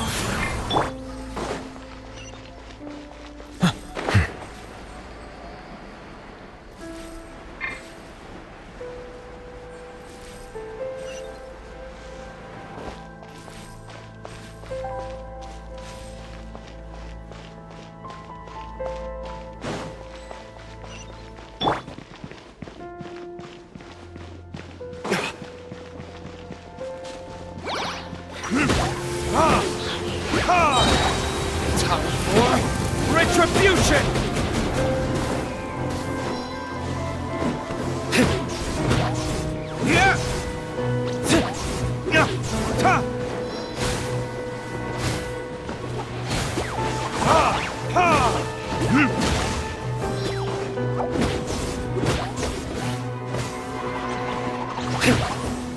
Propagate! Bow your head.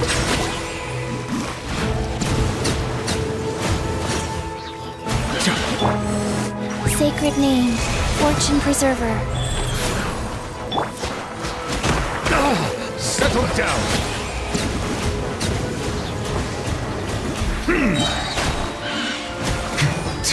Let the mighty be humbled.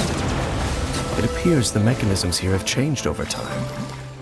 You can access the upper floor through the side door. Perhaps you should try reactivating the mechanism over there.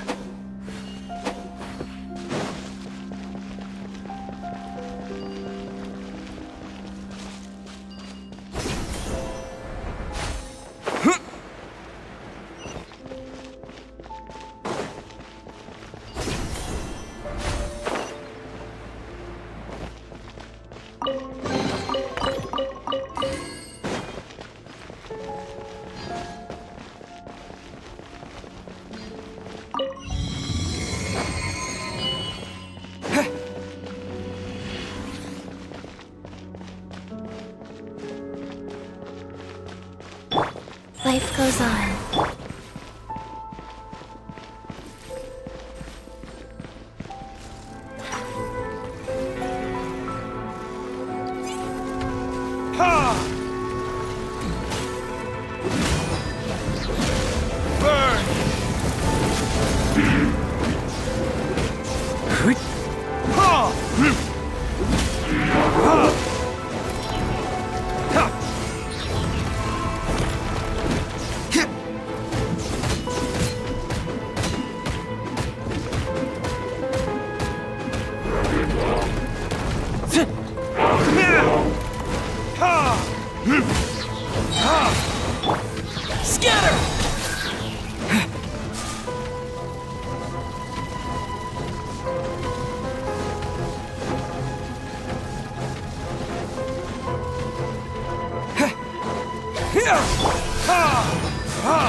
Silence!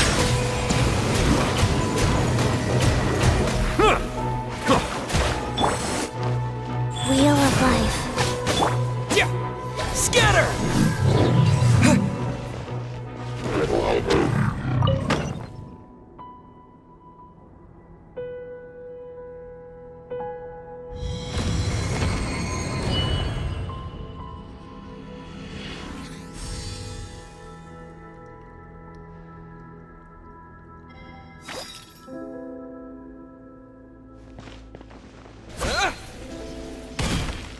Make sure all the runes are pointing in the direction indicated by the light. That should unlock the mechanism.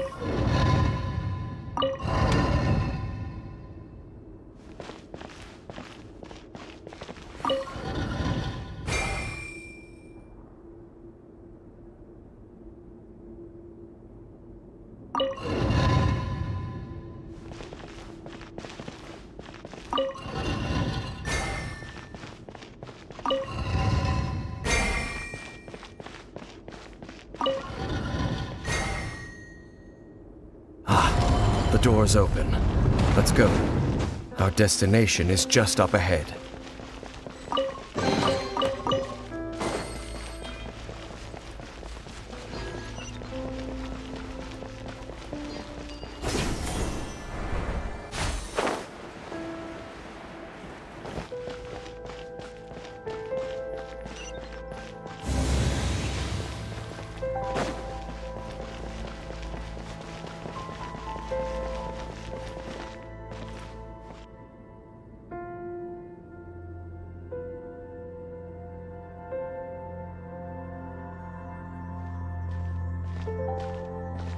Looks like we can't go any further.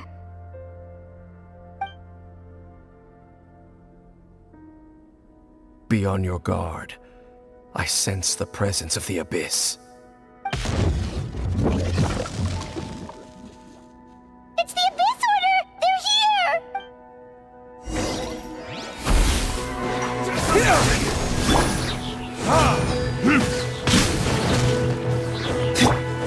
Spring forth! Settle down! Be sanctified. Stone cold suffering! Fall nevermore!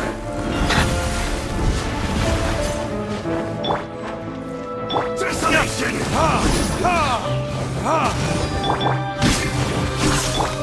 Time for retribution!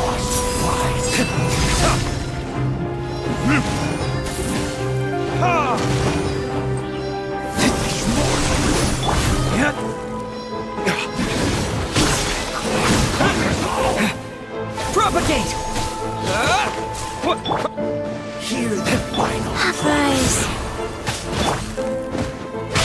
Pierce the bones!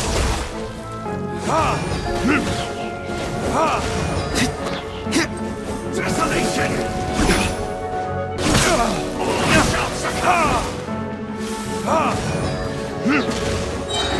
Burn! Power! Just as I suspected. The false memories were a trap. The Abyss Order just wanted to follow us here. Now that they're in the vicinity, we should have a chance to see... Dane? What's wrong? Can you feel that? There's been a disturbance in the ley lines. It must be the work of the Abyss. Wow, you must be really sensitive to that sort of thing. Paimon doesn't feel it. You too. Do as I say. Use that mechanism over there and leave this place. The Abyss Order is putting something in motion. If you return to Vimara Village, I suspect you might finally have the opportunity to locate the missing villager. Just think of it as a way to divide and conquer.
I knew going along with your trap would be the only way to meet with you face to face.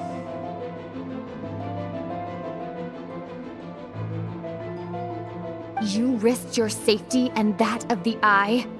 That's quite the gamble, Dainsleif. But I believe that I am the one walking into a trap laid by the Twilight Sword. So you came here all on your own? What about those followers of yours? When the Twilight Sword is prepared for battle, any army I could send would only be marching to their doom. Better that I face you alone. I know you must have a lot to say, but if it's a conversation you want, you'll have to defeat me first.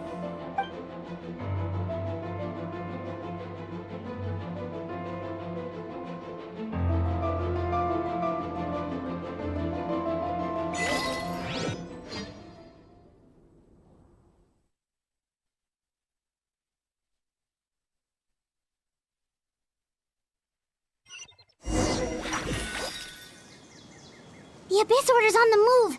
The ley lines are all out of whack. We better hurry back to Vimara Village and see what's going on. Hey, look at those hilly trails over there. Weren't they acting super agitated just a little while ago? Why are they